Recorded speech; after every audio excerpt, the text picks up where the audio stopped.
Good morning. My name is Councillor Gord Perks and I am the Chair of the Toronto East York Community Council. The clerk has confirmed that we have quorum, so I'd like to now call meeting 29 to order. Welcome, everybody. Today's meeting is being held by video conference. City staff are also connected to the meeting by video conference. The public will continue to participate electronically and can watch the meeting streaming live on YouTube at youtube.com/Toronto City Council Live. I ask everyone for their patience with any delays because of technical issues. The clerk staff have connected all registered speakers to the meeting by audio. The list of speakers can be viewed online by visiting the Toronto East York Community Council page at toronto.ca council and clicking the speakers box for today's meeting. Clerk's IT staff will also be available to assist members with their devices. As part of each agenda item, I will ask members to raise their hands or unmute their microphones if they wish to question staff or speak to the item. I will then create a speakers list and will call on members when it is their turn to speak. When voting on an item or a motion, I ask that members ensure that they turn on their video if applicable and to raise their hands to indicate their vote. Members, I want to remind you that you must submit and approve your motions by email. Staff are available at teycc@toronto.ca to help with motions. Although we are in different locations and meeting remotely today, the Community Council would like to acknowledge that we are meeting on the traditional territory of many nations, including the Mississaugas of the Credit, the Anishinaabe, the Chippewa, the Haudenosaunee, and the Wendat peoples, and is now home to many diverse First Nations, Inuit, and Métis peoples. We also acknowledge that Toronto is covered by Treaty 13 with the Mississaugas of the Credit. Members, are there any declarations of interest under the Municipal Conflict of Interest Act? If you do have an interest, please raise your hand and unmute your microphone. Seeing none, we need a motion to confirm the minutes from our last meeting held October 14th, 2021. Councillor Bradford, all those in favor, opposed, carried. Before we start the rundown, I am going to move a motion to withdraw item TE 29.44, parking amendments for Ward 4, Parkdale High Park, 9, Davenport, and 14, Toronto Danforth from the agenda at the request of staff. All those in favor of withdrawing the item? All those opposed? Carried. Members, I also note that was item number 46, just to be clear, please. 44, Councillor Fletcher. Oh, sorry, 44. Thank you very much. You're quite welcome. Members, there are two items before us today which have confidential attachments. Item TE 29.2, permanent closure of the east-west portion of Guest Avenue, and item TE 29.6, 1375 Queen Street West zoning amendment request for directions report. I would like to propose that if there's any need to go in camera on these items, that we do so towards the end of the meeting. I can tell you now that on item T 29.6, I will not need to go in camera. Who is item 2? Ward 19.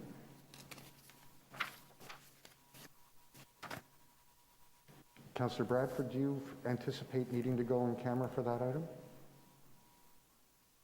No, we should be fine. Thanks, Chair. Okay. Well, then we'll just deal with them in agenda order. Okay. Why don't we start our run through? We start today with the non-timed items at TE 29.16, changes to business improvement area boards of management. All those in favor? Opposed? Carried. Item TE 29.17, transit-oriented communities update, preliminary report. Please. Okay, we'll hold Sorry. that. Yeah.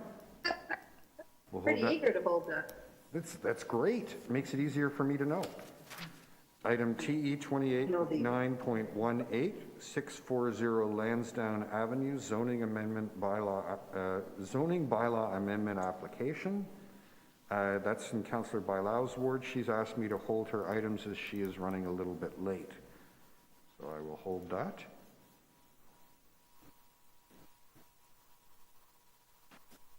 Item TE 29.19, 152 to 164 Bathurst Street, 621 to 627 Richmond Street West, official plan amendment, zoning bylaw amendment, and rental housing demolition application preliminary report. Councillor Layton, I believe that's Councillor Cressy's. Yes, thank you very much. I'll move the staff recommendations. All those in favor, opposed, carried. Councillor Layton, just so you're aware, your microphone seems to be distorting quite a bit. Item TE 29.20, 141, 149, 151, 153, 157, 155, 159, 161 Bathurst Street, and 579, 589, 591 Richmond Street, zoning bylaw amendment and rental housing demolition applications preliminary report, also in Councillor Cressy's ward. Yes, I'll move the staff recommendations. Is my microphone any better? It's still a little distorted, Councillor. Okay. Okay, so on the staff recommendations, all those in favor, opposed, carried. I see Councillor Bailao is with us now. Councillor Bailao, the only item of yours we've gone by so far is 2918, which is 640 Lansdowne Avenue zoning amendment. Do you want to deal with that now? And I can move staff recommendations for this zoning for a long-term care home and affordable housing at Lansdowne and north of Bloor. Very exciting project for our community, so thank you. All those in favor, opposed, carried. Item TE 29.21, 390 to 396 Queens Quay West, official plan and zoning bylaw amendment application, preliminary report. Councillor Cressy, or Councillor Layton? Yes, I'll move the staff recommendations, please. All those in favor, opposed, carried. Item TE 29.23. Oh, sorry, 22. Good thing there's a clerk here, or we'd get everything wrong.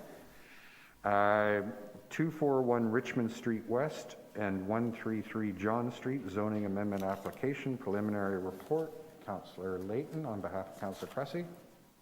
I'll move the staff recommendations. All those in favor, opposed, carried. Item TE 29.23, 555 Richmond Street, zoning bylaw amendment application, preliminary report. Councillor Layton on behalf of Councillor Cressy. I'll move the staff recommendations, please. Did that improve anything on my audio? Made it worse. What? Yeah, I know. Really? Yeah, really. Oh, okay. Sorry.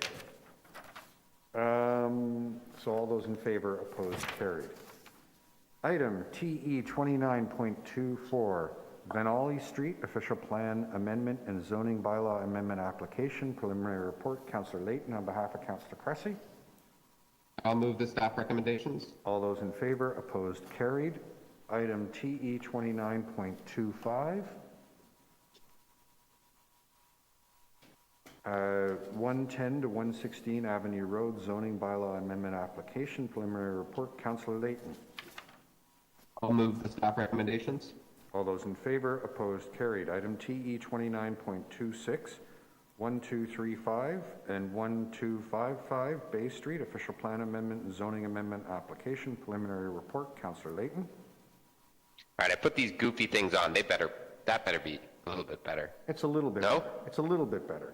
Oh, okay. I'll move the staff recommendations.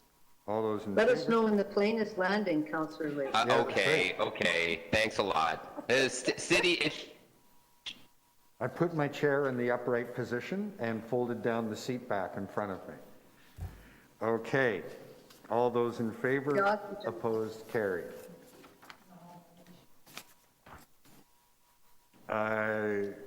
Item TE 29.27, 61 to 75 Brownlow Avenue, zoning amendment application, preliminary report. Councillor Matlow. Good morning. I move the report along with the extended necessary motion. Councillor Matlow, do you have a motion on this item? I believe it was submitted. Do you not have it? Okay, so you're moving a Just to motion on extend the this, if we could have it up, please? That's right. Okay. So you're expanding the notice area? Okay, very good. We'll take the amendment and the item together. All those in favor, opposed, carried. Item TE 29.28, 40 Raglan Avenue, zoning bylaw amendment and rental housing demolition application, preliminary report. Councillor Matlow. Same thing. I move the report along with the expanded notice area. Okay, we'll take those together. All those in favor, opposed, carried. Members, it may be that the sound is distorted in here because I'm getting the same kind of distortion from Councillor Matlow. So maybe we don't need pilot mic to get us through the meeting. Okay. Item TE 29.29, 1406 to 1428 Yonge Street, official plan amendment and zoning amendment application, preliminary report. Councillor Matlow. I move the report along with the expanded notice area, and I will also be doing a lot of delivery meals over the coming weeks. A lot of evenings doing planning meetings. I know some of you can relate. Thank you. All those in favor, opposed, carried. Item TE 29.30, 353 to 355 Sherburne Street and 157 Carlton Street, official plan zoning amendment application, preliminary report. Councillor Wong Tam. Thank you very much, Chair, and good morning, everyone. I'd like to move a recommendation. It is amendment to the staff report. Number one is that we would schedule a public meeting and we provide sign language interpretations as well as any other requirements for AODA compliance. The second part of the motion is to ensure that we can set up a site plan working group with all the affected stakeholders. And there's my motion. Thank you very much. Yeah, that's the correct motion. Okay, we'll take them together. All those in favor, opposed, carried. Item TE 29.3. Mr. Chair? Yes. Can I just ask if the IT staff or the AV staff could just have a look at what's making that rough noise? Because we're hearing it on all of our feeds, and it's extremely hard to concentrate with it. Thank you. Thanks. I'll have staff look into that. Thank you, Councillor Fletcher, for bringing that to our attention. Yeah, and I'm not getting a noise, but all of you are sounding quite distorted in the committee room. So, as I said at the beginning, please bear with us with any technical difficulties. Okay, item TE 29.3. Oh, did I do the vote on the last one? Yeah, okay. 311, 2 to 16 Shumack Street, official plan amendment, zoning amendment and rental housing demolition applications, preliminary report. Councillor Wong Tam. There is a speaker registered for this item. Oh, you're quite right. My apologies. Thank you. Thank you for catching that. Item 32 also has deputants listed. Okay. Item TE 29.33, 838, 840, 842, and 844 Broadview Avenue, official plan amendment and zoning bylaw amendment applications, preliminary report. Councillor Fletcher. We have deputants here, Chair. We don't have any listed at our end, Councillor Fletcher.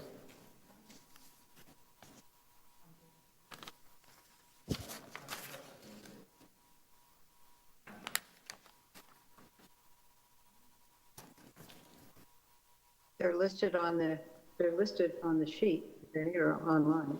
Is this for 33. PE? Oh, I'm sorry, that. There is I'm holding that, please, yeah. Thank you. Got questions of staff. Okay. Sorry about that. No, no problems.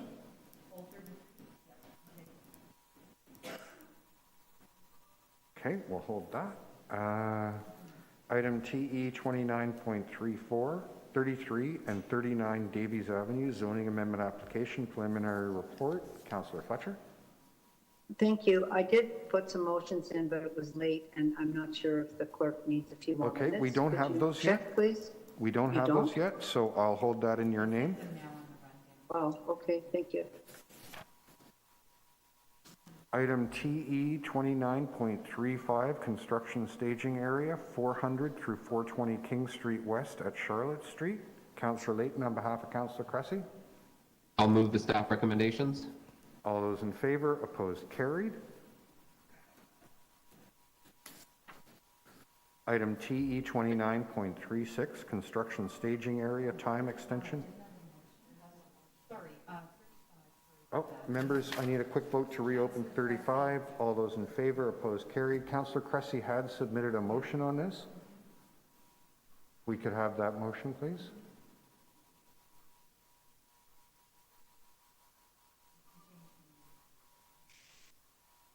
I'll place that motion. I have it here that, unless it could be on the screen now, the city council will direct the applicant to install stop signs and zebra markings on Charlotte and Oxley, subject to the approval of the general manager. City council direct the GM Transportation to review the safety functionality of Charlotte Street in consultation with local ward councillors in the second quarter of 2022. Sorry about that. Our tracking sheets didn't overlap, but now I can see the amendment, and I'll move this on behalf of Councillor Cressy. So, members, it's not that we do the meeting smoothly, it's that we do it at all that counts. So just relax. Good. Okay. So we'll take the motion and the item all together. All those in favor, opposed, carried.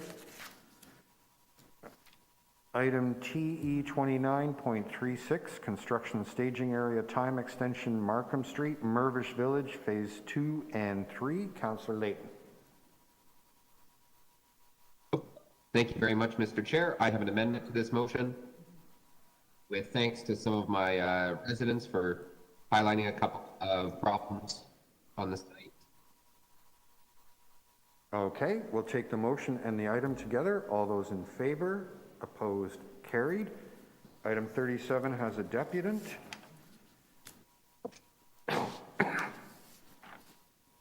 Item TE 29.38, construction staging area, time extension, Grosvenor Street and Luke Lane, 480 to 494 Yonge Street. Councillor Wong-Tam. Thank you very much. I'd move the staff recommendations. All those in favor, opposed, carried. Item TE 29.39, construction staging area, 308 to 314 Jarvis Street and 225 Mutual Street. Councillor Wong-Tam. Thank you very much. I'd like to move a recommendation, and the clerk will put that on the screen. First of all, we're going to reduce the time. Of road occupancy from 3 years to 1 year. So we have this item back before us in about 12 months or so. The other items are standard motions that I've been attaching to all the road occupancy permits. That includes making sure that the street is clean, it's swept and debris free, power washed, 24-hour accessible hotline number that's posted visible from across the street, maintaining bike lanes where we can, and making sure that everything is just safe and as pleasant as possible. And Mr. Speaker, I just want to take one moment to speak to this motion. Last night, I was in a meeting for about 1.5 hours, speaking to 5 different developers in the Garden District on why the motions that are moved here at TYC, which become part of the conditions for road occupancy, why they're not complied with. It was extremely frustrating to have to deal with 5 different developers who get the permits. We condition these motions, and somehow there's nobody at the city following up to make sure that they do as we prescribe and as a condition of that road occupancy. I had to do that work last night, Mr. Chair, and I can tell you that the residents are not happy because we're doing everything we can to build this city, and we recognize the need to build housing, but they need to be far more respectful to the neighbors. So to this applicant, who I know is probably watching, or somebody from your company is watching, to make sure that your item gets adopted, I'm just going to say very clearly, these conditions are there and they are meant to be followed. And if this item comes back, and it will in December 2022, and they're not followed, I hope that this committee will not give you the extension. Thank you very much. Okay. We'll take the amendment to the item and the item together. All those in favor, opposed, carried. Item TE 29.40, construction staging area time extension, 276-294 Main Street and 144 Stevenson Avenue, Phase 2. Councillor Bradford.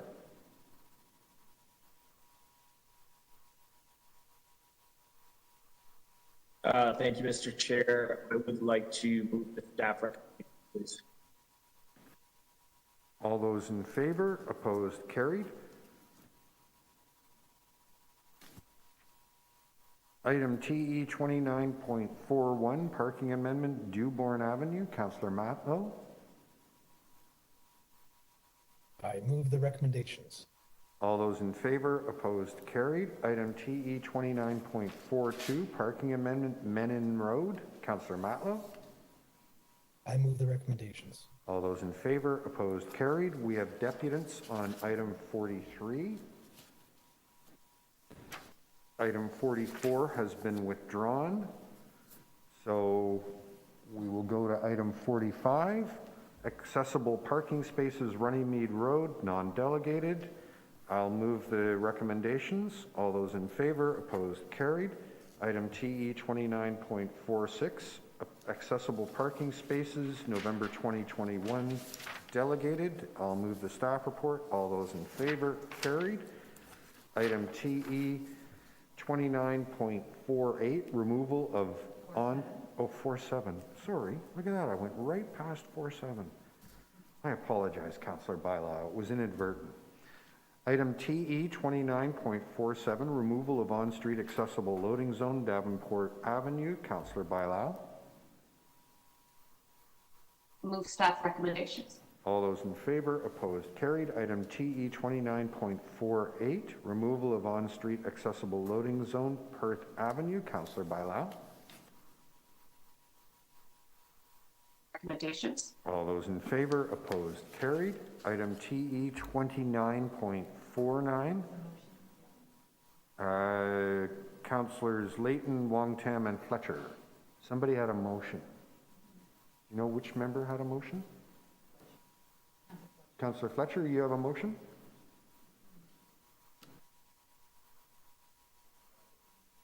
Councillor Fletcher, unfortunately, you're muted. Sorry about that. Yes, that is my motion to revise that. Thank you. 3 to 12 hours. Thank you.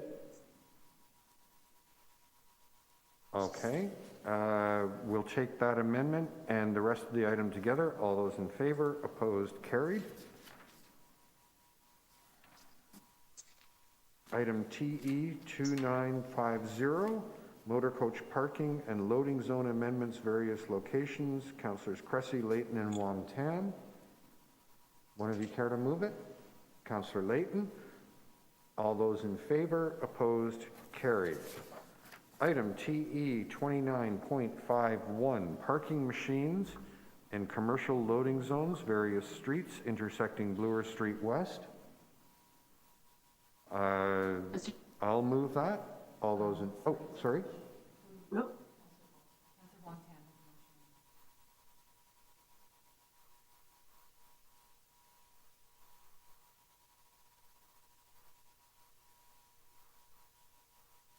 Councillor Bailao, do you have a motion? Yes, I do. It's actually to add another loading zone. Okay, very good. Excuse me. Okay, we'll take the motion and the item together. All those in favor, opposed, carried. Item TE 29.52, realignment of permit parking area 13G to exclude the development located at 898 through 900 St. Clair Avenue West. Councillor Bailao. Move recommendations in the letter. All those in favor, opposed, carried. We have deputants on item 53. Item TE 29.54, pedestrian crossing protection, Coburn Avenue and Gledhill Avenue. Councillor Bradford.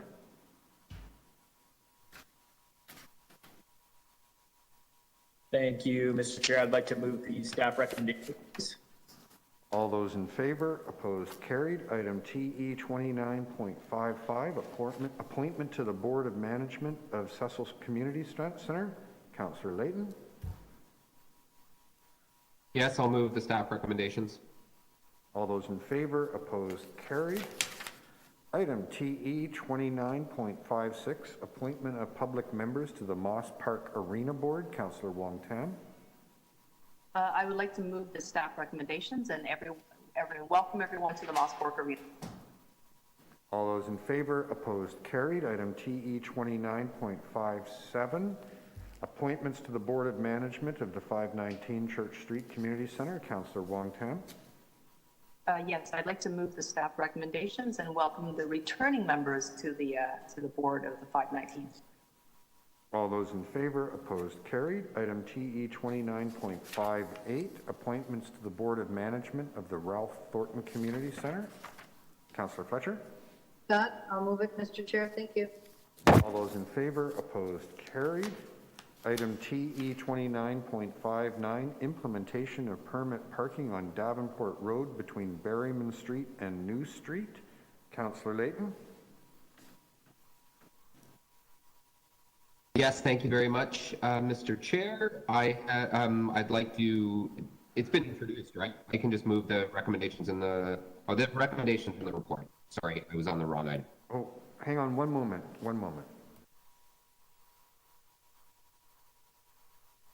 Okay. Good. Yeah, okay. So I was on the wrong item. My apologies. this is your letter regarding permit parking on Davenport Road. Yeah, I'll move the recommendations in the letter.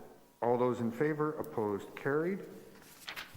Item TE 29.60, adopting the St. Lawrence Market Neighborhood BIA Public Realm Plan. Councillor Wong Tam. Thank you. I'd like to move the recommendations in my letter. All those in favor, opposed, carried. Item TE 29.61, improvement of the pedestrian cross time at Parliament Street and Shooter Street. Councillor Wong Tam. Thank you very much, Oh, Mr. I'm Chair. so I sorry, would, Councillor Wong Tam. I'm so sorry. There is a deputant on that item. There is, Mr. Chair, and there are deputants on the next 4 items that are already related. Yes. I would request that we time them, we deal with them all together as one item. Okay, I note that it's the same speaker is down for 4 items. Okay. And the speaker is aware, Mr. Chair, the deputant is aware, and he's quite agreeable to this change. He Okay. knows he'll have 5 minutes to speak to the items. Okay, so when we get to those items, we'll take them all at the same time. We'll, of course, vote on them separately. Okay. Thank you. Thank you, Councillor Wong Tam. And yeah, thank you so much for getting that organized in advance. Item TE 29.65, all-way stop at Balsam Avenue and Sycamore Place. Councillor Bradford.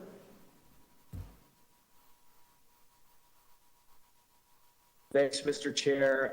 I would like to move the recommendations in my letter, please. All those in favor, opposed, carried.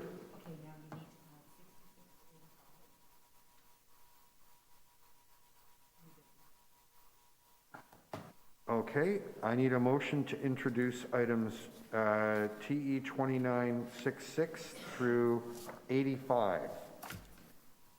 Councillor Wong Tam, all those in favor, opposed, carried. These were pre-circulated, so why don't we run through them now. Item TE 29.66, construction staging area, 1249 Queen Street East. Councillor Fletcher. Yes, I do have a motion that I believe is the final one. Ellen, our clerk, could confirm that, Mr. Chair.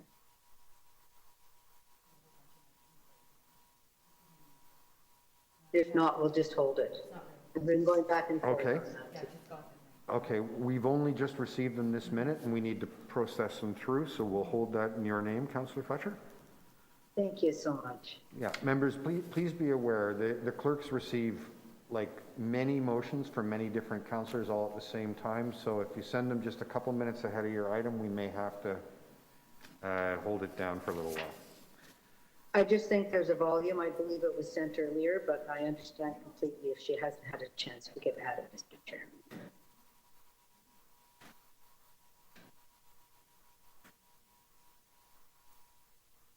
Everything okay?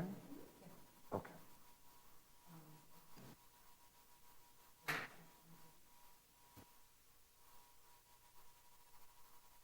One moment, please.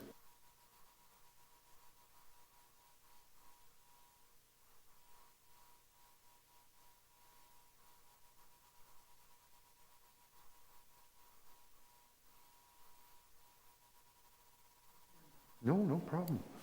Okay, the next item in the new business is TE 29.67, Construction Staging Area TTC Easier Access Program, Greenwood Station Stages 2 to 4, which is Councillor Fletcher. Yes, that's mine, Mr. Chair. I'm just going to hold that. This is the, not the second exit, it's the safe exit. It's easier access elevator. And it's We'll hold that in your name. Developed here. So thank you very much. We'll get back to that. Okay. Item TE 29.68, St. Mary of the Angels Catholic School Pickup Drop-Off Zone. Councillor Bailao. Move recommendations in the letter. All those in favor, opposed, carried. Item TE 29.69, Croatia Street, no vehicles zone review. No vehicle zone review. Oh, I see. Okay. Yeah. Good one. Move recommendations in the letter. All those in favor, opposed, carried. Item TE 29.70, no stopping on St. Clarence Avenue between St. Clair Avenue West and Joseph DeLeo Lane. Councillor Bailao. Move recommendations in the letter. All those in favor, opposed, carried. Item TE 29.71, speed limit reductions on and around Rosedale Valley Road. Councillor Layton. Yes, thank you very much. I'll move the recommendations in the letter. All those in favor, opposed, carried. Item TE 29.72, heritage evaluation of 320 through 326 Bloor Street West. Councillor Layton. Yes, I'll move the recommendations in my letter. All those in favor, opposed, carried. Item TE 29.73, pedestrian scramble review and Bloor and Young. Councillor Layton. Yes, thank you very much. We're about to undertake a multiple-year project at Bloor and Young to replace the station beneath. And now that with the addition of 2 bike lanes, we need to make sure that everyone's safe getting through that corner for the next decade as this is under construction. So I'm just asking staff to proactively take a look at that. All those in favor, opposed, carried.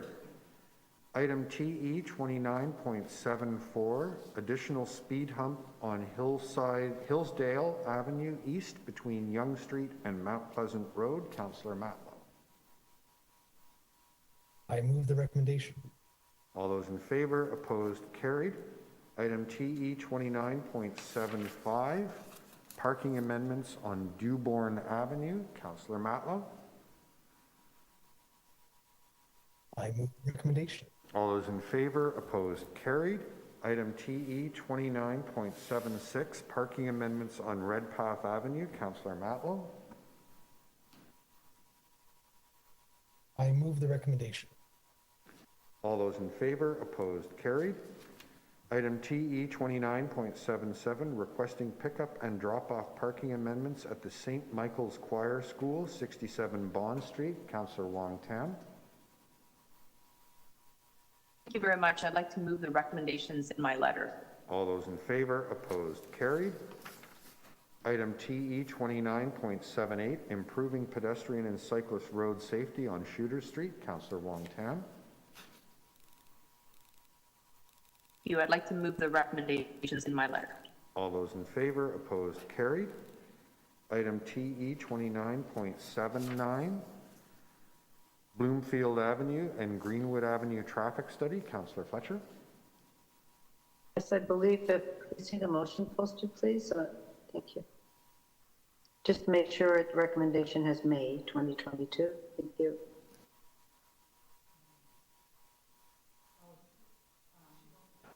Sorry, Councillor, to be clear, you just want us to post the item as is printed on the council agenda? Oh, Or do you have an yeah, amendment? there's one change to Okay. report back in May 2022. I just want to We'll ensure. hold that then while we make that change. Okay. I see. Thank you. Item TE 29.80, Fulton Avenue parking changes. Councillor Fletcher. Very much. I'd like to introduce that and approve that. Accepted by 70% of the street. It's great. So way to go. Okay, on the recommendation in the letter, all those in favor, opposed, carried. Item TE 29.81, temporary adjustments to traffic and parking regulations for 2021 Winter Village. Councillor Layton on behalf of Councillor Cressy. Yes, I will move the staff recommendation, please. All those in favor, opposed, carried.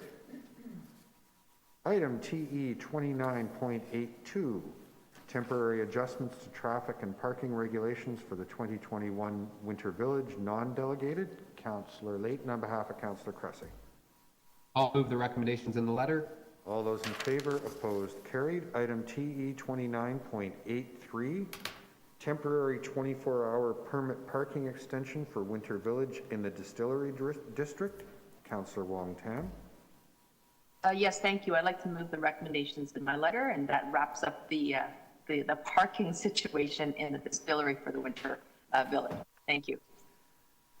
Thank you. I know this process well from dealing with the X. All those in favor, opposed, carried.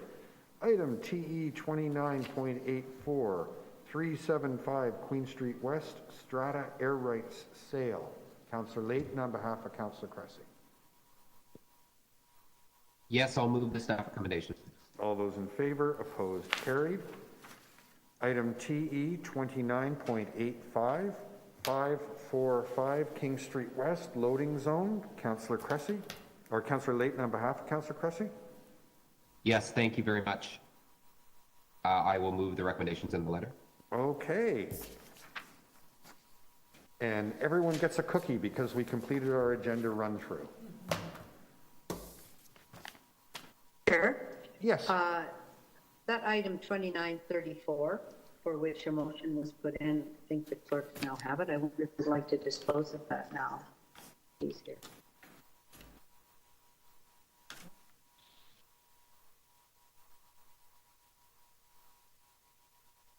Okay, fair.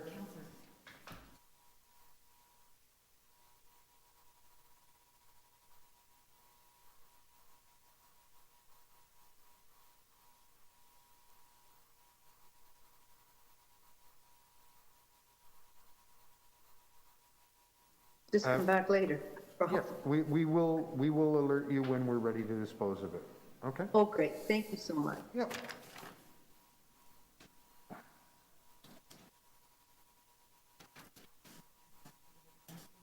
Okay, we now turn to item number 1, which is the permanent closure of the public lane located to the west of 96 Spadina Avenue and to the east of 379 Adelaide Street West.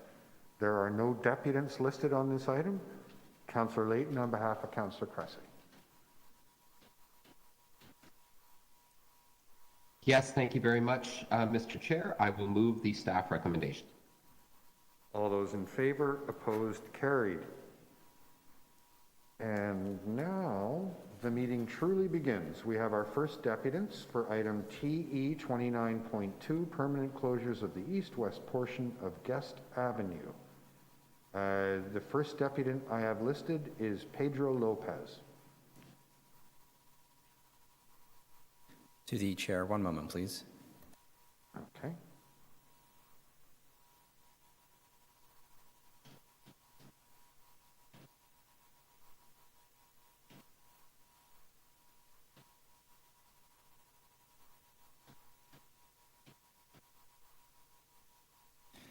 To the chair, that speaker is not present. Okay, Pedro is not present. Next, I have listed Tabi Nasiri. To the chair, that speaker is present, and I've just given them the audio panels, and it looks like they've connected their audio. I am now unmuting their mic. Okay, good morning. Hi. Good morning, Mr. Chair and the members of the council.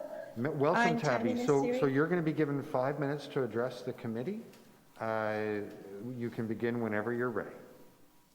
Sure, I'm Tabi Nasiri, and actually I'm attending on behalf of Marlin Spring. I just wanted to thank the council's office and the city staff that they brought this item to today's agenda.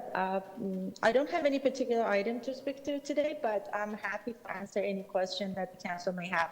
That's it. Thank you so much. Thank you. Are there any questions for the deputy? I don't see any.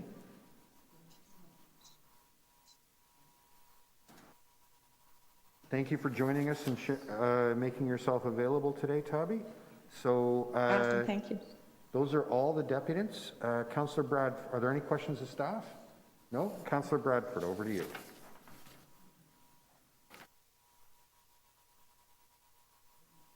Are there any questions? Mr. Okay. Chair. Yep, thank you. I would like to move the staff recommendation, please.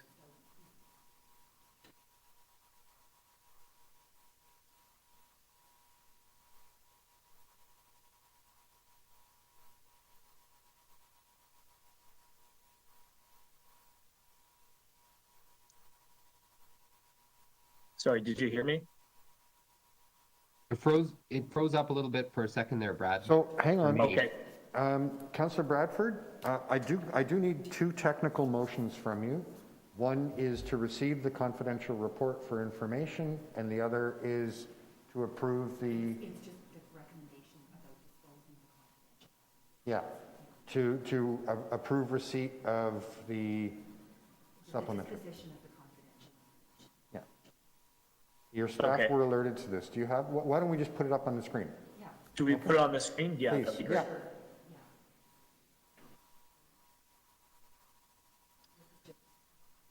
Okay, so I will move the motion on the screen here.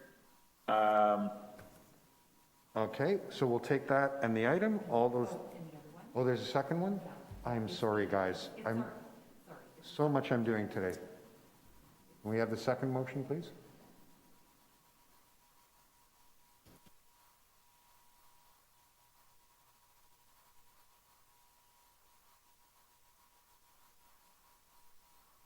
Okay. So we'll take those 2 motions and the item together. All those in favor, opposed, carried. Members, I do appreciate your patience. We are juggling dozens of items and dozens of motions and trying to do it remotely in contact with your staff. My apologies if things are less than perfectly smooth this morning. Item TE 29.3, 700 University Avenue zoning amendment final report. I have deputants listed. First, George Trainee, or Traini.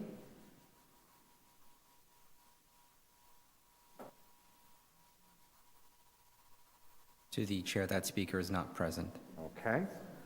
Andrea Padmore, accompanied by 6 students from Ord Street School. To the chair, that speaker is present. I am now unmuting their mic. So great. Hello. Hello. Hi, everybody.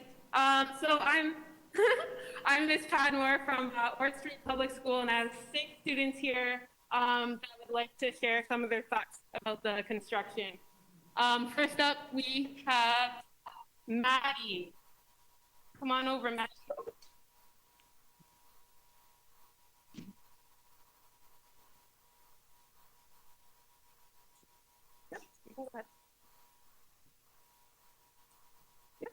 Have you thought your plan through? I don't think that this is a good choice. I go to school right next to your building, and we hardly get any sunlight at all. Also, the pollution from the smoke will hurt our bodies and make it hard for us to breathe. Have you thought about how long it would take? would not only be bad for us at the school, but think about yourselves. Think about how you'd be spending every waking second, minute, hour, day, month, and year building it. Sounds awful, doesn't it? There are other bad reasons about this, but I will not list them now because of time. I'm sorry, but I do not like your choice. Okay. And then we have Ayaka, who's in grade 2 as well.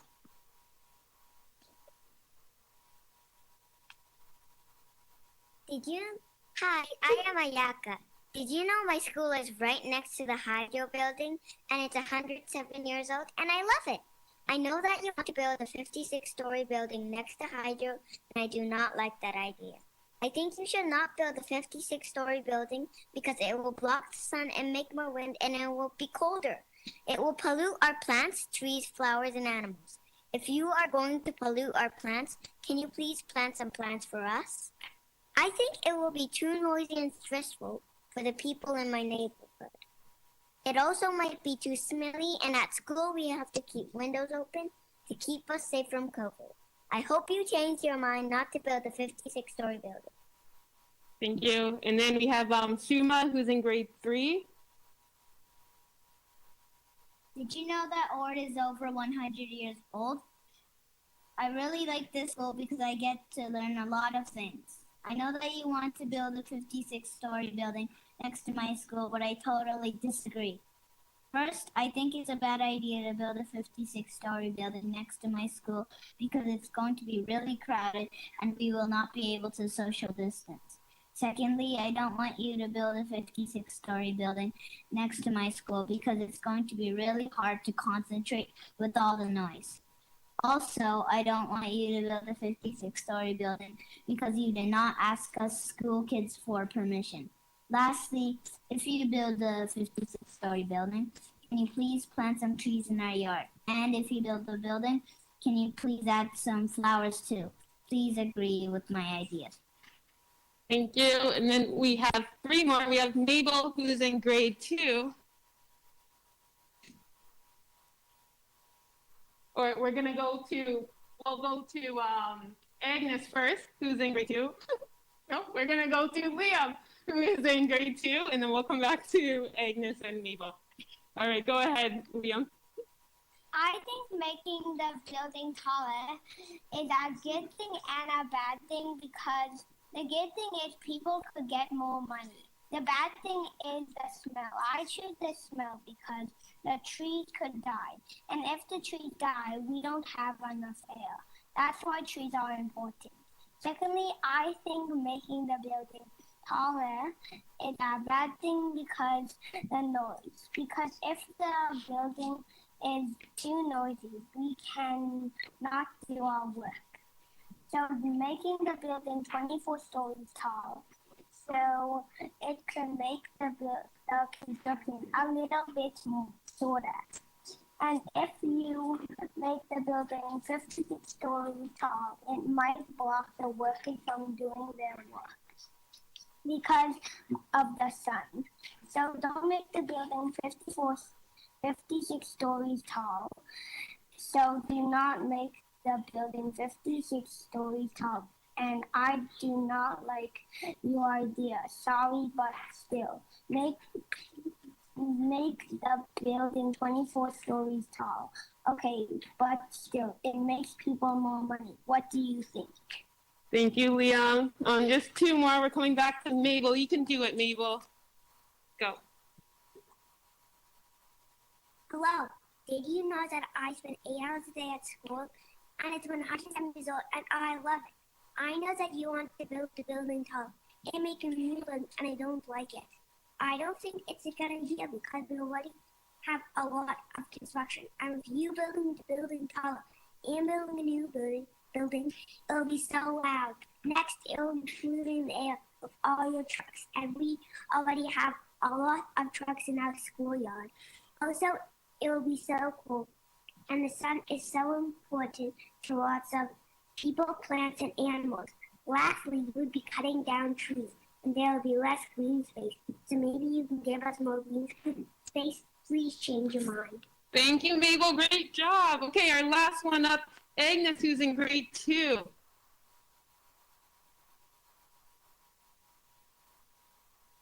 Hi, my name is Chris.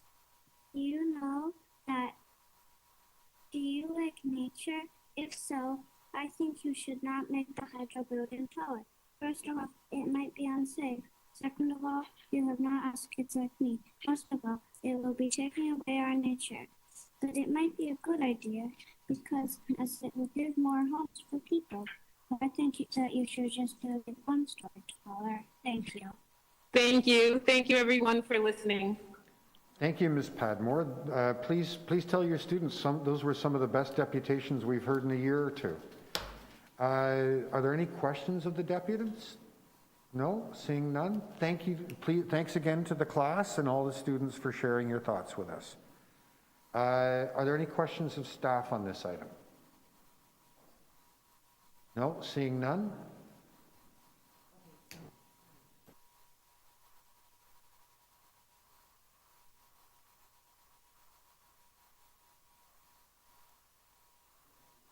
Councillor Layton, I understand that the clerks have sent back another version of the motion you've been working on. If you've received it and you're okay with it, we can proceed. I'm okay with it. I've replied. Okay, good. So the floor is yours. Yes, thank you very much. I have a motion, Mr. Chair. That's that we forward the City Council without recommendation, is I think what staff meant to put in there. Is that correct? That would be consistent. Yes, it will be without recreations. We're having a very good laugh in the committee room. Yeah.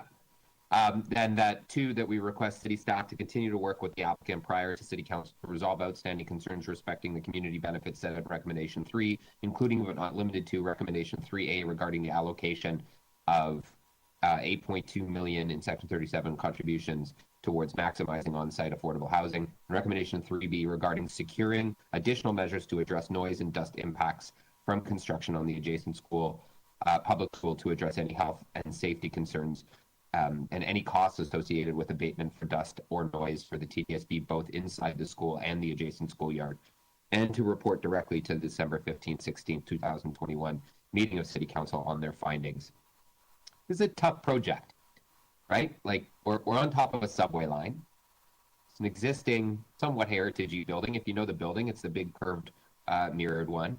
Probably not the best for birds, but in its day, it was a high-performing environmental building. The building being proposed here is a very high-performing environmentally sensitive building, one that will, I think, help advance the movement towards net zero across our city. And for that, I think the applicant should be given credit. This wasn't a application with a lot of attention until more recently. We did to try to engage the school and the surrounding communities at an early date, but I think because of the timing through the summer and its location, it didn't get a lot of attention, but it should. This is a building that will provide a significant amount of housing on top of a subway station. And I think that we need to ensure that our intensification is happening where people work and where people can get around. And this is one of those such locations. But we don't give a blank check. And it shouldn't be seen like that when developers build a building, that they don't have to respond to the needs of the community. There are two significant needs here. And one, I'll address some of the concerns we heard from the deputants because they're very real ones, and they're ones that I share. One is the need for, during construction, to make sure that school is safe. Like, I don't know if y'all remember, but the nightmare that was up at John Fisher Public School when the construction was going on next door, the noise, the dust, and what those kids had to endure. You know what? The TDSB shouldn't have to pay for that, right? Like, it shouldn't have to pay to do the abatement for health and safety reasons because a construction site can't manage it on their own. And we didn't put appropriate protections in previously, and I want to make sure we do it here because of the proximity to the school. And the second piece is affordable housing. And this came up very early in the consultation, and I ask every developer that could we have affordable housing on site? You know what? 99% of the time, what answer do you guys get? So call and response. No. We get a no. And you know what? I'm kind of sick of that. I'm sick of them trying to pay us off with checks. We need to see affordable housing in all new development. And I honestly heard it enough. I've heard no enough from developers saying, just not here. No, it doesn't work in this one. We know from consultants' reports that were put forward in during the inclusionary zoning bylaw debate that they are making significant amounts of money, even with rather significant set-asides, particularly in locations like these.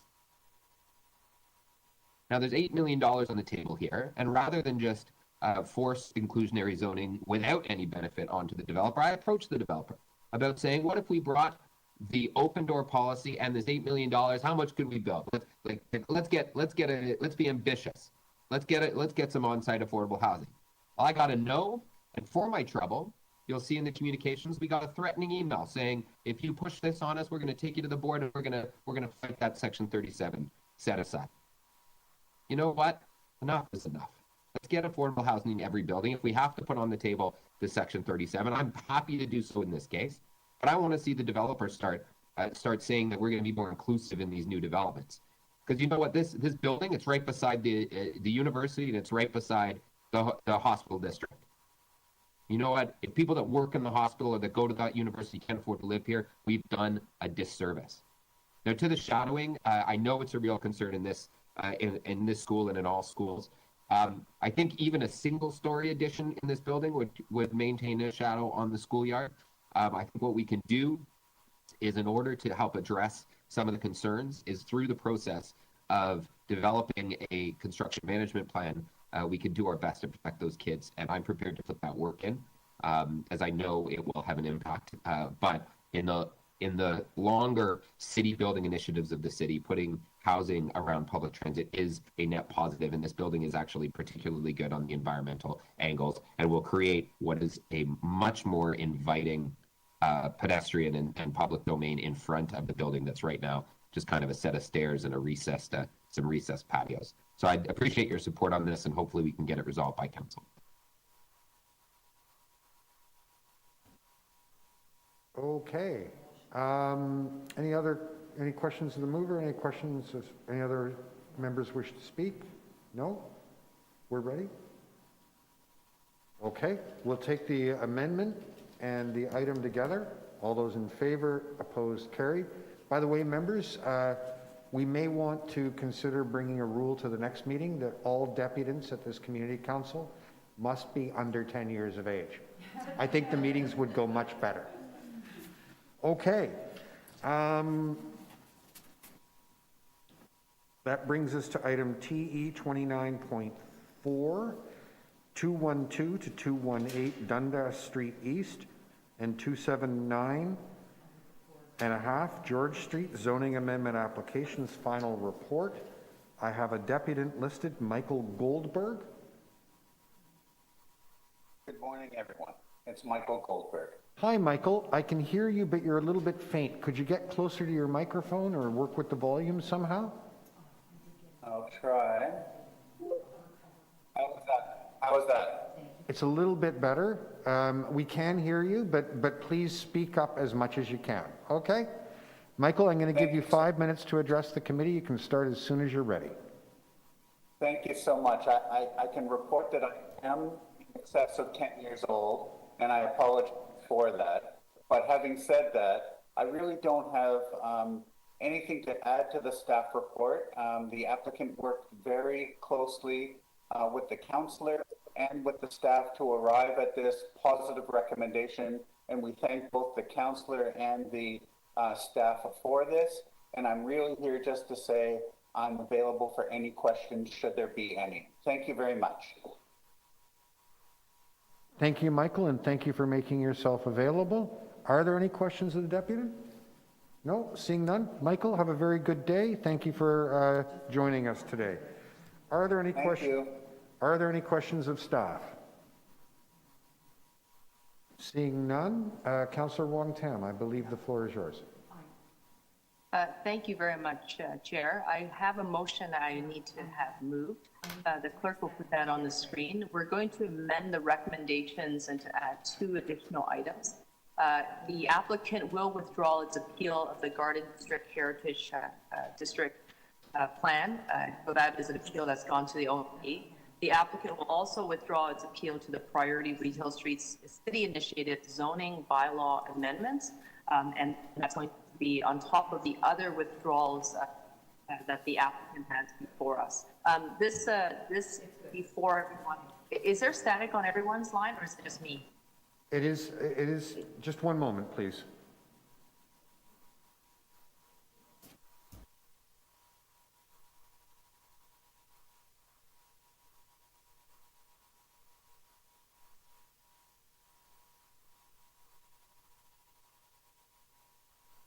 Okay, thank you, Councillor Wong Tam.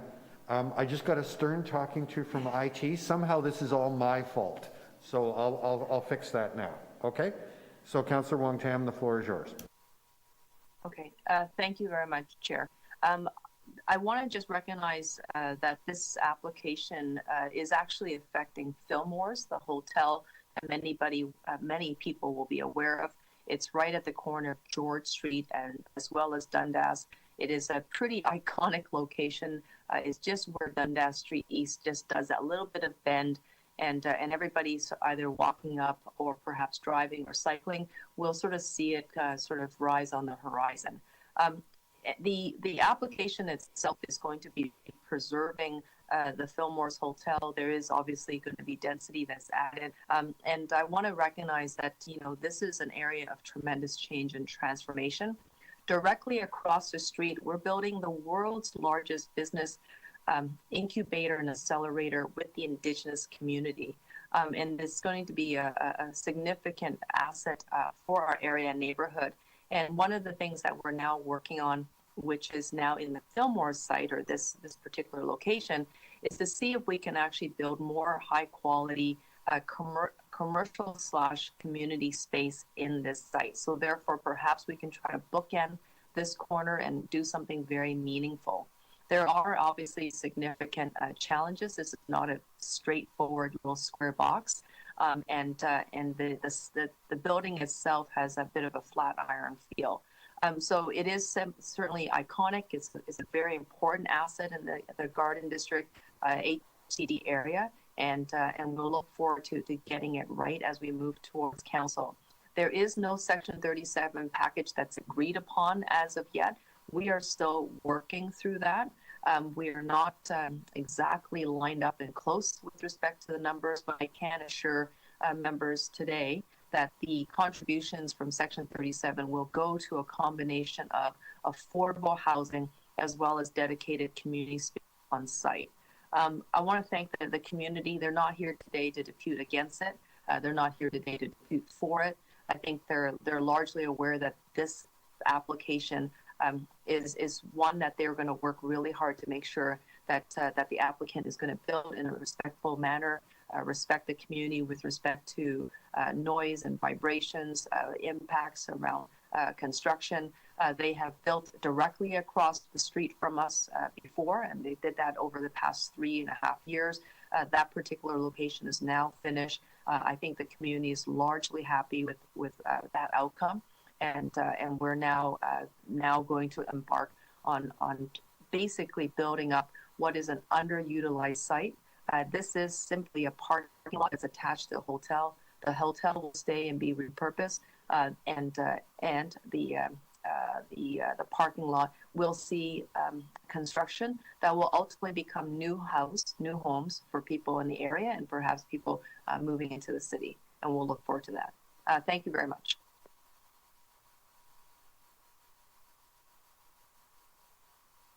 Okay, any questions of the mover? I don't see any. Anyone else wish to speak to this item? I don't see anybody on that, so we'll take the amendment and the item together. All those in favor, opposed, carried.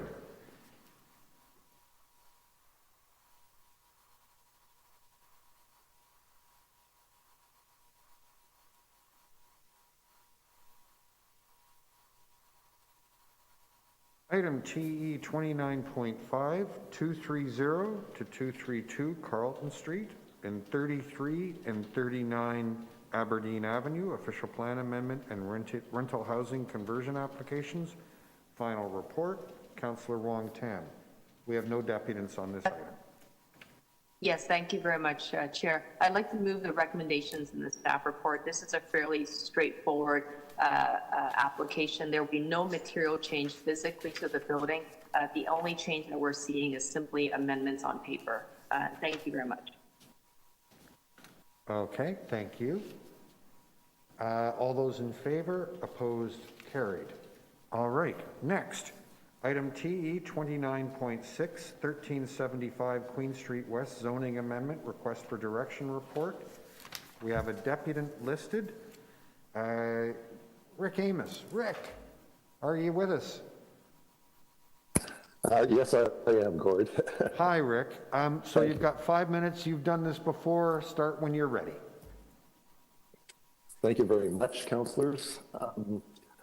My name is Rick Amos. I'm chair of the West Side Community Council, which is an umbrella organization of 14 West End community associations.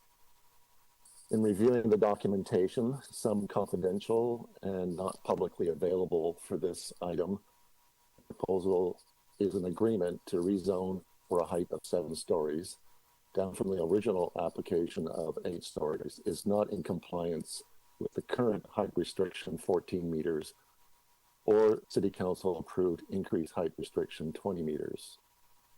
As you know, the SASP 566 provides for a maximum overall height of 6 stories. There is a number of similar collective and individual OLT appeals in play regarding the City Council's approval of OPA 445 and SASP 566. We strongly encourage and support the city in challenging these appellants at the OLT hearings. We do not support the request to approve this with prejudice settlement offer to increase the height for this site. It would be hugely destructive and set precedents for other developers to ask for similar amendments. A case in point is the proposed development at 354 to 360 Queen Street West for 9 stories. Of concern also is the soil contamination on this site. For decades, this lot housed a gas station. We also understand that being offered but undisclosed is affordable housing at this site, but they have not defined their interpretation of affordability, nor have they formally committed to it in this document. Parkdale Main Street Heritage Conservation District is 6 stories, already upzoned from the previous 2.5 to 3 stories. Heritage and city planners, councillors, working groups, 7 area residents associations, 2 area BIAs, and others worked for 7 years to craft planning standards for the Parkdale Main Street HCD that would accommodate new development in a way compatible with the character and cultural fabric of this unique part of Queen Street West.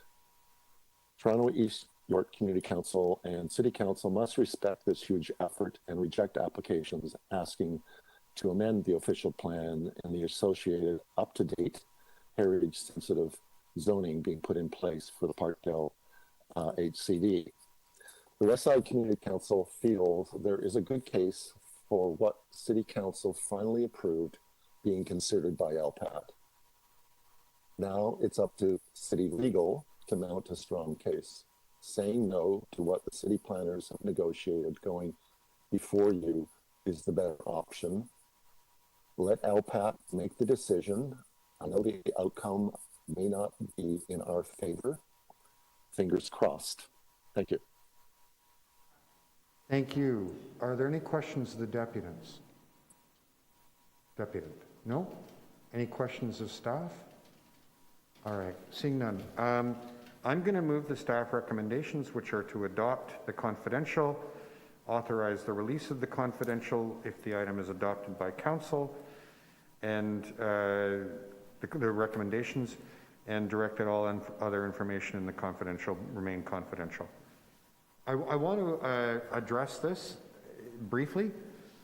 I share many of the concerns raised by Rick, who deputed here today, and many other members of the community who worked for years on the West Queen West Heritage Conservation Plan, and Avenue Study, as well as the many, many people in the City of Toronto who have participated in good faith in planning studies and planning application reviews, which are settled out of public view between the city solicitor and the applicant. There are a number of reasons why we wind up there, mostly having to do with the absolutely perverse way that the Planning Act and the Ontario Lands Tribunal are set up. There is a letter that I have on the Planning and Housing Committee agenda next week that asks the city solicitor, the chief planner, and the city clerk to review how we get into this mess and what steps we can take to make it better. And I think it should be of interest to everyone who believes in transparency in government and good planning policies.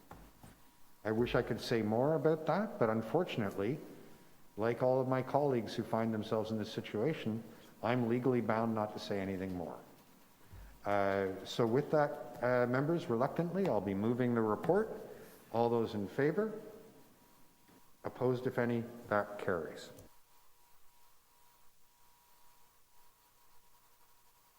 Okay, the next item we have up is TE 29.7, 234 to 250 King Street East and 162 Princess Street.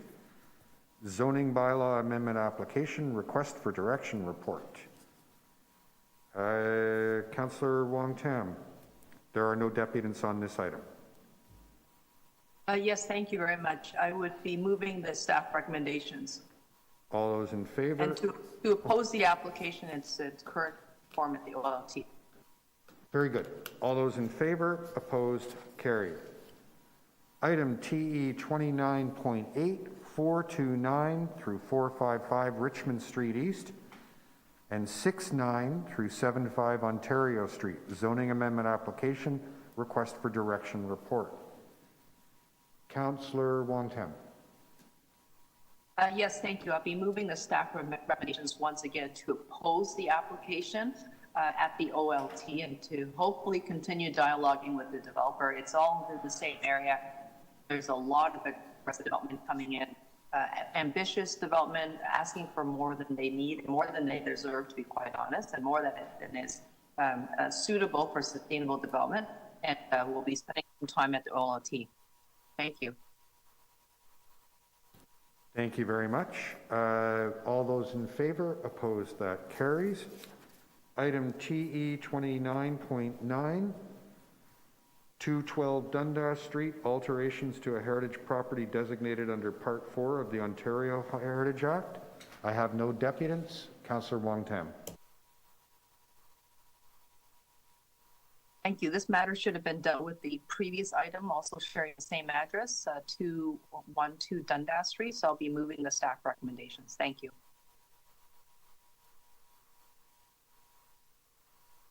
All those in favor? Opposed? Carried. Item TE 29.10, proposed amendment of designating bylaw to correct legal description 40 through 44 Mitchell Avenue. Councillor Layton on behalf of Councillor Cressy.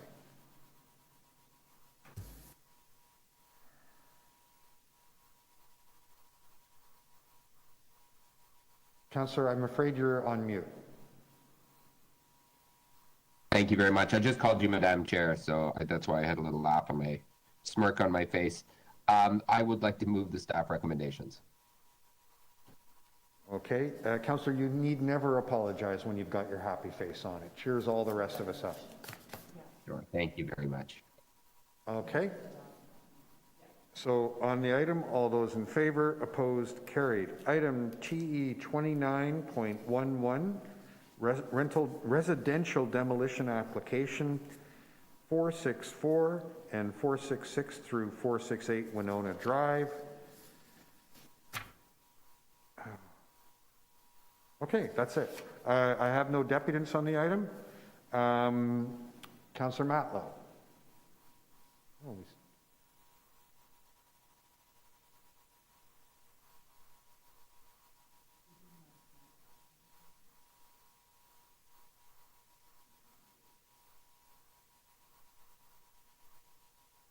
Councillor Matlow, Yes. how would you like to deal with the item? I'm sorry, would you mind repeating the item? Sure. It's item 11, residential demolition application on Winona Drive. There are 3 options that you can choose from. Oh, yes. Thank you very much. I will be moving recommendation 3. Recommendation 3? Yes, please. Okay. Recommendation 3 is to approve the application to demolish with conditions, and we'll post that. Okay, members, you can see that. All those, if I can get the screen back.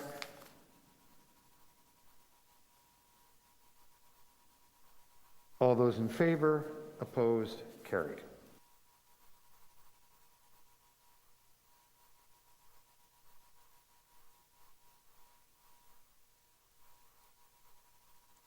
Okay, the next item is TE 29.12, application to remove a city-owned tree at 157 Brookside Avenue. We have no deputants listed.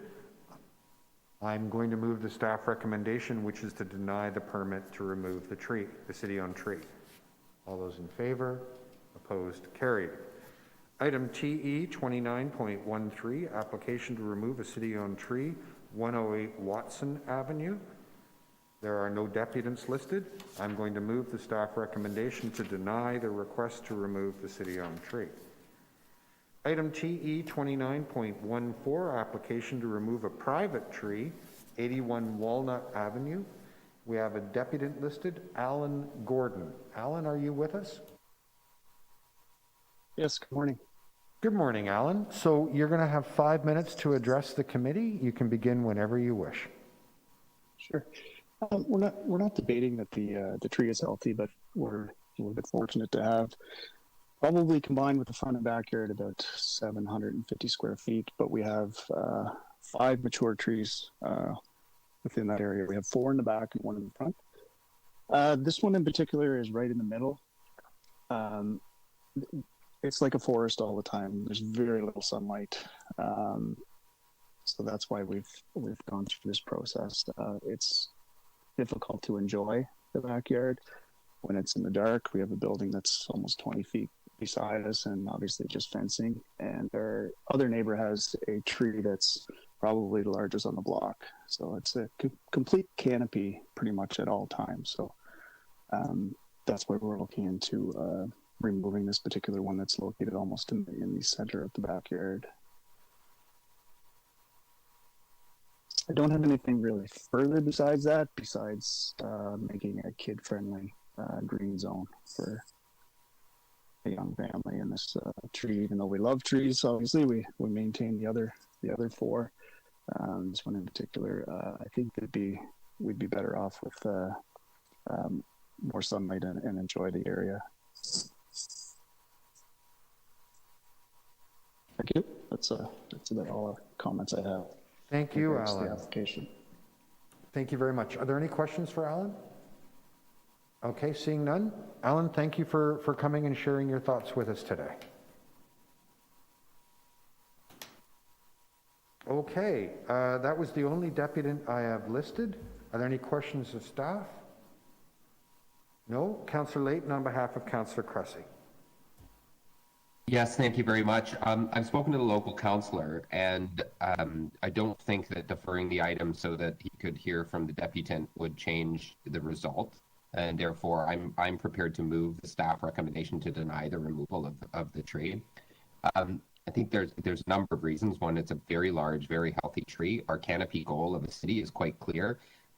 If we don't and are unable to achieve our canopy goal as a city, we aren't going to achieve our goal for net zero and climate emissions. That's simply the fact. At our next IEC meeting, we will have an update to our plan, to our tree canopy plan that will reaffirm the commitment that the city's made to the canopy coverage, as well as the connection to Transform TO and our net zero target. We know that achieving our net zero target will be hard. There are far more difficult things our city is going to have to undertake in order for us to achieve our net zero target. Removing large, healthy shade trees is not one of the things that we should be doing at this point in time in a climate crisis. Simply not consistent with the wider goal of achieving net zero in order for all of our, for generations to come to frankly enjoy the whole planet, clean air, and a safe climate. So I'll be moving the staff recommendations. Okay, thank you. Anyone else have remarks on this item? Seeing none. On the staff recommendation to deny, all those in favor, opposed, carried. One moment, I have to confer with the clerk.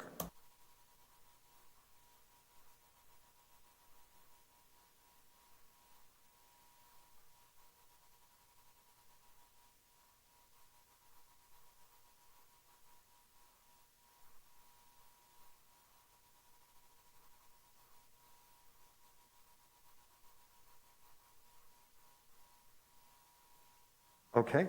Item TE 29.15, application to remove a private tree, 204 Douglas Drive. Council, I have no deputants listed. Councillor Layton. Yes, thank you very much, Mr. Chair. This is for 25? No, sorry, 17, not 17. Which item is this for? This is item 15, 204 Douglas Drive. 15. I'll be approving the staff recommendations. Thank you. Sorry about that. Okay. All those in favor, opposed, carried. Councillor Fletcher, you held item TE 29.17. We're now ready to deal with that item. Are there any questions Did of we staff? not deal with 16, Chair? I'm sorry. Changes to the business improvement areas, was that one? No, we handled that during the agenda review. Oh, I'm sorry. Thank you. I am just finalizing a motion and also have Councillor Cressy's motion for this, so we'll just continue holding that. There are no deputants, so it'll just be the motions when we get there. Okay. Any speech. Thank you. Very good.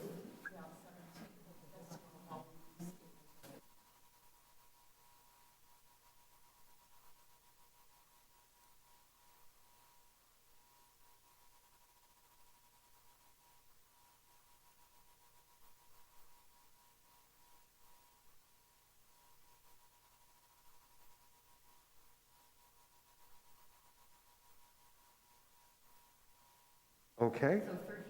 Yep. Next, we have item TE 29.31, 2 through 16 Sumac Street, official plan amendment, zoning amendment, and rental housing demolition applications preliminary report. We have a deputant on this item, Martin Trainer. Martin, are you with us? Good morning, Mr. Chair and committee members. Yes, I'm with you. Welcome, Martin. You'll have 5 minutes to address the committee. You can begin as soon as you're ready. Well, Mr. Chair, I am also not under 10 years old, but I do bring the enthusiasm of living in a magical building for the last 20 years. And I may also refer you to some visuals which I have submitted to you previously. This would be a set of 5 slides. If I can look at the first one, it's basically the cubes. Everybody knows the cubes coming in from the Don Valley Parkway. You can see this little cluster of emerald green buildings right there. This is where the magic happens. Basically, it's a Dutch design. It was brought here in 1995, 96, and it's really been quite a presence in the whole neighborhood.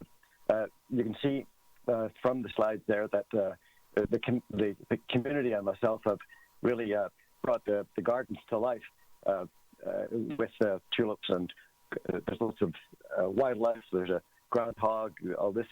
There's a vegetable garden. So really the community on Sumac Street has come together in the attraction of the cubes, basically. So I'm speaking neither for nor against this development, but I am speaking on the fact that there's a demolition permit on my home. And so I really want to to bring you the background of what it feels like to live in the cubes. So the Dutch design, as you may see from one of the slides there in Rotterdam, they are considered a municipal monument in the city of Rotterdam, which has always had a tradition of fabulous architecture. So the cubes are a licensed design brought by the Unitrike Corporation to Toronto to be put on this marginal land. Now this marginal land then has become the center of the entire West Don Lands development here. But as you can see from the slide, the yellow cubes of Rotterdam then are a big attraction. But there's one particular portion down there of this what looks like a scaffolding of a building, and this is how the Dutch would honor the previous building which had been there. Let's see, this one was bombed during the Second World War, and they maintained this framework of it. So if the cubes are going to be moved for this 35-story development, then what's going to happen to them? Are they going to go the way of Fillmore's, let's say, or Captain John's boat? Well, it would be a shame to lose this attraction when Toronto is basically faced with buildings that reflect each other. So the cubes are an integral part of the landscape, I would say. And these slides, as you can see, do give you a feeling of what it's like to be on the inside of the cube. Even the negative space of this box on its point is useful. But really, you look up into the peak, which is 22 feet above, and it's beautiful night and day. Now, if the cubes were going to be moved, or let's say have to make room for this development, is it possible that can be moved by the owner of the design, that is, which I am aware has been ceded to the Métis Indigenous Nation. So the land immediately east of the cubes on the other side of the Adelaide flyover, you can see there on slide number 4, basically this little triangle of land, which is a city-owned land as far as I know, is a little meadow, and I've spent many a sunny afternoon there, in among the reeds and lying on the grass. It's beautiful. So can this be made available, let's say, for any, let's say, replication of the cubes? And I think other people will speak on that in future deputants. So if there's any questions, I'll be glad to talk to you about that. Thank you so much, Martin. Are there any questions for Martin? Councillor Wong Tam. Yes, thank you. Martin, thank you so much for your deputation. And I regret that we were not able to share your slides on the screen while you were speaking. But I do know that the materials that you submitted are in front of the councillor. So please rest assured that did happen. Martin, my first question to you is, your proposal regarding the cubes to have them relocated. You are aware, I believe, that the cubes are not a listed or designated property in the Heritage Act. Is that correct? I understand that. And it's not my decision or request to move them, but it would have to be the owners of the design that would have to bring that up. But yes, I understand that. Yeah, thank you. And so your proposal is that as part of the development review, that city staff as well as the community and the applicant work together to find these cubes a new home if they are to be repurposed. Is that correct? A new home would be suitable for me. I've been renting here for 20 years, and it's quite suitable for me for sure. Yes. Oh, sorry. I meant that the cubes would have a new home, like being placed somewhere on the site or within the vicinity of the neighborhood. Yes, I think they are an integral part of Corktown at this point, and if there was any way to replicate that, the slide number 5 actually shows how the cubes could be put into that little piece of land on immediately to the east. And that would give you a feeling for what this 35-story building is going to look like behind the cubes, or even on top of the building. How about that? So just anything that can just keep the memory of this unique building alive would be really nice. Yeah, thank you. Martin, in the past, the City of Toronto has struggled with trying to preserve or commemorate iconic symbols, cultural symbols, and the cube may end up being one of those interesting challenges.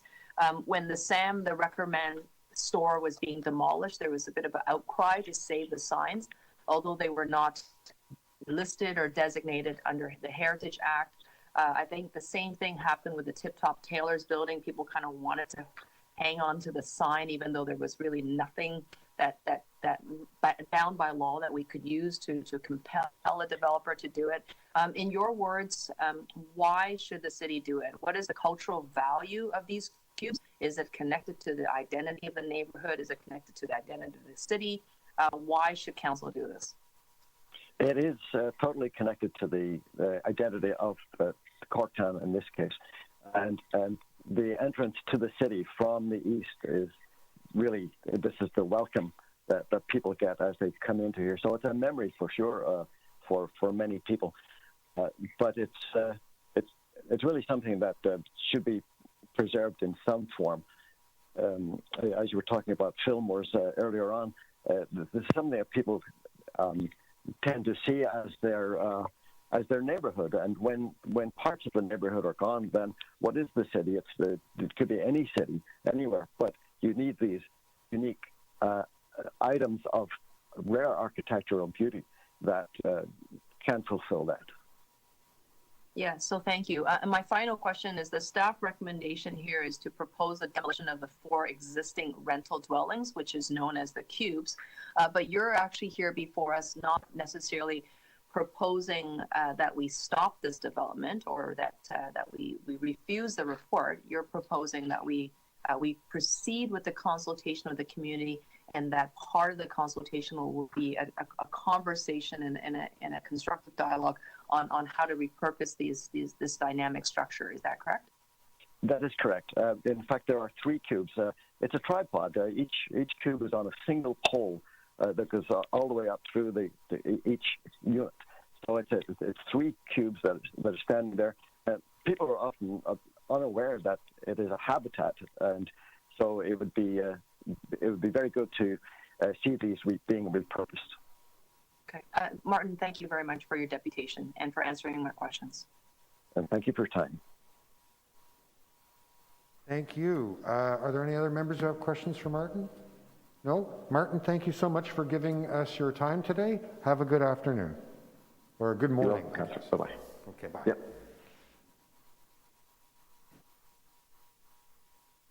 Are there any questions of staff on this item?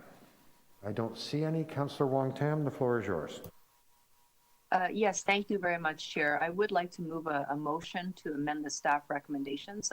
First of all, we definitely want to proceed with community consultation, and part of that provision is to make sure that we provide ALDA accommodations, which includes sign language interpretation if it's needed at those community meetings. And then following that, I'd like to set up I'm proposing that we set up a working group, both for the site plan as well as the zoning amendment and OP amendment, so that we can just spend a little bit more time with the applicant and the community, as well as affected stakeholders, to see if there's a way that we can shape this application to really, number one, maybe meet the prescriptions of the zoning bylaw that exists in place, but also to spend a little bit of time thinking about, how do we actually build a neighborhood out in this area that actually is going to be even more inclusive. And I'll speak to the application in a moment.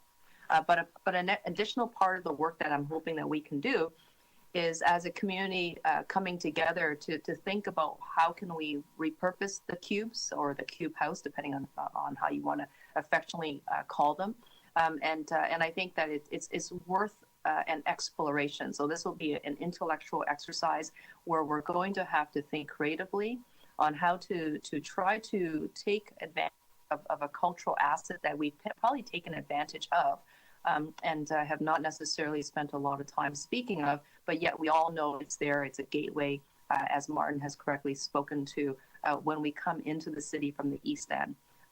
Ellen, if you can take down the screen, and I don't know if you can show the images. I want to just continue speaking and using my time. If you can put that up, that would be great. Thank you so much, Ellen. You are wonderful. If you can just make the images a little larger, and I will get going. This application is of interest. You folks all know the site, even if you have driven by, cycled by, or perhaps walked by. I think that the things that we probably, if you were to actually walk by it, this is probably the best part of it. If you were to walk by it, you'll see that it's a very unusual site. Thanks, Helen. If you can go back to the first image, that would be the best. If you can walk by, you can see that it's a triangulated site. It's bound by, obviously, a number of city streets, and then you've got the freeway that sort of flies over it and the underpass. It's a very challenging site. To be quite honest, I didn't think anybody would ever take a stab at it, because it seemed to me there were a number of restrictions, including the fact that it was more along the lines of a site. Thank you. If you can just hang on to this picture, that'd be great. It's almost a site that you sort of kind of look at it from a distance, and you have this amazing depth of field of view. And you don't really get close to it because the access to the site is so poor and it's so inaccessible.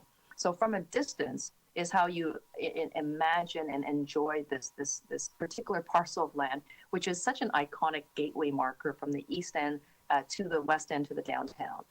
But yet at the same time, we all know the cubes. And Martin was so gracious to invite me into his home, and you can see pictures of his apartment there.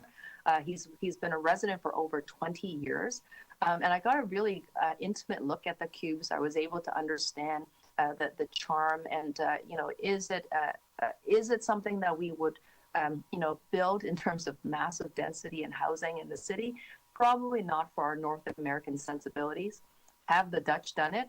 Absolutely. They have all sorts of projects in certain parts of the cities where they have actually played with dimensions of the cube, which is, so it becomes sculptural, not just functional. And I think that's what the beauty is for me.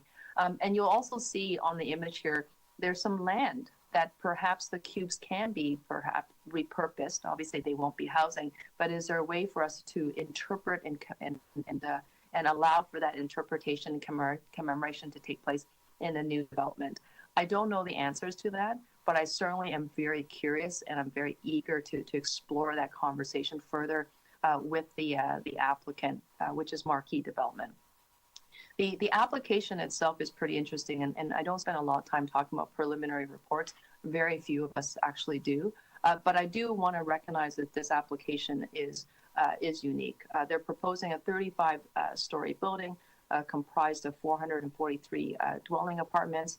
There will be retail space introduced at the base of the building, which I think is quite courageous, because you can see from this image, you need to be able to drive people, like literally move people there in order for that retail to be successful. And so there is a proposal here to actually introduce new retail space. So to me, that's a intellectual curiosity that I want to explore, because retail spaces, as we know, need pedestrian activity. It needs human animation. It needs sticky streets, so people will want to come because it's desirable and it's a unique experience. And they're going to have to put a lot of thoughtfulness into their retail strategy. So I want to just be able to recognize that. They're also proposing in this application something unusual, which is 119 affordable rentals. I did not have to ask councillors. Marquee Development walked through the door and said, I'd like to build affordable housing. And the conversation went from there, which I'm hoping will be building strength upon strength moving forward. So I want to just draw my conclusions to an end and to say thank you, Martin, once again, for taking the time to depute. Thank you for pointing out the importance of the Cube House and the cubes to all of us here at Community Council. I'm really interested in knowing where this conversation goes. I'll be very keen in hearing community feedback and the ideas that will probably germinate from the working group. And I'm looking forward to seeing this to its end and final report. And hopefully we can do something innovative, something that hasn't been done in the city before, something that perhaps comes out of just really strong dialogue and a desire for people to build an inclusive neighborhood that's beautiful, sculptural, and also respectful of its heritage, even if it's contemporary heritage. Thank you very much. Thank you. Any questions of Councillor Wong-Tam? No? Does anyone else wish to speak to this item? No? Then we'll take the motion and the item together. All those in favor, opposed, carried. That takes us to TE 29.32, 682, 686, 688, 720, 740, and 742 Broadview Avenue. Official plan zoning bylaw amendment applications, preliminary report. We have some deputants on this. First, I have listed Maria Miller. Maria, are you with us? I am. Good morning. My name's Mariah. Oh, I'm sorry, Mariah. My bad. So Mariah? No, it's not. It's spelled like Maria. Very well. Mariah, you have 5 minutes to address the committee. You can start as soon as you're ready. Okay, thank you. Good morning, councillors. Thanks for hearing me today. I've lived with my family on Dearborn Avenue, which is directly across the street from the proposed Loblaws development, for 33 years. And I'm very much in favor of a residential and commercial development on the site, and I like a number of aspects of the proposal. However, I have many of the same concerns that have been expressed by others in their submissions: traffic jams, insufficient parking, shadows, stresses on infrastructure, strains on community services, and the need for affordable housing. But today I'd like to bring your attention to a few other things. First, the landscape improvements that are proposed by Loblaws.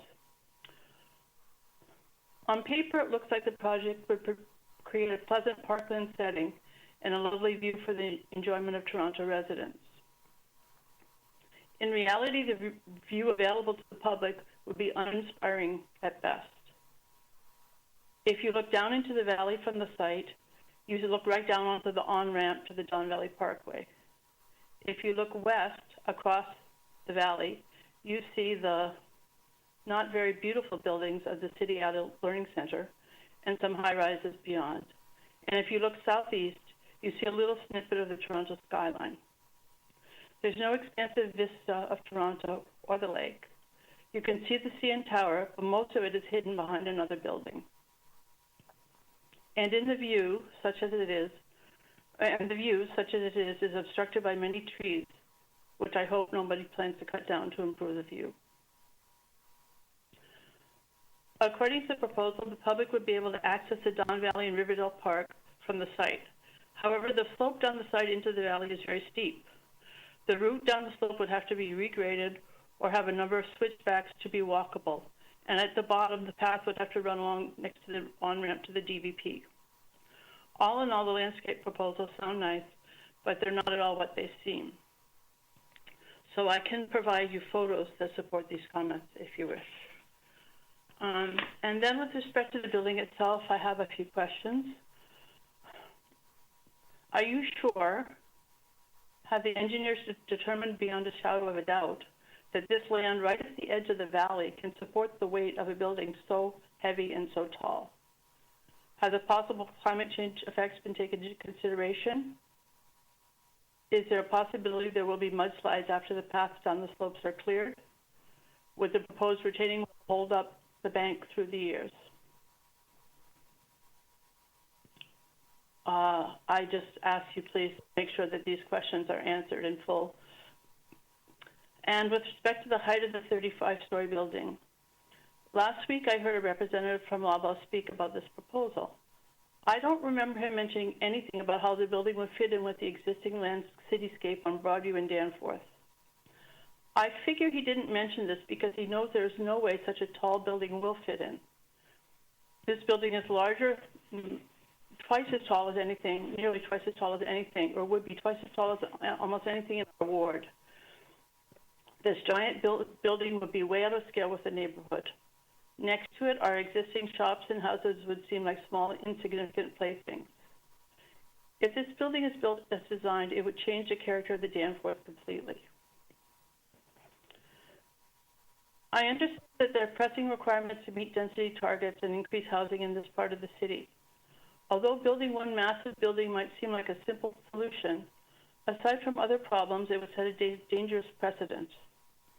It may seem like a way to save the Danforth from further development, but in the end it will have the opposite effect.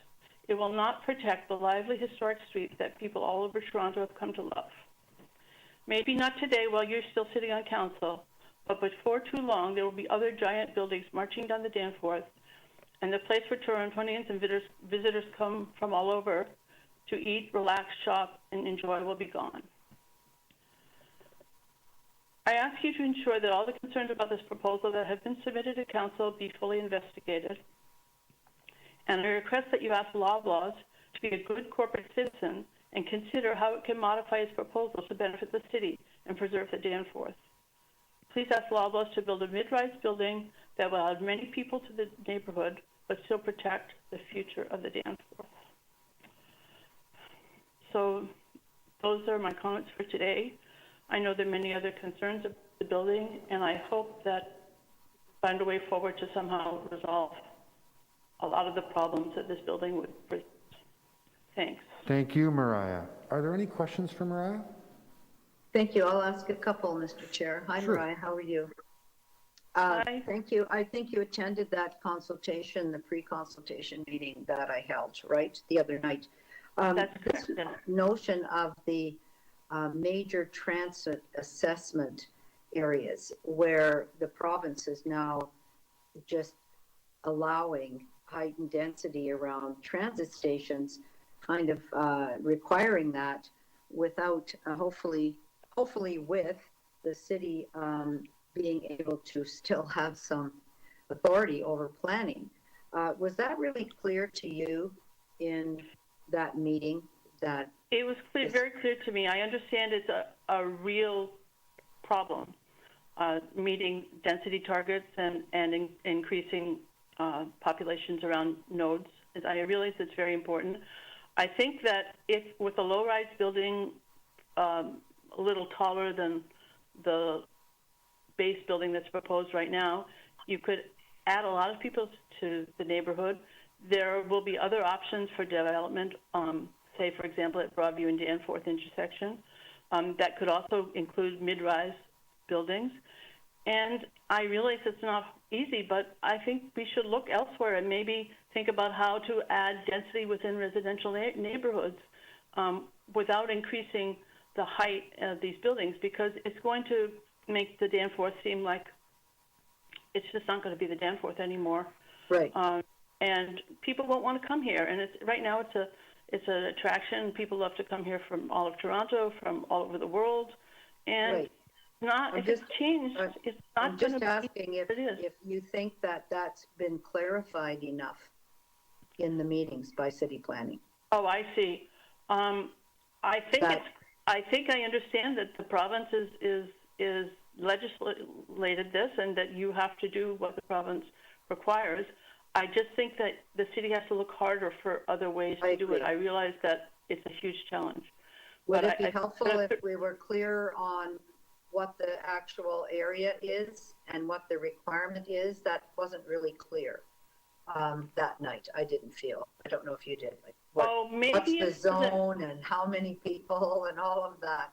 How many jobs, the 200 people or jobs per hectare, to have that nailed down a bit more for the public consultation meeting? Oh, yes, absolutely. It wasn't clear at all how many hectares are involved. We understand that there were 200 people required per hectare, but we don't understand what the node, how big the node area would be, what the area around the transit station requirements would be in the number of people. And once you identify that, you can figure out where these people can be. But to just build suddenly a big building like this without understanding what the requirements actually are. I mean, and also, I don't think you should try to build a big building and make sure that, and cover the whole area for density by just building one massive building when it's going to be so destructive to the neighborhood. But yes, you're right, absolutely right. We need to have lots more precise information about what density is actually going to be required. You're right. What's required and what the zone is. And it was not clear. I think someone said at the meeting that a number of applications are coming in to try to get in front of the requirement to have any affordable rental housing on development sites. Did you hear that comment that night? Yes, I heard that, and I understand there may be some ways around it, but I definitely think that affordable housing should be built in any new building, and that, you know, that's what we need to do for the health of the city. So, good. Yeah. But some of that wasn't very clear. You're right. That wasn't clear, and even though inclusionary zoning is not in effect, but this application came in ahead of time. But you would agree with me that there were a lot of people of the 180 who attended that that were really clear that they would not be able to support anything that didn't have some affordable housing in it. Yes, I know that was a major concern. I think our whole neighborhood is aware of that and is concerned about that. Great. Thank you. Thank you so much, Mariah. Okay. Are there any other questions for Mariah? I don't see any. Thank you, Mariah, so much for sharing your thoughts with us today. Thank you. I know. The next deputant I have listed is Mark Rappas. Mark, are you with us?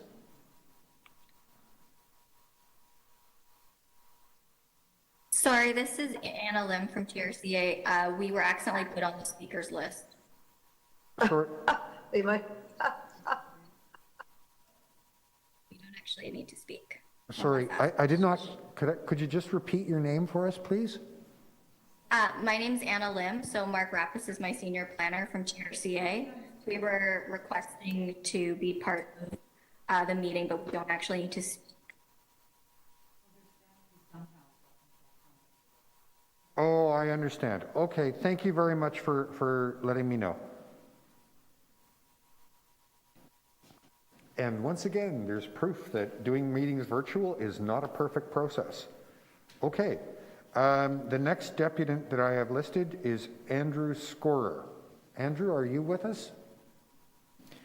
To the chair, that speaker is present. They just need to click on Connect Audio at the bottom of their WebEx panel, and we can unmute them so that they may speak.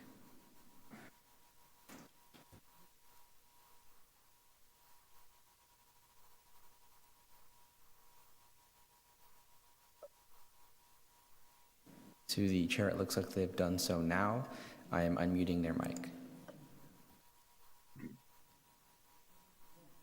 Good morning, everyone. Good morning, Andrew. Welcome.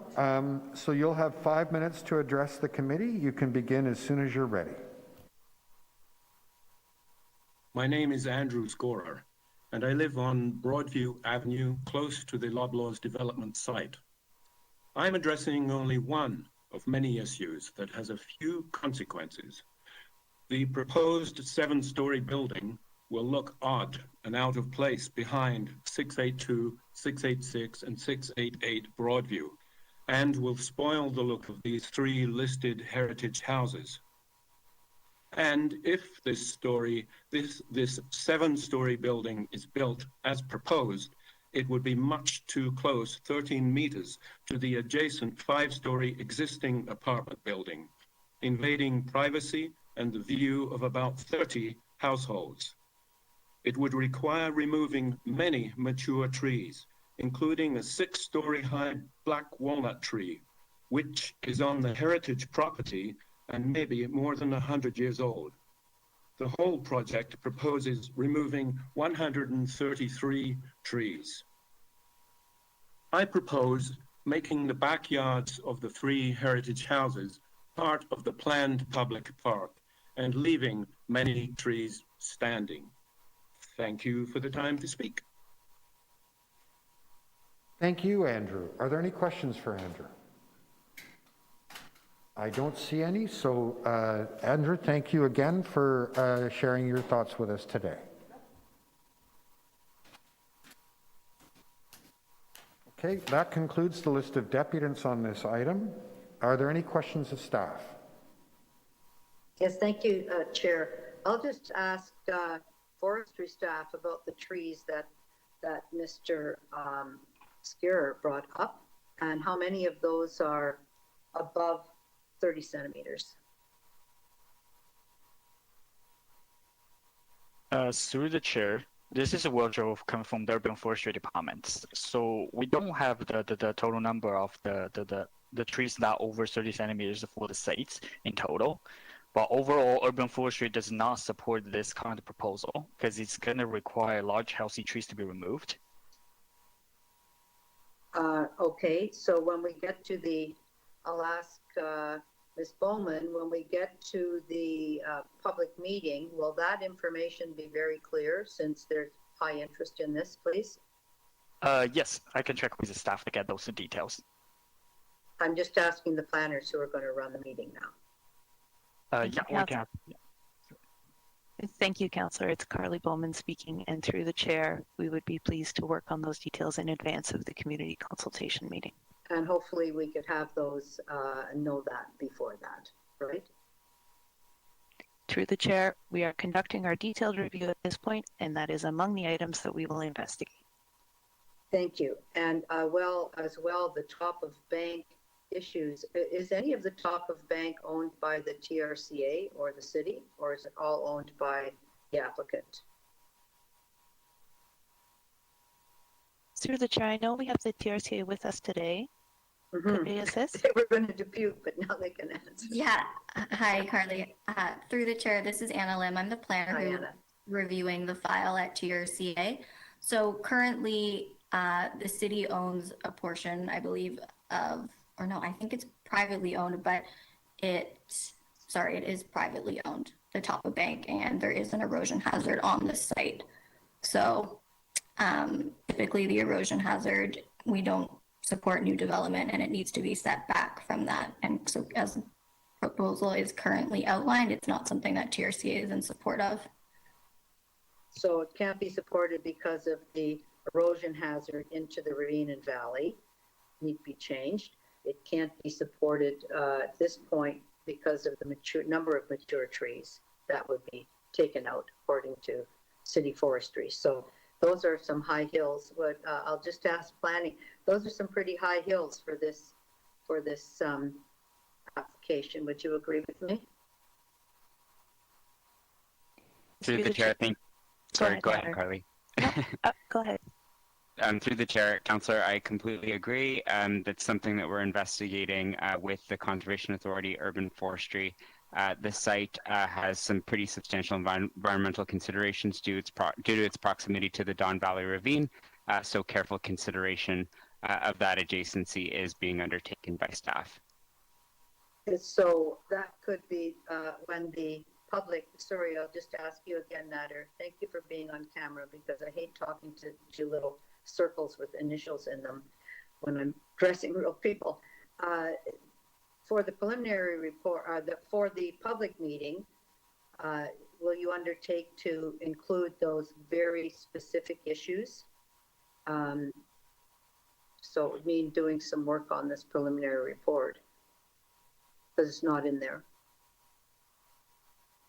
Through the chair, we will be providing a detailed overview of the conditions that exist on site, as well as the environmental considerations that are being explored further with the applicant and with internal departments and agencies. Well, I think I'm really asking about the trees and the top of bank, specifically and clearly in language that the community completely understands. That's what I would ask for and ask for that undertaking. Unless I just hold this and include that in my motions. Would that be helpful, or do I need to do that or not? Through the chair again, I think that's something that we can do for the community consultation meeting. Okay, I may just hold this and be clearer in the motions that I put in because the trees were, I thank Andrew for coming today. And then the issue around the heritage buildings, how many are there involved in this application? Through the chair, there are 4 buildings that are presently untouched by the development proposal. and but the back rear portions are being considered, correct? That is correct. Thank you. And you did hear about the MTSAs from Ms. Miller, that people now know about that, but it's not as clear as we might like. Would that be able to be something that could be included in the community consultation to clarify that a little bit? What zone you're anticipating, how many hectares or acres there are in that zone, what the requirements are, and how it's a provincial program. So through the chair, we're happy to provide additional detail on the requirement for MTSAs as it relates to the site and to the larger Danforth study area at the community consultation meeting.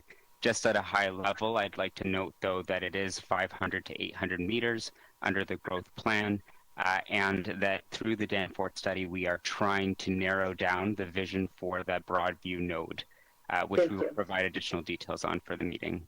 That would be so helpful. Thank you very much. And what the geographic area might be. Lastly, I'm going to ask for this, and I'll probably have to ask Ms. McDonald, but how many applications does Choice REIT have? How many have they built? Through the chair, it's Linda McDonald speaking. We have processed a number of applications from Choice REIT. We've worked with them fairly frequently in the city. We don't have an exact count of how many applications are either in process or completed in the city, but it's certainly something we can find for you. So it really has to do with have they rezoned and then have they built that, or have they rezoned and then sold it? I'm really trying to find that out because my experience is rezoned and then sold. So I really want to be clear. I think the community really wants to be clear as well on this site, what we should anticipate. So that's one of those motions. Thank you very much. And I also have some motions. Thank you. I just want to thank you and all of your great planning staff for being on that consultation call that we had on November 18th with 180 people from Riverdale, really interested in this application. Would you agree with me that affordable housing was at the top, one of the top of everybody's list, that they are very supportive of such an application, including affordable housing? Through the chair, I agree. At the meeting last week, there was a lot of interest in affordable housing to be included in this project. It's certainly something that the planning is also very interested in. Thank you. Although there's no IZ requirement, it did come in under the wire. Still, we would be working to attain a certain number of affordable housing. So it's 500 units, and under the IZ, which isn't in effect, it would be 30 units, we heard. Is that correct? Through the chair, I don't know if we have an exact number yet. Perhaps Nader has more information. If not, we certainly can have that information in time for the public meeting. Okay, thank you very much. I can answer that through the chair Okay, if you would thanks, like. Nader. Yeah. It is approximately 30 units, and that is something that we're continuing to explore with the applicant and with the rest of the housing team here at the city. Correct. Okay, thank you so much. Mr. Chair, I have a motion that I have, but after hearing from the applicants, I think I want to amend that, because very interesting hearing from the applicants and also from our staff, particularly dealing with the trees. This is the Don Valley. Councillor Fletcher? So if you don't mind, I'm going to amend my own motion. Okay, Councillor Fletcher, if you would like to amend the motion so that we can handle it properly, what I'd recommend is that we stand this item down and you send any proposed changes to your motion to clerks, and we can get all of that sorted out so that the members have access to the motion properly. Okay? That's perfect. Thank you so much. Thank you. Okay. So we will hold that item for getting the motion sorted out. And that takes us to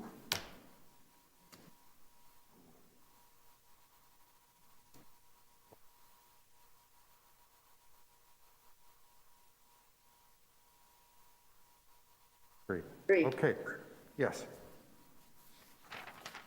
Lots to keep track of today. So the next item is TE 29.33, 838, 840, 842, and 844 Broadway Avenue, official plan amendment and zoning bylaw amendment application, preliminary report. Thank you, Chair. I I've have just no been going deputants back- listed. Are there any questions of staff? I've just been going back and forth with clerks on this, and I just want to connect with our director for Toronto and East York, and that C2K is a concept to keys where there's affordable housing involved. Are you able to address that? Confirm that? Yes, through the chair, C2K is working with us on this file because of the affordable housing component. And so one of the C2K planners is leading the review. So they're already on the review? That's correct. Okay, so I think just let Ellen know, we don't need to move that because it's already there. But you have now sent, this has been going on for a number of years, this application, whoever'd like to answer that. But last night, we now got a housing report. Is that typical to send something the day before? Through the chair, no, it isn't. No, it's not. Can you explain how that happened? Or would you like to take that offline? If that's acceptable to you, Councillor Fletcher, yes, I'd like to take that offline so we can do a little bit of looking at And that, I'd like to please. have C2K there as well, but the lead on C2K, which I believe is Fahim. We'll speak to that. Through the chair, Councillor Fletcher, I apologize. I did confuse this file with another file, which is being, and again, I know. Like Councillor Perk, sometimes I have a little bit on my plate here. I was confusing with another file, which C2K is leading. Oh, okay. In this case, it is my Not there. team. That's correct. Right, so if I Correct. just had it referred for review to C2K, would that be in order? That would be fine. They're not reviewing this particular one. It's 16 affordable units within a development. No, they aren't. We're certainly happy to work with C2K on this. I'm going to refer it for review to C2K, and I just ask you, everybody knows who C2K is if I make that referral. So I'm back to Ellen again. Sorry, Ellen, that everyone understands that. So I'll move it without recommendation. No, it's not good. It's just ask C2K to review as well as city planning leading up to the community meeting. Are you okay with that? Through the chair, yes, Councillor Fletcher. We will work with C2K, city planning. Right. So I'm just clear with the clerk that if it simply says review. Okay, Councillor Fletcher, if I may. Councillor Fletcher, I can if I hear may. nothing. There's so much noise. I understand, Councillor So much Fletcher, noise. if I may say something. Yes. Thank you. Okay, so it is really difficult for the clerks when they're dealing with multiple items to be able to amend motions as they're being debated, okay? So what we're going to do is put up the draft as it exists, and I'm going to ask My you to, draft. and I'm going to ask you to take a look at it and see if it's okay or if there are changes we need to make. Exactly right. Since C2K, it's not a team, it's just C2K. But if you'd like to leave team there, that's fine. But I prefer to have Okay. it out. Okay, now, if I can just ask the clerk, one moment, I have to check something procedurally.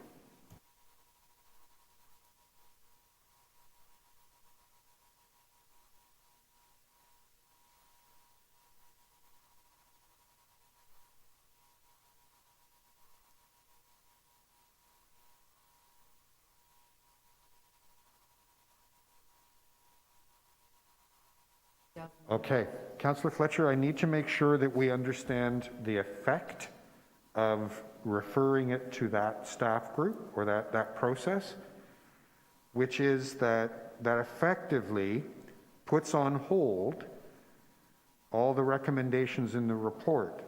So it puts I on see. hold, Councillor, so it puts on hold having the community consultation meeting. So could we just say? Is that and I'm your sorry to do intention? this.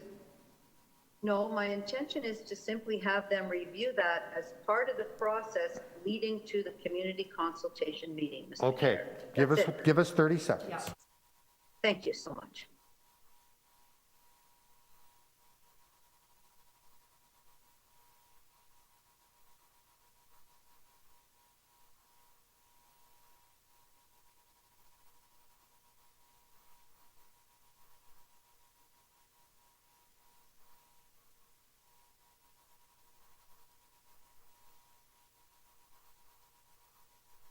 Members, I'm going to suggest we take a 2-minute recess. No, it's going to take a moment because We'll just put it on hold and come back. no, we're going to take a 2-minute recess. So much.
Councillor Fletcher, if you could take a look at the screen to see if what we've come up with will suit your purpose.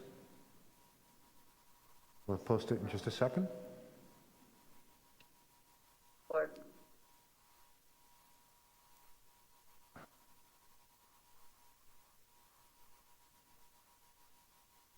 Is that satisfactory? I love it. It's beautiful. Okay, we'll get Thank rid you of very much. the doubled in. And then we have a motion. So you're prepared to move that motion? Oh, yes, and thank you so much. Okay, It's very beautiful. good. It's a great motion. So the floor is yours to speak to the item now. No, that, I'm very happy to do that. This is and Councillor Bradford would know this very well because it was at the TPA. This was one of those projects that we inherited, those of us who took on new parts of the ward. So this was half TPA and half developer that had MOU to purchase the TPA property. And when I was elected, I then just determined that since it was off TPA, we could get some affordable housing there.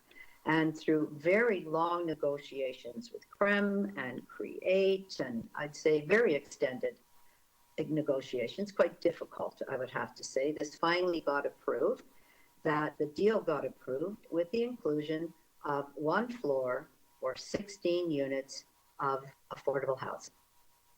And this is meeting the Broadview Area Planning Study, a 6-story development, and then the city adding, through an official plan amendment, a 7th story in order to include 16 affordable housing units. Brand new, weren't there before, etc.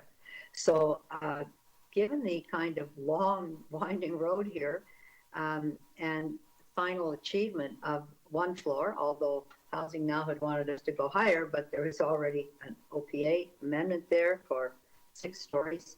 I just wanted to say how important it is to be able to be creative, that when we have a piece of property that we're including into a development, I believe we should all be extremely creative to find ways to include affordable housing. That's our mandate. That's what we need. We've heard that from Loblaws, and the community very clear wants affordable housing. And the Danforth Planning Study matter knows that that's a big goal of mine and also of the neighborhood for including affordable housing in a planning study. In fact, it's the only planning study where that's one of the parameters. And I think we need to add that in every planning study, everything we do, everywhere we go, and be very creative at looking at ways to achieve that. So I'm very happy to have C2K have a little look at this, and also while it's being reviewed for the planning meeting. Thank you very much, Mr. Chair, and I'll move that motion and move this on to the publication phase of this development. Thank you. Are there any questions for the mover? Seeing none. Anyone else to speak? No? All those in favor? Opposed? Carry. Next.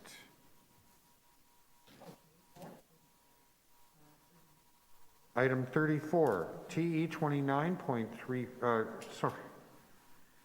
33 and 39 Davies Avenue, zoning amendment application, preliminary report. I have no deputants listed on this item. Are there any questions of staff?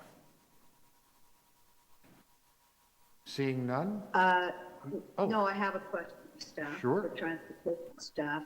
And I also have a motion I'm moving. If you'd like to put the motion up, please. Thank you. We'll put the motion up when we're finished questions.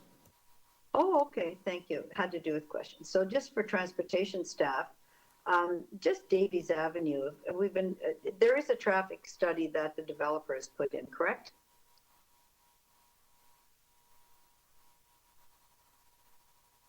Through the chair, it's Carly in planning. I can confirm that the transportation analysis was provided as part of the planning application.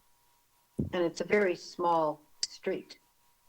It's not a big wide street. It's a one-way small street, correct?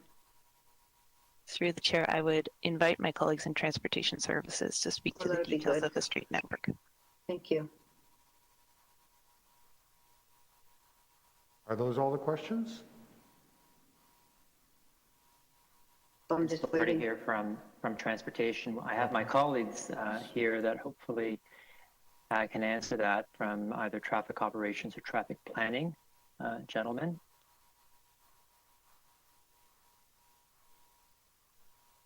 That is a relatively small street, as I believe a one-way operation.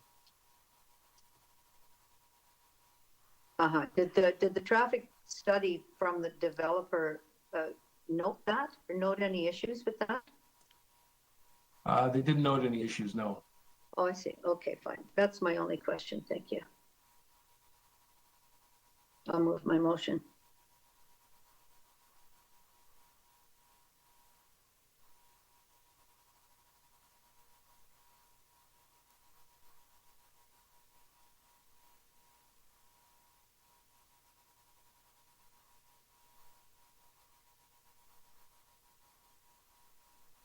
Could I just be clear? Are there any staff prepared to answer that question?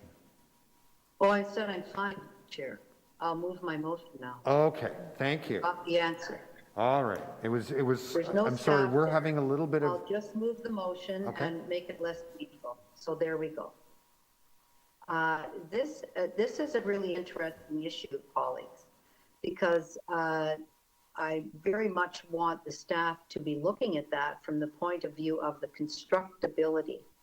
It is hemmed in by the Gardner. It is hemmed in by a park. There's a little lane, tiny little road. And honestly, I have no idea how these folks will be able to construct anything there as what they're trying to construct. It would quite possibly close off the entire road, and there's nowhere else to go except right down onto the Gardner. It's a sheer bank. So I really do have to make sure that the traffic study that the developer had, the applicant has put in, that our staff are able to review that so clearly from the point of view of traffic operations and comment on how that would ever be able to be constructed. I'll also say that this particular area was and is, a light employment area, and this is an office application, but the developer also has a residential application. And to remind everybody that when Riverside Square was approved and it was owned by Streetcar, and they also owned this, that part of one of the motions and requirements was for staff to look at maintaining this zone on Davies Avenue as employment, and that the change of use for Riverside Square on the south side of Queen Street was also related to maintaining that use on Davies. There were discussions all of the time about that. So this is a tiny zone. It's attached to Toronto Community Housing, Don Mount redevelopment. It's a very difficult traffic area. It's taken many years to have a proper traffic plan. And so that will also have to be part of this community consultation. I'm very focused on this because it could be a nightmare. Coming up later will be another one for road occupation, and I'll speak to that when we get to 66. But the right-of-way road occupation permits, which are given out by the city, I think we need to start really looking at the constructability of things and what the requirements would be to construct something in these small, tight areas. And that's with that, I'll move this motion, Mr. Chair. Thank you so much. Thank you. Any questions of the mover? I need my screen.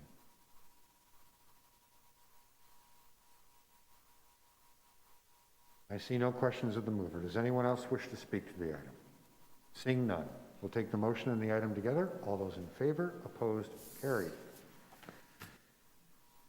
Item T. Just for difference here. Item TE 29.37, construction staging area, 698 to 706 Spadina Avenue and 54 Sussex Avenue. I have one deputant, Nicholas Provart. Nicholas, are you with us? Hi there. Hi, Nicholas. Mr. Speaker. Welcome. Hi. I'm going to give you 5 minutes to address the committee. You can start as soon as you're ready. Great. Thank you, Mr. Speaker and councillors. So I live across the street from the applicant's site. So that's U of T and Daniels, where they're planning to build a new residence. The applicant has created a new park as part of an OMB settlement at Robert and Sussex, which is just west of their site. It's really popular with kids. You know, the day it was open, the kids just went over there. School kids are going there. So Sussex is one way west, west of Sussex Mews, and the neighbors are concerned, many neighbors that I've spoken with, about construction vehicles entering the Sussex Avenue, where basically kids have to cross to go to this park. And we're also averaging about 25 to 40 wrong way drivers on this little stretch of Sussex who go east on Sussex, including construction vehicles. So we would like a recommendation added to that. And I believe Councillor Layton has wordage for this recommendation that we had suggested, with having no construction vehicles beyond this point at the northeast corner of Sussex Avenue and Robert Street, indicating do not enter construction, and then also on the northwest corner of Sussex Avenue and Sussex Mews, indicating no construction vehicles beyond this point. It's I think that would really help keep construction vehicles out of the neighborhood. There are going to be a lot of them, and that would be really fantastic if that could be added as an amendment, a recommendation. Thank you. Thank you. Are there any questions for Nicholas? I don't see any. Nicholas, thank you for sharing your time with us today. Nicholas was the only deputant we had on this item.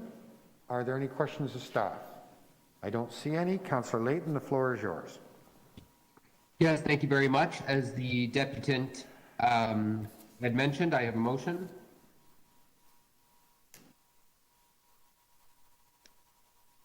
That Toronto and East York Community Council direct the applicant to install signage on the northwest corridor of Sussex Avenue and Sussex Mews, no construction vehicles beyond this point, and that the northeast corner of Sussex and Avenue and Robert Street indicate and do not enter construction. The contractor shall ensure no construction vehicle services the site entering Sussex Avenue and Sussex Mews. We had a lot of discussions with city staff about the site. There were several suggestions made by the community, including one to shut the street down. Unfortunately, for servicing reasons, it wasn't something that was deemed possible or safe from the perspective of emergency vehicles accessing the site.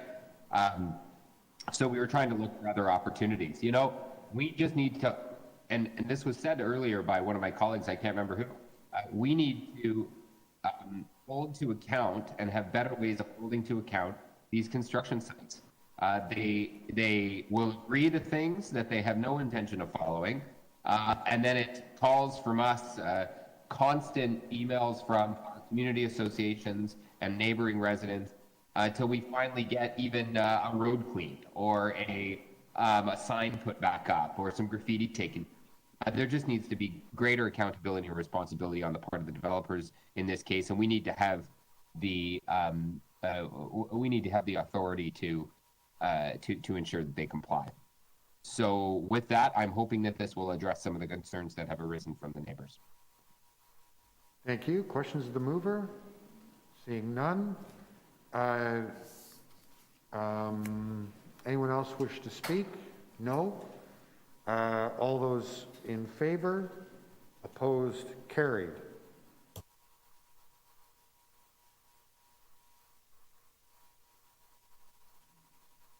Okay, that takes us to item TE 29.43, parking amendments, Sackville Street and Amelia Street.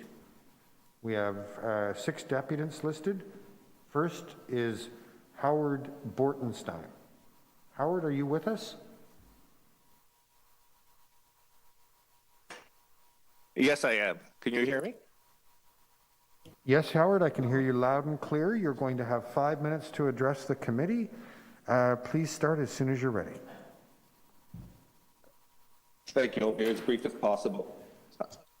I'm Howard Bortenstein. I'm a TLAB party opposing the applicant's daycare pickup and drop off of proposal. I have lived near 461 Sackville for almost 30 years, and I'm also a parent.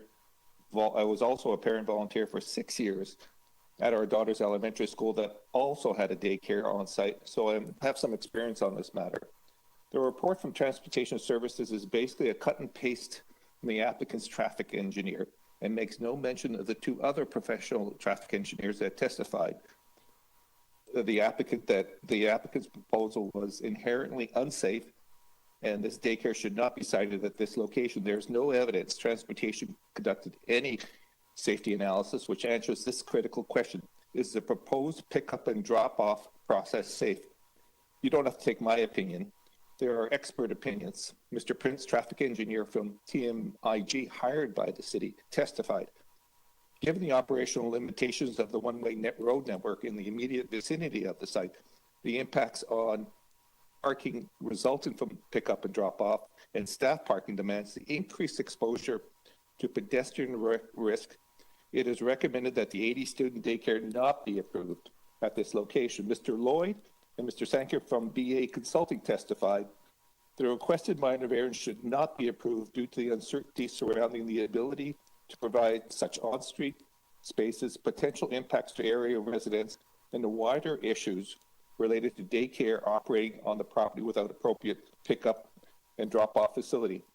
Why did Transportation Services not consider these recommendations from these traffic experts and choose to cut and paste the appellant's flawed traffic study? Mr. Flett, the applicant's representative stated in his submission before you today, you will note that no conditions concern safety requirements. Quite an egregiously misleading statement. Mr. Flett would like you to believe that TLAB decided there were no safety concerns. In fact, there were many concerns. TLAB acknowledged on multiple occasions that the number of parking spaces and whether or not the pickup and drop-off process was inherently safe was not, and I repeat, not within its jurisdiction, therefore not included in the TLAB decision and imposed no conditions. To be clear, TLAB did not order the parking spaces be provided and left the pickup and drop-off decision entirely up to the city. On the importance for the need to consider safety at pickup and drop off, York University researcher Alison McPherson studied pickup and drop off in the TDSB and said in the Globe and Mail article, according to researchers who documented the dangerous driving that occurs during morning drop-offs and found that it put children at a higher risk of getting hit. Over a 12-year period, 411 children in the area studied were hit by a car near schools. And of those, 45 during drop-off times. Of those 29 children, or 64%, were taken to the hospital, the study found. Significantly increasing out-of-district traffic vehicle on very narrow Cabbagetown streets designed for horse and carriage, not cars, coupled with sidewalks chock-a-block during peak periods is contrary to the important Vision Zero objectives. In addition, frequently throughout winter, pedestrians, especially parents pushing strollers, must use the roadway to maneuver around snow windrows, uncleared sidewalks, solid waste bins, etc. In my submission on this item, there is a photo depicting snow on Amelia Street. From inevitably, an accident. No, that's not correct. A preventable tragedy will happen. And the plaintiff's lawyer will find the traffic engineer's reports and claim gross negligence by the city. But that is not much importance to me. What is important to me, another child is hurt or worse. How will you respond to the family members asking, why did you approve this obviously unsafe proposal? I personally know the pain of losing a family member in these circumstances. In 2002, my 7-year-old niece, Yvonne, was struck and killed being dropped off at school. I urge Community Council to refuse the applicant's proposal or alternatively defer the matter until such time that a complete review by Transportation Services on all the safety issues relating to this proposal are complete. Thank you. Thank you. Are there any questions for the deputy? I don't see any. Howard, thank you so much for sharing with us today. The next deputy I have listed is Jason Van Bruggen.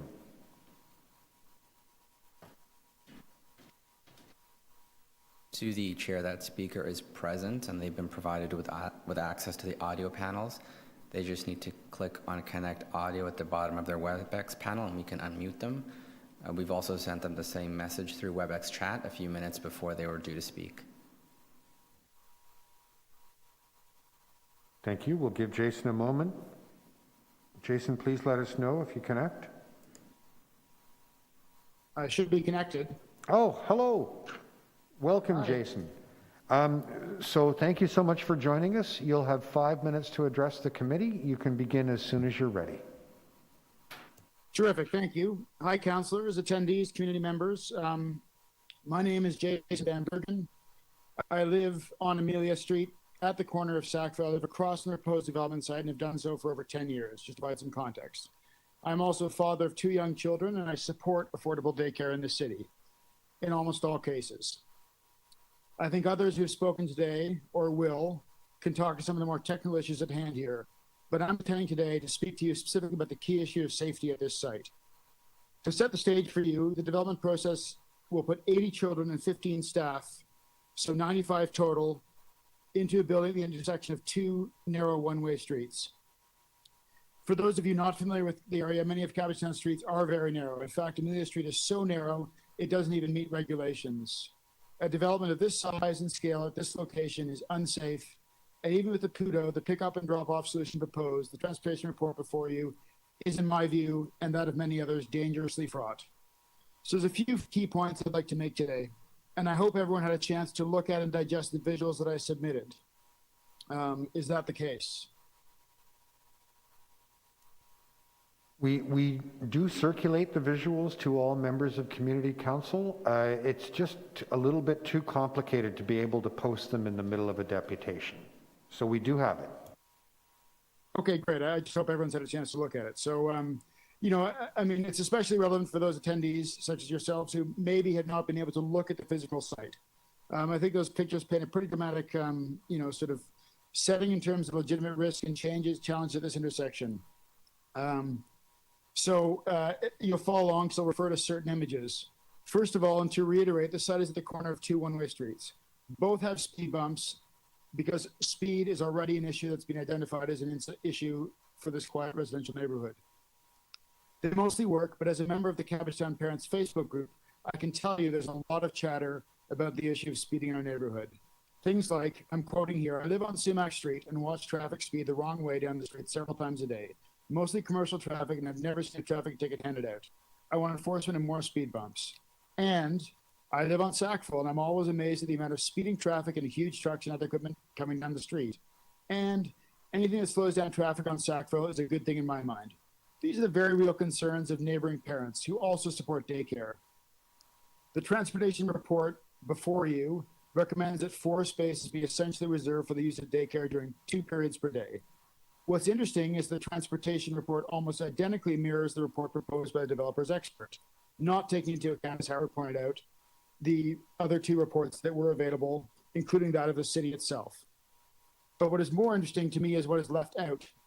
At TLAB, the evidence and cross-examination revealed that when 4 spaces were reserved for PUDO, there would be blockage on the street 10% of the time in the morning and more than 30% of the time in the afternoon. So 10% of the time in the morning and more than 30% of the time in the afternoon, our narrow one-way street would be blocked. Neighborhood traffic, delivery vehicles, emergency vehicles, vehicles that provide, protect us from fire, from life-threatening incidents, etc., would be completely blocked. 10% in the morning and more than 30% in the afternoons, emergency vehicles would not be able to make it up. In photo 18 on my presentation, you can see just how narrow our streets are and how significant a blockage could be to an emergency vehicle trying to get through. You'll see them going up on the sidewalks. You'll see them going the wrong way down one-way streets. Now, if you look at my images 12 to 20, you'll get a sense of what these narrow streets look like in the presence of already normally occurring traffic. You can see what the simple experience of a garbage day does, or the early evening period of deliveries that have only become more increased since COVID started. Take a look in photo 19 and you'll see what the roads look like in winter. You'll see the south side of Amelia Street and the east side of Sackville. Coincidentally, the area is required to be shoveled by the applicant and owned by him, piled high with snow. It's also worth noting that the park on the north side and west side of Amelia Street and Sackville respectively also shrinks due to snow buildup. Sometimes we lose 4 to 5 parking sites on that intersection alone. So this number of spaces, should also be considered. And again, to reiterate, larger pressure and scarce parking has increased blockages and risk to safety in recent times. We all know how people behave when they are time stressed and trying to get through. They mount the sidewalk or try to squeeze by or turn the wrong way down one-way streets or lanes. This puts pedestrians and cyclists at risk, and no stopping sign is not going to stop that behavior. You just have to go to any school or daycare to see how often traffic signs are ignored. You can see just a few examples of these behaviors as they might unfold at this site in photos 1 to 11, where we concerned neighbors staged a 3-car drop-off, only 3-car drop-off for 7 minutes, which is less than the time imagined in the traffic report. So if you can imagine this, where 3 cars becomes 95 people being dropped off and picked up in those key windows, you can imagine how chaotic and messy and highly dangerous this would be. At TLAB, I'll remind everyone that experts brought evidence that a minimum of 7 PUDO spaces would be required to allow development of the size to operate safely and avoid street backups. Yet 4 are what is being tabled here. So the plan, as it currently is before you, is flawed and is going to cause traffic issues and force dangerous driving in an already tight neighborhood each morning and each afternoon. The facts are on the record. The city's own expert witnesses testified that 4 spaces will not be sufficient to allow business to operate safely. It's not conjecture, these are the facts. So I'm imploring you, please, for the sake of your committed work as part of Vision Zero, ask the transportation team to do more work to understand the realities of safety at this intersection for an operation of this size and scale, and to take in the various perspectives and expert testimonials and the city's own opinion, which have thus far been ignored by the transportation report. This many people in this regard for facts and proper planning is actually waiting to happen. I would be remiss not to bring this up, and I really hope that you are able to support my and my neighbors' efforts to keep our community safe and to not take away parking in an area where parking is already scarce and thereby unload the burdens of this massively scaled commercial operation on us, the residents of the neighborhood. I welcome any questions on the photos or the facts that I've laid before you. Thank you very much. Thank you, Jason. Are there any questions for the deputy? I don't see any. Next, we have Blaine Pearson. Blaine, are you with us? Hi, yes, I am. Can you hear Hi. me? Yes, I can. Thank you so much for joining us today. You'll have 5 minutes with which to address the committee. You can start whenever you're ready. Excellent. Good afternoon, Mr. Chair and members of the council. Thanks very much for providing the space and time for us to share some comments today. I am a mother of a 5-year-old child, and I consider myself to be an outspoken feminist. And like all of us, I am a supporter of affordable local childcare. I would personally love to see a daycare work in this location, and I definitely agree with Councillor Fletcher's earlier remarks about creativity. I live at the corner of Sackville and Amelia, so I've got a real lived experience of this intersection. As you've already heard from several of the neighbors who preceded me, this is a very tight location that already suffers from speeding and distracted driving. When my child was an infant, her stroller was hit by a car at this intersection as a car rolled through it. Luckily, she wasn't injured, but it was a real wake-up call to me. It is my intimate experience of this intersection that has me speaking to you today in firm opposition of any development that would see more than 100 people, daycare or otherwise, arriving and leaving from this intersection. The site simply cannot accommodate the aggressive intensification or densification that's being requested, or the resources that it requires. So as you consider Transportation's report, I urge you to not simply frame this as a decision for or against daycare or about a number of parking spaces to be removed from circulation. There are far further reaching repercussions that, if left unaddressed, are going to leave our community in conflict with this developer for years to come, and the city in a precedent-setting position, and even worse, could result in injury. The Transportation report is premature, incomplete, and flawed, and should be deferred or turned down. I'd also like to respectfully table a suggestion today that could be a win-win for everyone involved. So first, I want to quickly address why the report is premature. If you'll remember, during the last meeting, Councillor Wong Tam moved a motion that asked for deferred consideration of the item until, and I quote from the motion, the owner has been granted a license by the Ministry of Education to operate a daycare at the site. The owner of the property has not been able to be granted a license to operate by the MOE. He has only received an approval in principle for the floor plan and site plan. They are not the same thing, and the ministry has confirmed as such. This is an important delineation because without a license to operate, important details that would impact an accurate transportation report have not yet been clarified. For example, a subsidized daycare program would be accessible to more people within walking distance and produce less vehicular traffic than a private specialized program like a language-specific Montessori. There would be real differences in parking requirements, since as we know, specialized programs draw attendees from a far wider catchment and therefore increase vehicular traffic. So having the license to operate before having Transportation revisit the report is critical to an accurate plan that will work. The MOE should be able to provide a license that's conditional on pickup and drop off, and at that point, the nature of the program would be known and Transportation could make the appropriate assumptions. The report is also incomplete. As my previous speakers or the previous speakers have mentioned, it's lifted almost word for word the applicant's transportation report without looking at the other expert witness statements, including the city's own expert witness, or incorporating changes to the traffic and parking changes that have occurred in the area since COVID. But even more concerning, it doesn't even mention the term safety. In a city with a commitment to Vision Zero and with at least 2 councillors on this call who have experienced pedestrian fatalities due to accidents with cars in their wards in the last month, I'm pretty sure that we would all expect a more thorough approach to analyzing a site that intends to see more than 80 very small children arriving and departing each day. Finally, the report has real blind spots that will put people at risk, face issues of enforceability, and set dangerous precedents. During the TLAB hearings, as mentioned by Jason, all 3 experts agreed that 4 spaces was not sufficient to have a facility of this size operate safely.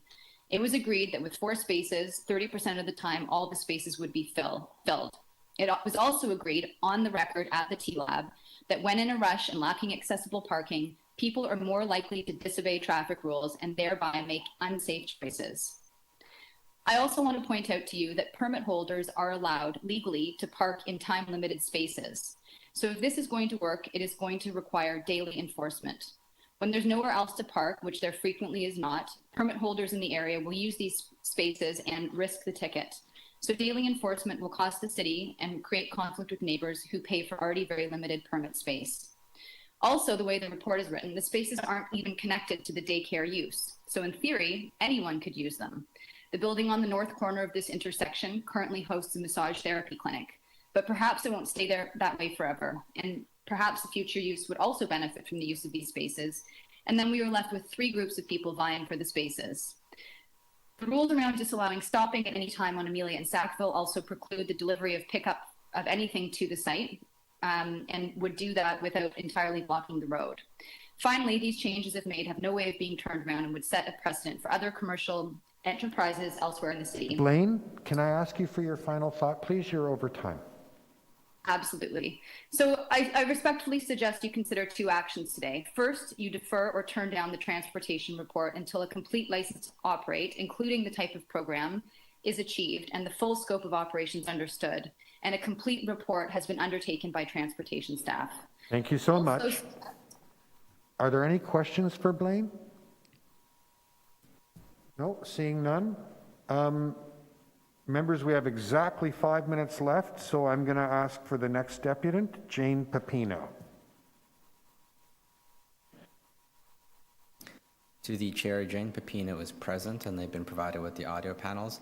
They just need to click on Connect Audio at the bottom of their WebEx panel and we can unmute them. I've also sent the same message in WebEx chat to the registered deputant. It looks like they've done so now, so I'm unmuting their mic. Good morning, Jane. Can you hear me? Or good afternoon. To the chair, it appears that we're having some trouble hearing the speaker. One moment, please.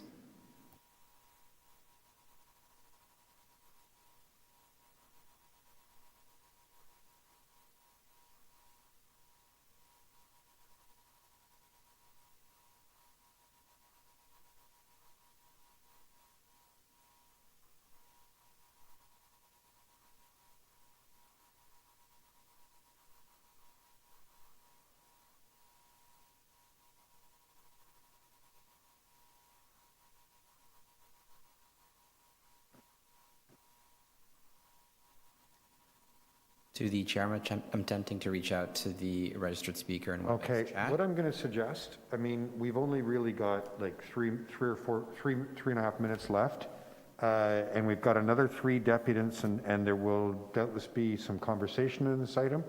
So I'm going to suggest we break now for lunch and give you a chance to sort out whatever technical issues you're having for the next with the deputant, and we'll reconvene at 1:30. Okay. Chair, I have 2 of those motions that you've been waiting for ready to go. I'm afraid, no, Councillor Fletcher, we can't deal with them right now. Okay? So we'll reconvene at 1:30. Okay?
To the chair, if you can give us a 10-second countdown and begin from there, please. Thank you.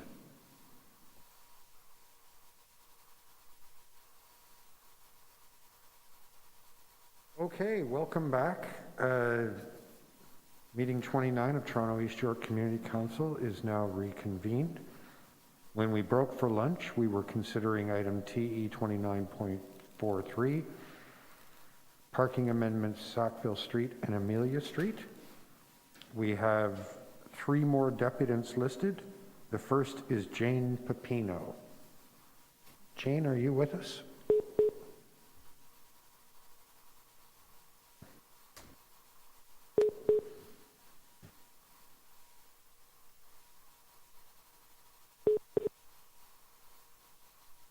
To the chair, Jane Pepino's phone line is unmuted. Jane, if you can hear us, please respond.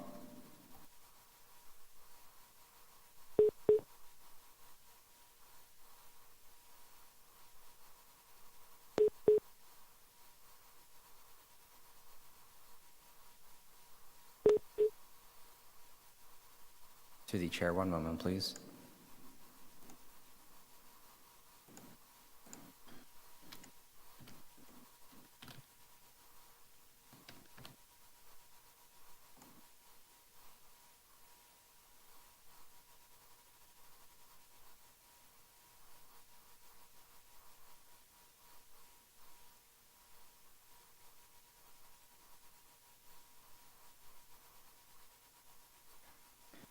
To the chair, I believe we've connected Jane Pepino by phone. I am now unmuting her phone line.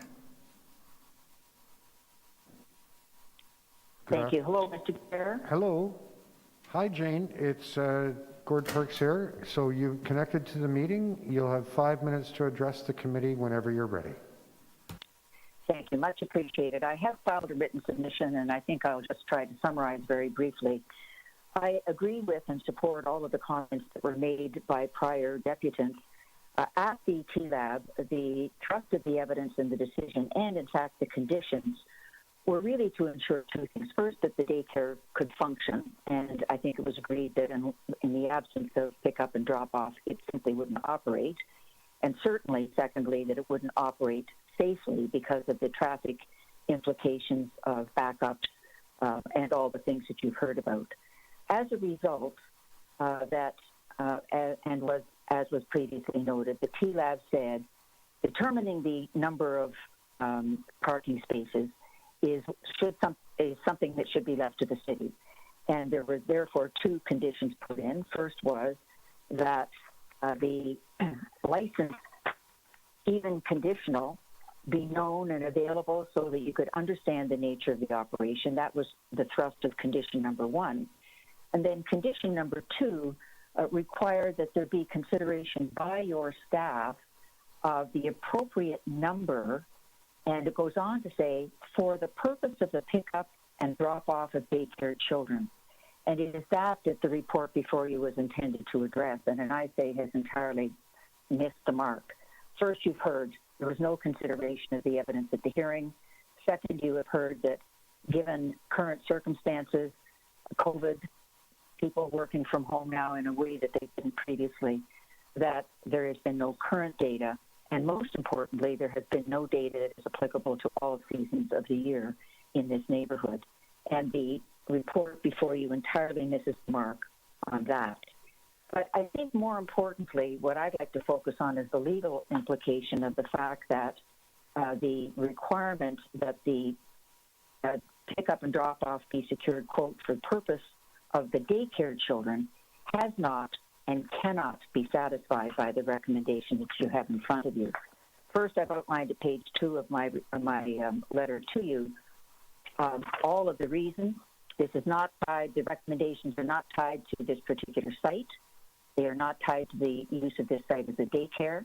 They are not even tied to temporal use. In other words, if the bill before you is enacted, those requirements will come in immediately with no relationship to the daycare or any requirement that they be used because the license may never issue. Secondly, because this is in permit parking area, and this is where the citywide precedent that will be set comes into play, there is no restriction in a permit parking area that applies to residents who hold permits with respect to, quote, posted temporal restrictions, 30 minutes, an hour, or 2 hours. They are allowed to park through those. So although I acknowledge that the 30-minute no parking zone from 7 to 7:30 or 3:30 to 4 is enforceable against permit holders, other steps are going to have to be taken by the city to enforce those 10-minute temporal provisions in an area where parking is at a premium and sometimes not at all available. The implications of that on the operation are clear. It cannot operate, certainly not safely. But more importantly, the implications for the city, I think, are profound and have not been appreciated.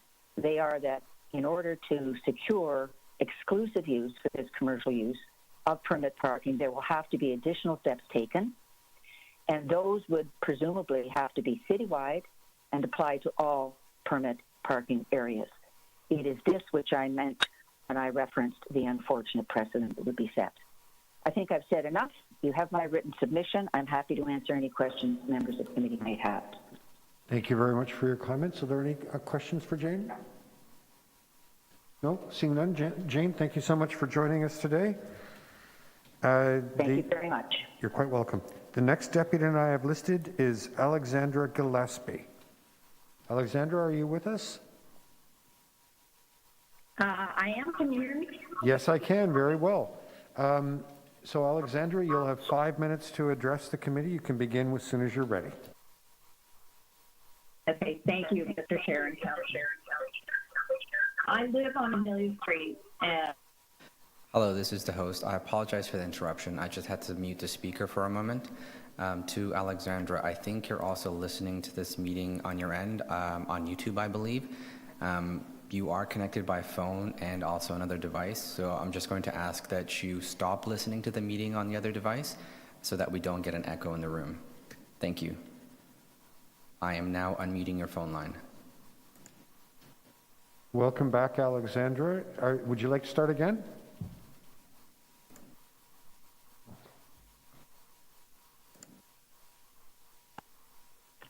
Sorry, is that better? Much better. Thank you. Okay. Sorry about that. I am also a resident of Amelia Street and the mother of two. What I'd like to address, in my experience, is the difficulty that residents have had in navigating this process that should exist to ensure our community safety. As many of you know, residents have been very vocally opposed to this speculative development since it first emerged in 2017. We've tried our best to navigate a confusing and murky approval process and permitting procedures, while the proponent appears to be carving off required approvals. This leaves us with the impression that he has circuitously manipulated the process to his advantage. And when we have asked city staff for clarification and guidance, what we've met with is avoidance on their part and a lot of finger pointing. We've written hundreds of letters to the Committee of Adjustment, to TLAB, to our city councilor, Transportation Department, Planning, Heritage, et cetera, et cetera. We've showed up in person and made comments and deputations, as we're doing today, at the Committee of Adjustment and TLAB. And through all of this, one thing really has become clear to us, and that is that the facts before the TLAB are not represented in the transportation report before you. And this leaves the community and the city exposed to the risks created by a development that exceeds the capacities and resources of this particular site. I'd just like to say that we've also watched this developer behave what I would say is in poor faith with impunity. To council's concerns that were raised earlier about the tree canopy, the developer recently cut off large branches off city trees without permits. He's undertaken construction without necessary permits, and he's actually threatened and intimidated neighbors. So you can imagine that this only adds to our sense of bewilderment and frustration. So I would ask that you respectfully not accept the transportation report, but really work with residents to come up with creative solutions for a daycare that is better suited to this site. Thank you very much. Thank you. Are there any questions for Alexandra? I don't see any. We'll now move to our final deputation, Ian Fleck. Ian, are you with us? Hello, Mr. Chair. Hello. Welcome. This is Ian Flett. You have 5 minutes. You can address the committee as soon as you're ready. Thank you, Mr. Chair, and good afternoon, committee members. My name is Ian Flett. I'm the lawyer for Robert Julicki, who is the applicant in respect of this matter. I don't want to repeat many of the submissions that I made to you on September 9th in respect of simply not subordinating daycare spaces to the needs of private car ownership. But I do want to address a couple of the things that you heard from deputants during this meeting. I'll begin with my colleague, Ms. Pepino, who represented Ms. Pearson and Mr. Van Bruggen and Mr. Hussein at the TLAB hearing. I think that an inference from her legal argument that there's not the correct kind of jurisdictional legal workings for daycare pickup drop-off solutions where there's permit parking would have widespread ramifications for existing pickup drop-off locations and is a problem that we would probably already know of if it was truly a problem, and it's not. So I'm not sure that Ms. Pepino's contribution to the conversation in that respect is of much assistance. Hearing from Ms. Pearson and her husband, Mr. Van Bruggen, and their concerns, they live across the street from the application, and of course we understand that they would have a number of concerns. But their concerns deal with a broader issue with traffic safety that currently exists at Amelia and Sackville, and is only going to be improved first by the signing that is proposed to create zebra striping at that intersection. And generally speaking, the conclusion of all three traffic engineers is that this pickup drop-off solution would be something that slows traffic down. There's still plenty of capacity for both the parking and for the traffic generated by the site. All traffic engineers agreed to that. But as a general proposition, you would expect this to slow traffic down. And again, and I want to return to a very clear indication in the staff report, it goes without saying that there will be ongoing study to determine exactly what the impacts are and what amendments might need to be made. It's quite possible that more spaces would be appropriate. It's very possible that fewer spaces would be appropriate. We don't know that until we allow this place to operate as a daycare center serving families in the area. I think that there's some discussion in respect of what you're seeing here is an attempt really to relitigate the TLAB hearing, and I don't want to go too far down that road. But the TLAB hearing, I'll just remind you, and I said this in my correspondence, that was 12 days of hearing time, with some of the residents being represented by Ms. Pepino, someone all of you know very well for being really one of the leading municipal lawyers in Toronto. It was heard before a single member of the TLAB, then Ms. Pepino and the city sought a review. And so many of their issues, including allegations that the safety issue was not correctly addressed, were reconsidered by a 3-member panel of the TLAB, including the then TLAB chair, Ian Lord. And after that review, yes, there was a change to the decision in terms of a clarification on the conditions, and the decision was no longer an interim decision. But that point that the safety issues had not been properly addressed was rejected by that panel on review. It's always easy to criticize staff and say that they got it wrong, and to say that they don't understand what's going on. But I think that in this case, staff have written their report. Staff have reviewed the updated conditional approval and found that it does not change their conclusion. And they've said, and I think very wisely, let's start with the 4 spaces and then let's study this as it goes on. As the chair, Councillor Perks, indicated on September 9th, we are in a chicken and egg situation. If you refuse the traffic parking amendments that are before you today, then we don't have the zoning, which, as you saw in the approval and condition, is one of the conditions to approve the license in the first place.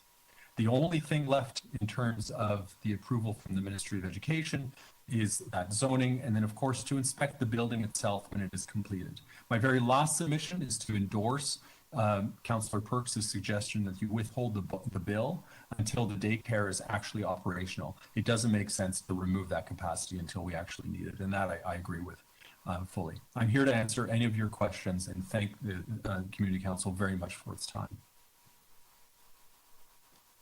Thank you. Are there any questions for the deputant? No? Ian, thank you so much for sharing with us today. That concludes the list of deputants that I have. Are there any questions of staff? Councillor Wong-Tam. Thank you very much, Chair, and thank you to all the deputants who appeared to speak today. My first question to staff is with respect to the TLAB ruling and the conditions that have got to be met. Do the conditions with respect to what TLAB issued, are they all properly adhered to today? Is everything properly before us?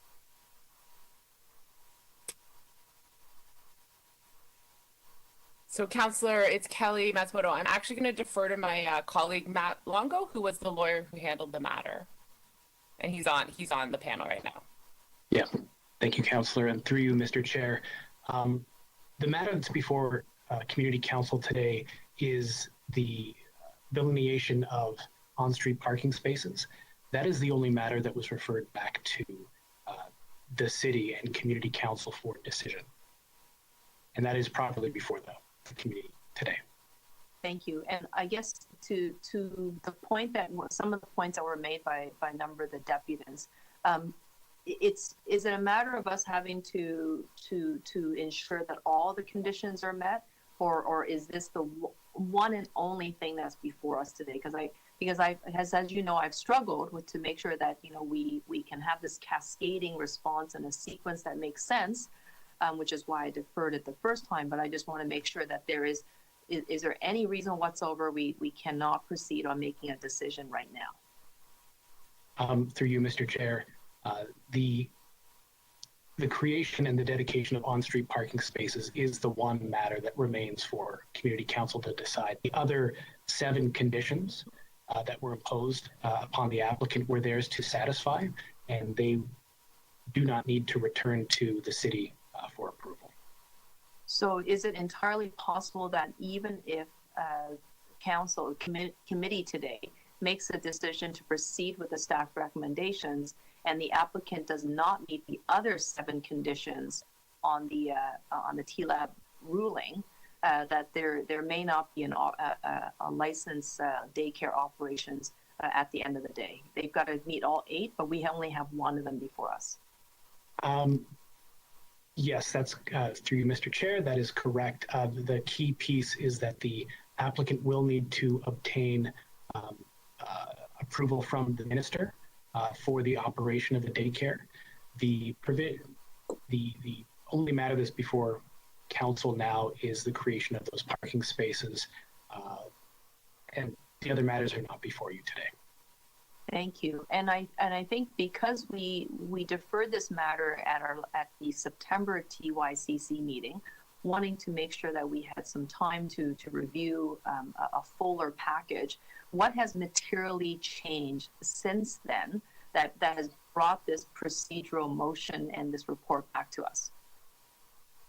Well, as I understand the motion that was moved at the previous meeting of Community Council, the intent was for your office, Councillor, to gather more information from the community, both from members of the community as well as the proponent of the daycare. I trust that has taken place. I also understand there was an interest in having more certainty about whether the minister in their review of the application would reduce the capacity of the daycare and again, my understanding through the communication that's been provided to Community Council is that the minister has granted provisional approval of a daycare of 80 spaces. And can you explain to us what does that mean? Provisional approval? It's not absolute approval. Is it conditional on something? Well, Councillor, I'd have to be speaking through what I understand from the communication and what I have learned from the minister. But the provisional approval is provisional based on two outstanding matters. One is the approval of zoning for the site. As Mr. Flett in his submissions made note of the chicken and egg situation, the zoning and the TLAB approval will not be final until there is the dedication of a suitable amount of on-street parking spaces. And so that is one matter. The other reason that the approval was conditional is because there has not been an operator identified and a licensee identified for the daycare. So in the current situation, provisional approval is all the applicant has advised they're able to obtain. And does that satisfy the motion?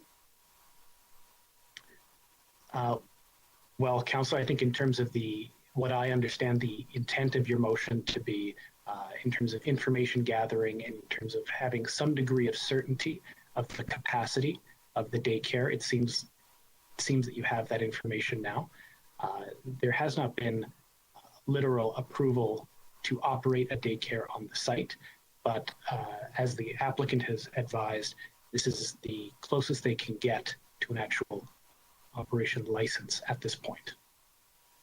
And then they go back to the minister, the minister, show them all the conditions are met, and then the minister makes a final decision once an operator has been selected, whether or not they want to proceed with this total package approval. Is that correct? Through you, Mr. Chair, yes, that is the process, although there will also be a check-in with the TLAB to finalize the zoning of the minor variances that will give the applicant zoning compliance, which they'll then turn to the minister and seek their final license. Thank you, but those are matters not before us. No, what's before Community Council is strictly a question of approving an appropriate number of on-street parking spaces for the operation of pickup and drop off for the daycare. Thank you. I just have some questions for transportation staff then. And through you, Mr. Chair, through transportation staff, your report this time round looks very similar to your report last time.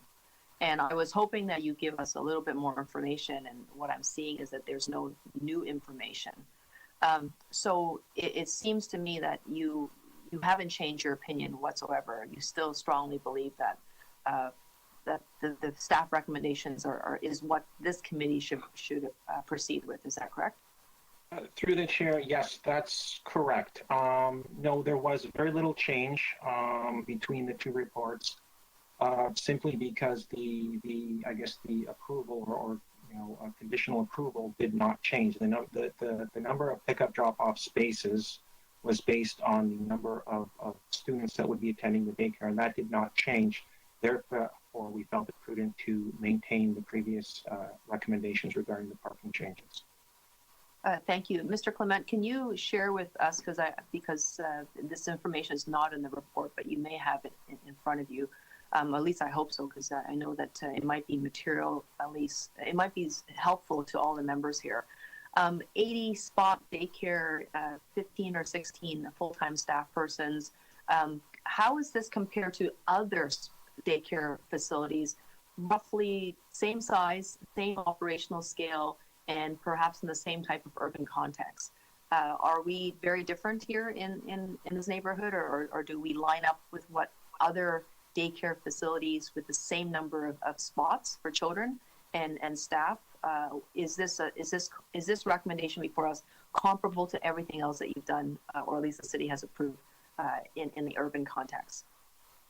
Through the chair, yes, that is my understanding, but I'm going to refer you to my colleagues in development planning and review, and I think they've looked at a lot of comparable locations, and I'd ask Lucas, I see Lucas is here, and he can speak to that question. Good afternoon, and through the chair, for a daycare of this capacity, approximately 80 students, we're typically securing pickup and drop-off capacities, either on street or on private property, in the range of 4 to 7 pickup and drop-off spaces. So this is in line, generally in line with what we're securing at other development sites of this nature. Can you give us examples where those other facilities are? Addresses, if you have them? Sure. I mean, there are several applications that are currently in process of being reviewed. For example, there's a site on 433 Pape Avenue. In that case, it's a little bit smaller site, but we're securing 3 pickup and drop-off spaces there. That's for a site with a capacity of approximately 40 students. There's a site on 49 Health Street, has a capacity of 88 students, and we're securing their on-site pickup and drop-off capacity of 6 vehicles. That's just some, for example. And are they very similar? Do they have similar street conditions, sort of neighborhood profiles as this one? Yes, that's generally the case, yes.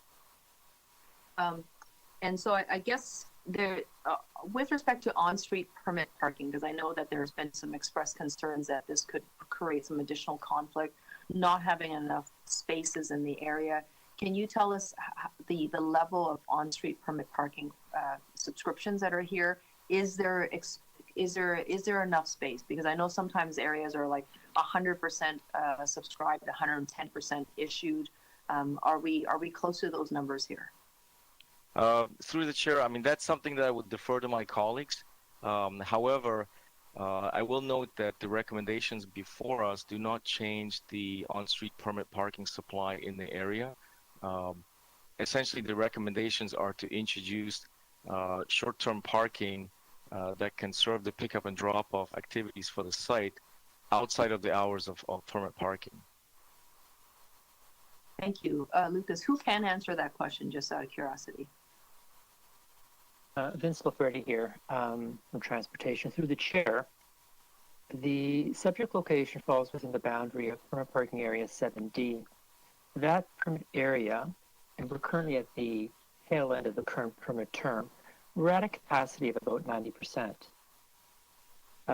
When the new term starts in December, there's a lot of folks that normally give up their permit, so that capacity will probably drop down to about 80%. And then as the weeks and months progress during the term, the capacity will go back up, and I'm going to assume back to about 90% capacity. If we look at the streets closest to the proposed location for this daycare, so let's see here. If we look at Amelia Street from Sackville over to Sumac, we have 30 permit parking spaces, and we've issued 20 parking permits. On the other flank of the daycare, the Sackville side, we've got, for that first block from Prospect down to Salisbury, 9 permit parking spaces and 11 permits issued. So every block around this daycare will be a little bit different, but this is just to give her a general idea of what's going on with permit parking on the streets closest to the site.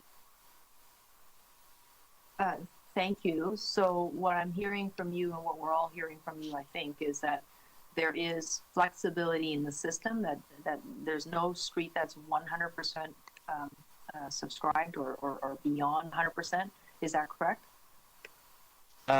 We have some blocks that have more permit issue than there are permit spaces. However, if we look at the big picture for the entire permit area, because we pool these parking spaces together for the use of everyone that's in the 7D permit area. So if one block of one street is at capacity, all the spaces are taken, then a permit holder would then look at the next block over. And what we're saying is that within the permit area, we have enough parking spaces available for the residents that are in possession of a parking permit. Okay, thank you. And just, I guess, final question for you, Vince. I mean, compared to some of the other neighborhoods that we have, and we've struggled in other patches of the Toronto Centre ward, where we're really working with no space.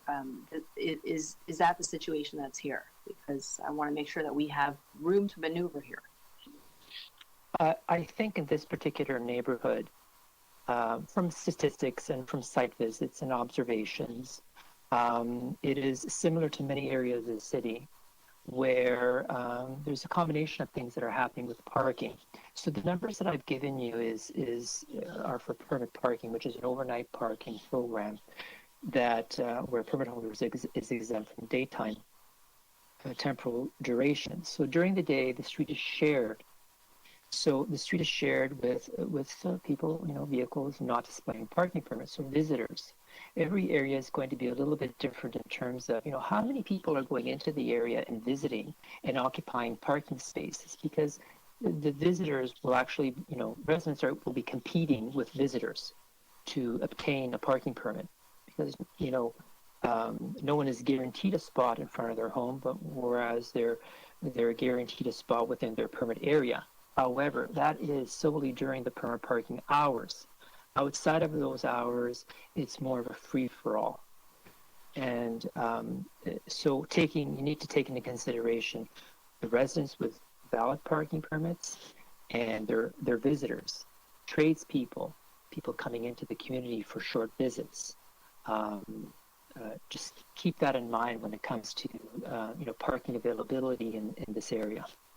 Right, thank you. And I guess if these 4 spots are approved, and if there are conflicts that emerge from on-street parking permit holders, it's ultimately your office and you that will have to address it. Is that not correct? Like the calls will be coming in to you directly. Correct. So as concerns come into us, we evaluate and we see, along with traffic operations, my colleague Dan Clement, we will assess and see, okay, what modifications, what changes can we make with current parking regulations to address the concerns that are coming from the community? And they can be addressed in many ways, but it depends on the concerns that are being reported to us. And that's why you're standing by this report? Is there any reason why we cannot proceed today?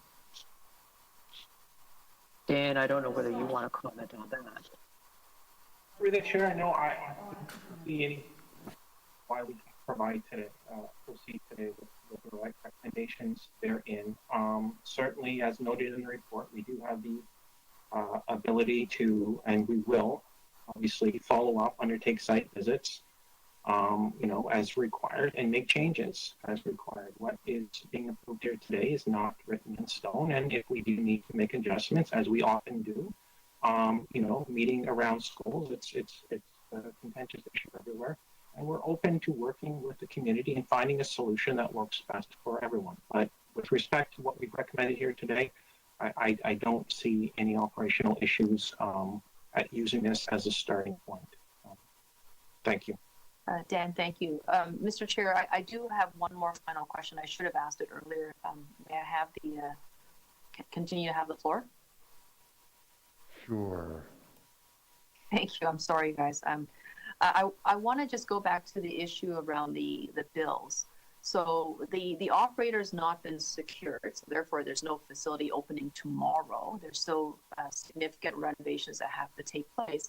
And there was a suggestion that we actually don't put the traffic operations into full force and effect, meaning the bills signed, until we know the operator is up and running. and this is a question for Mr. Longo. You helped me, you helped draft the last set of motions. You also helped draft this motion that I'll be moving very shortly. Does this motion that as I move it to have staff come back in about a year, if there's any problems, can the clerk just withhold the bills on their own until the operation is up and running, or do we need to add something to that motion that we have? I just wanted to get the procedure right. Through you, Mr. Chair, the proposal to withhold bills to actually bring the parking amendments into force is definitely doable. It would require a different motion language, though, and that might that will be something obviously that we could work through with the clerk. But that is needed. That is needed. That is different than the motion I understand you may be moving on this item already. I see. Okay, thank you very much. Thank you. No more questions. Are there any other members with questions?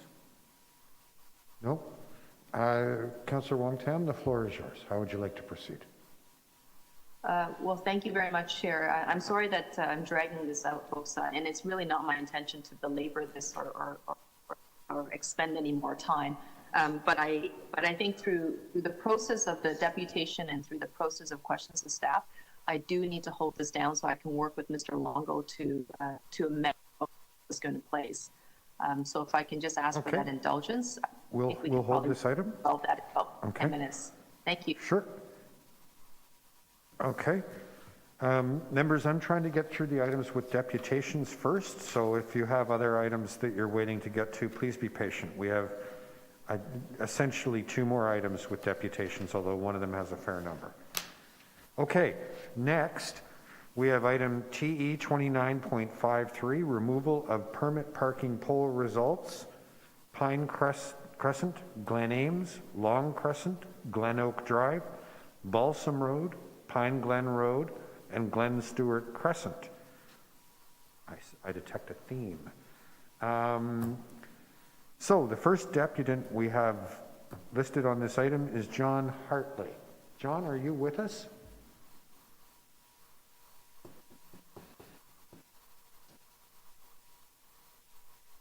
To the chair, that speaker is present and they have the audio panels, and it looks like they've just connected now, so I am unmuting their mic. Can you hear me? John, can you hear us? Hello, John? I can hear you. Can you hear me? You're a bit faint, John. Could you get close to whatever microphone you're using and perhaps speak up? Does that help? Yes, it does. Thank you so much. Welcome, John. You have 5 minutes to address the committee. You can begin as soon as you're ready.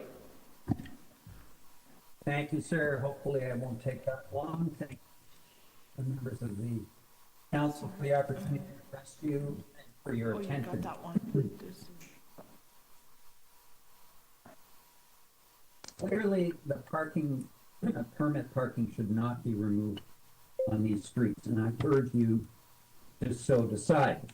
How we got to this point is illustrative of the problems that are plaguing Toronto decision-making, frankly. The residents of these streets were not consulted regarding the imposition of permit parking. It was imposed, as I understand it, contrary to city procedures and policies by the previous councillor, both as a matter of equity in the neighborhood and to fulfill the need, overwhelming for parking in the area.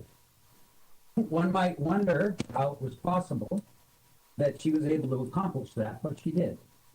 Mr. Bradford promised to revisit that decision while he sought re-election, and that's why it's in front of you now. He's fulfilling his promise to do so. But this whole schmozzle should never have occurred in the first place. Parking's been an ongoing problem in the beach for many, many, many, many years. I've listened to you this morning, and a lot of the things that you've been considering throughout the city deal with parking. The beach is a community asset. So are the streets. Removing parking, current parking on these streets will impose a totally unnecessary headache on our neighbors and our residents. What makes this issue really so ludicrous is that the council is narrowly approving buildings that are with grossly insufficient parking. We all know that. And in fact, Ms. Fletcher actually in her own ward had a situation where a building was approved with deficient parking. And as a result of the uproar in the neighborhood, introduced, as I understand it, a requirement that those folks in that new building could not apply for permit parking. This is, it's really difficult to please all the people all the time, and it's even more difficult to actually do the responsible thing. This entire process, the short notice, inadequate notice, the failure to consult the broader community, need to be rectified so that these kinds of decisions are actually rooted in the entire community, because they are community assets. They affect the entire community, and that's who should be notified broadly, openly, and with adequate notice. Thank you for your time. Thank you. Are there any questions of John? I don't see any. Next, Jennifer Self.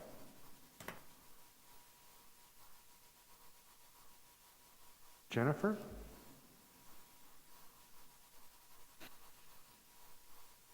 To the chair, that speaker is not present. Okay. Jason Self?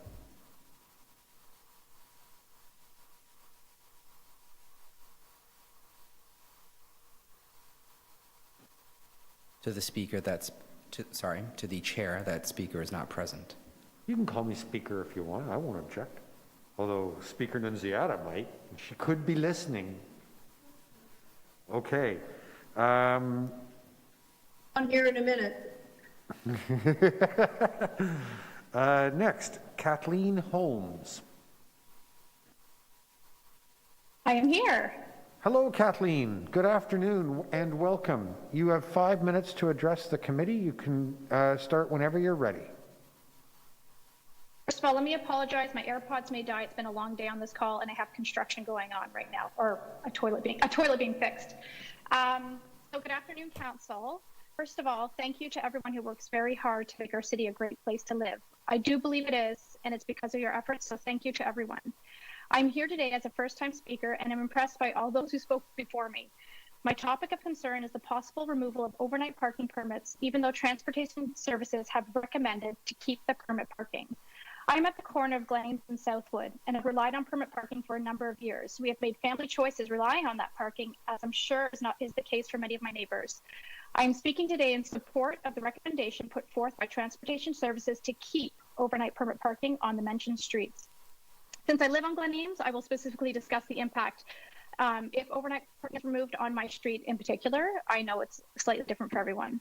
I can state with certainty that if overnight parking were removed, the parking lot serving 2 schools and a recreation center would be the outlet for these displaced vehicles. This is already a very congested parking lot. I wish I knew to send pictures ahead of time to show what it looks like at all times of day and night. Consequently, it will fall on schools to monitor and call for tow trucks to manage the issue. They are already struggling. Also, since I know my street best, there are some elderly couples, long-standing residents who live nearby who park in front of my home. I have no idea what they'll do if parking is removed, and I assume this is not a unique situation. Our street is wide, and traffic flow is not negatively impacted by having parking. We can see and feel so many streets in my neighborhood that are narrow and become one-way with street parking. This is not the case on many of the streets mentioned. Actually, 4 of the streets are very, very wide. There's ample room for parking and driving. And in terms of the recent poll, which was driven forward by some of the most influential neighbors, the report indicates that the majority of residents voted to have overnight parking removed, but this is not the case. When we look at the total number of ballots sent out, those who want to remove permit parking represent less than half of the total ballots. As a person who genuinely only wants the best for my community at large and a chronic people pleaser, I would like to put forth a solution that would appease both sides of the parking dilemma. As on Hammersmith Avenue, not far from me, I recommend we have street-specific parking as opposed to being lumped in within a large geographical area of 9C. This would mean that transportation services would maintain their budget Those who rely on parking on these streets would maintain their parking, and neighbors who do not need street parking will feel confident knowing who is parked on their street. If this is indeed an issue, I have no idea. This would also ensure school staff and City of Toronto staff would have a space to park when they come to work. I can't imagine showing up and having no space to get into the classroom with children or to get into the pool with other kids. Please consider community members who have relied on street parking for years and take the recommendation of Transportation Services to keep overnight permit parking. Thank you so much for your time, and I'm under the 5 minutes. You're welcome. Thank you. Are there any questions? I don't see any.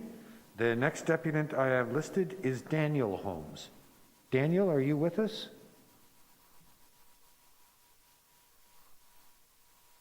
I'm still off mute. That's my husband. He couldn't stay all day. Oh, okay. Thank you. Thank you for letting us know. And give our apologies to Daniel. We've had a lot of business to get through today. Next, I have Hans Modlik, or Modlik. Hans? Hello, Hans. Welcome to Toronto East York Community Council. You've got 5 minutes to address the committee. You can start as soon as you're ready. I'm the, can you hear me? Yes, indeed. I'm the property mangler here at 45 Glen Stewart Crescent. This is an iconic landmark, if you will, a community asset within the community assets. Ours is the only multi-residential housing on this short select crescent, 45 Glen Stewart Crescent. But the reason we are that is that in the post-World War II period, this pristine mansion was actually converted to multi-residential housing, and we are a legally non-conforming use. Our tenants here have an average stay of 7 years duration and an average age of close to over 50 years. We have been providing stable housing for 20 years and affordable housing in relation to the area. So what is our request? I also understand that Transportation Services has ruled sanely to keep overnight parking here. Is this correct? I understand this is correct.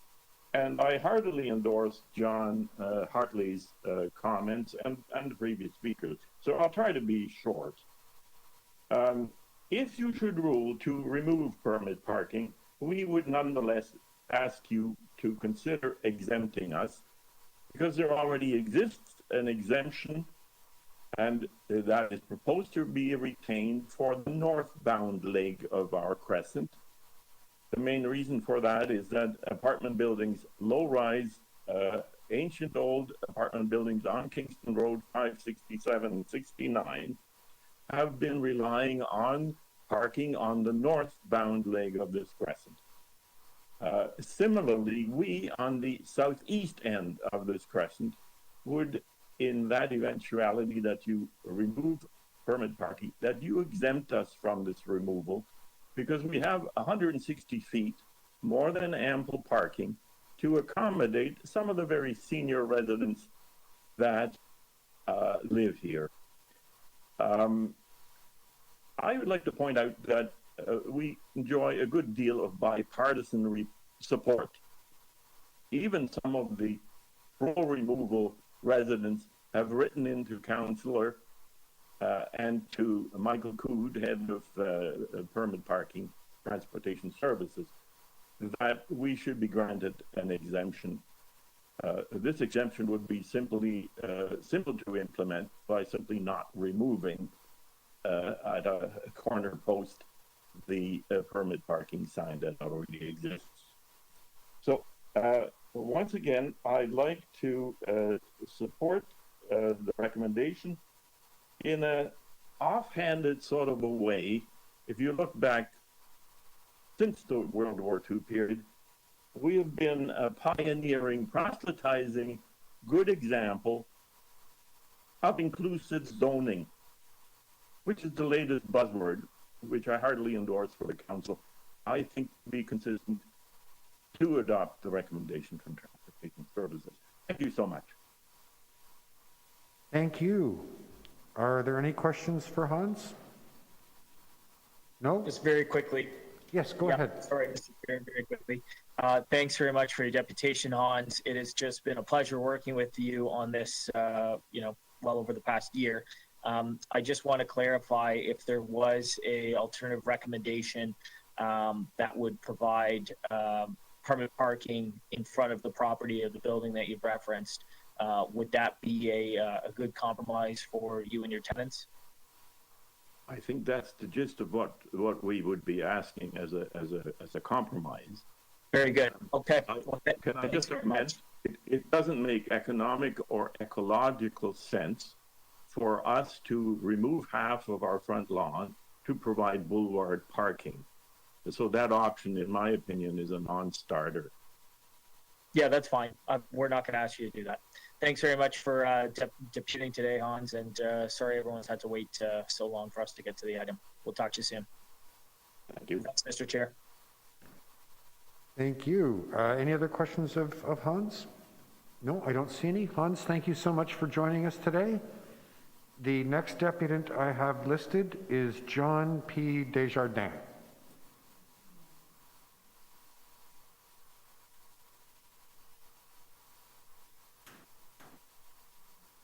To the chair, that speaker is not present. Okay, thank you. Oh, the next deputant I have listed is Roger Kyle. Roger?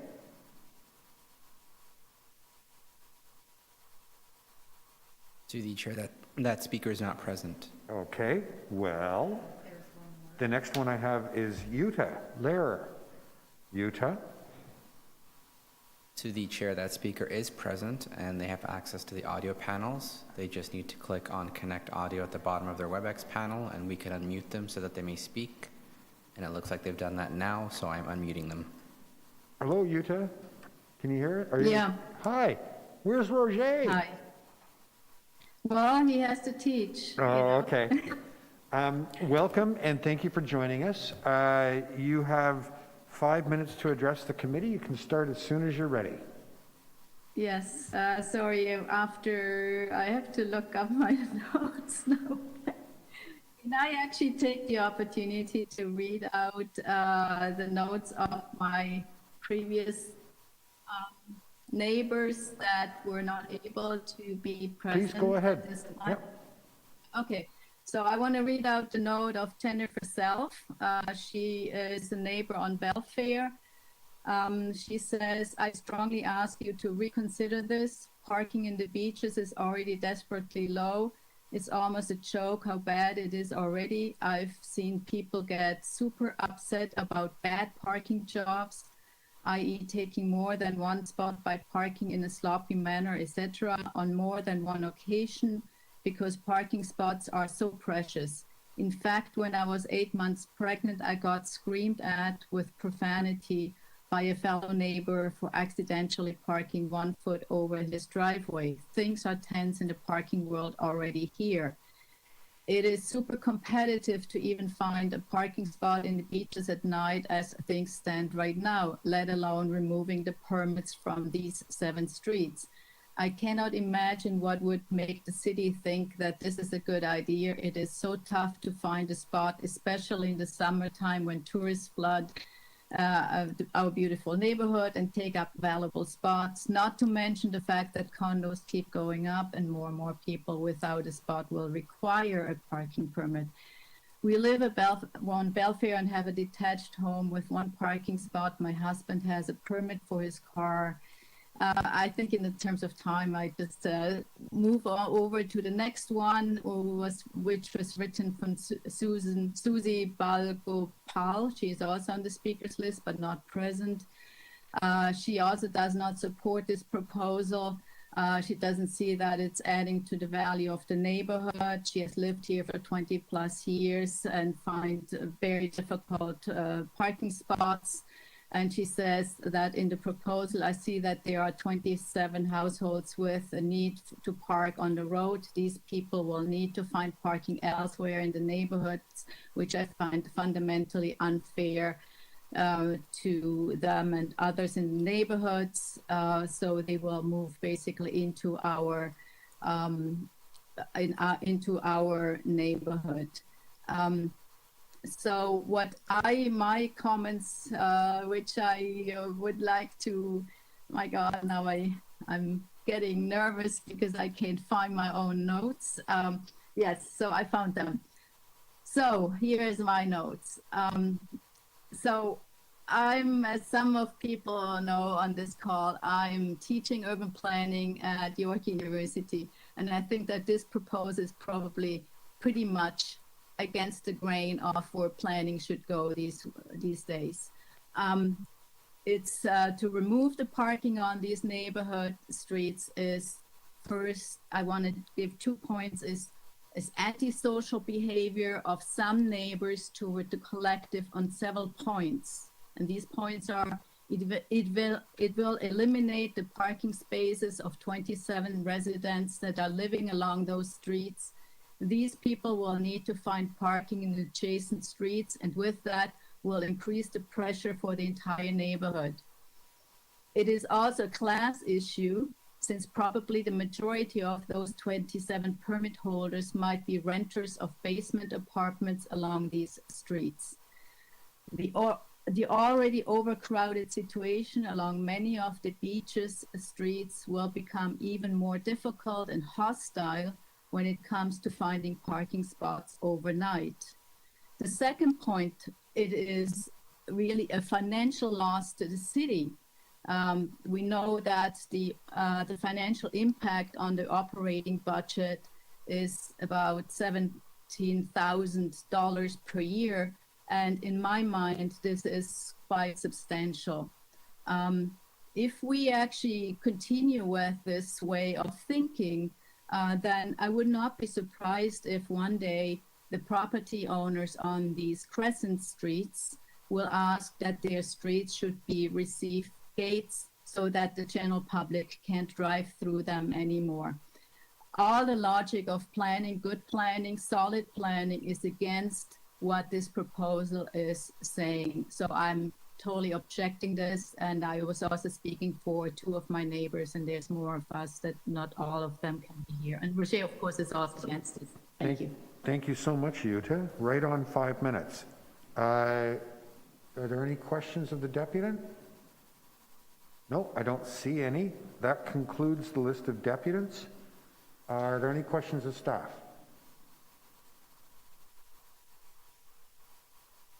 Councillor Bradford. Thanks very much, Mr. Chair. In total of the streets that we're looking at today, maybe this is to Michael, how many permits are currently issued across all of these different streets total? The chair, it's Vincent Freddie from Transportation Services. Unfortunately, Michael Coude is not available today. And I don't have the total numbers for parking area 9C. That's the area in question. Yes, so that's not my question. Yeah. The question is on the streets that we're discussing in the report and the item in front of us today, how many parking permits have been issued? Okay, so collectively, yes. Was introduced on these streets.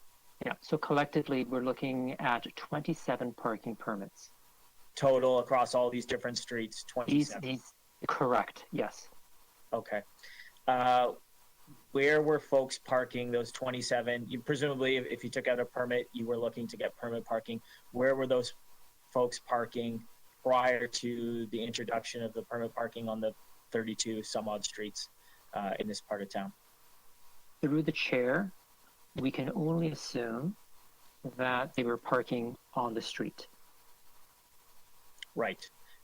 So they may have been parking on the street, or they may have had a permit and parking elsewhere in 9C.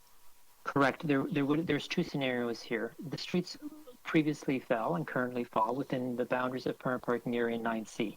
So there's 2 scenarios. They were parking on their own street, which would have had a temporal parking duration of a maximum of 3 hours, or they would have been in possession of a parking permit and parking on a nearby street where there were signs posted with the 9C area decal. Okay. Very quickly, could you just explain to me, one of the deputants made a comment about why do we not have street-specific parking permits, I think was the point that the deputant was making across 9C. I know there is a long, complicated history around 9C, and I also appreciate that it's a pretty big boundary, but could you speak to the rationale of that at a high level briefly? Sure. We have two programs in permit parking, the area-based program and the street-specific program. The area-based program is what's in place here, where you group a collection of streets within the boundary of a permit parking area, and everyone within the area with a parking permit will have access to a parking spot within the area. Street-specific program was intended for streets outside of permit parking areas, where you only had, a street here or a street there licensed for permit parking, and they operated independently. The street-specific program was not intended to be incorporated within the boundary of an existing permit parking area. We have some exceptions, but basically the rule being, if a street falls within the permit parking area, we license it on an area basis. Right. We heard from one of the deputants, John. He was, I think the gist of the deputation was implying that there was no consultation done. This is being rushed. Could you briefly speak to the number of meetings? I don't need exact numbers on correspondence, but meetings, process, the amount of mailings that went out, the amount of times that we interacted with the community, the phone calls, the site visits, all of that sort of stuff that's been going on on this file for well over a year now. Well, I used to be the supervisor. I know Michael was doing it, but Yes. Through the chair, I was the supervisor of permit parking for 20 years. I was involved in the initial part of this, very long process of that started with the previous councillor, implementing permit parking on these streets. I know from that time until present, it's been an incredibly time-consuming process for staff in general, and it's not only transportation staff, it's also city clerk staff. It has been a very large undertaking. So would it be fair to say that this wasn't exactly rushed through or done without consultation? Which process? The first process, councillor, or the Well, yeah, I mean the first process, and I don't want to belabor that, but obviously that was done in a unilateral sort of fashion. I'm seeing some nodding from colleagues, but more specifically, how we have gone through the polling process with all of these different streets to give everyone the opportunity to have their view.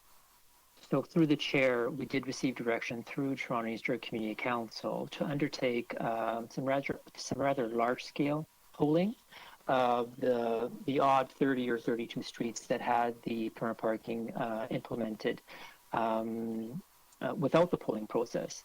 So we did go back, poll everyone, and said, would you like to do you want to maintain permit parking or not? So that's been fairly long. And that's actually how it was written, maintain it or not. So the default there was to maintain it. And actually, when we look at the balance of streets, of the 30 plus, most streets ended up choosing to maintain it. Through the chair. So the majority of the streets returned their ballot basically requesting to maintain the permit parking. The streets that we have before us in this report are the 7 streets where the majority of the ballots returned. And remember, under the polling guidelines, the bylaw, we need a minimum of 25% of the ballots to be returned. So that minimum threshold was met in all these cases, and the majority of those that returned their ballot voted in favor of not maintaining permit parking. Right. Okay. Thank you very much, sir. That's all my questions. I see I'm over time. Thanks for the generosity. Oh, sorry, I didn't mean to I have run your some clock. Yeah, we can give you more time after Councillor Fletcher goes. Okay. Councillor Fletcher, Councillor have more time, let him go ahead, and then I'll go. Councillor Chair, he's on a roll. Oh, no, I'm okay there. That's, I'll speak to the item when we're doing that. I just wanted you to review what happened with permit parking. I think it was the previous council and the previous one where previous councilor walked on a motion to add permit parking on all the streets, and staff came forward with a motion for us to have an orderly change to the bylaw. Would you agree with that? Mr. Lafredi? Through the chair, that is correct, Councillor.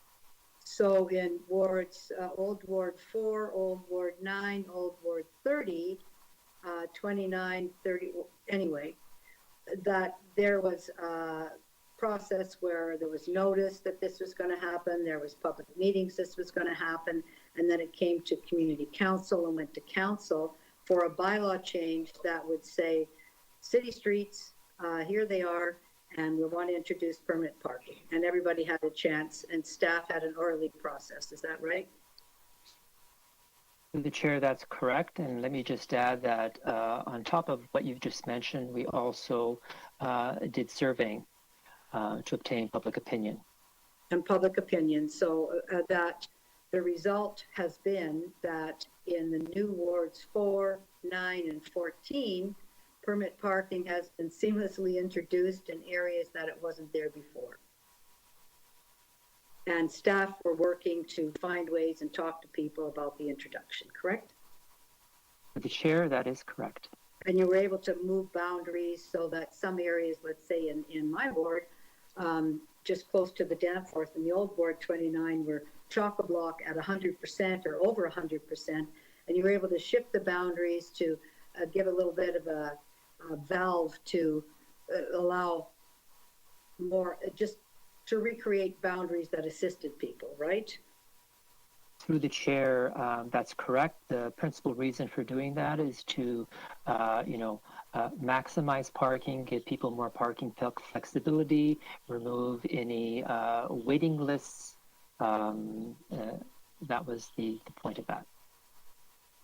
And within all those areas now, in the old East York and Swansea area and the old part of Davenport, people are now allowed to, they can have communauto, they can have cars that they have rental cars or cars to go on all of the streets and have permits for those, right?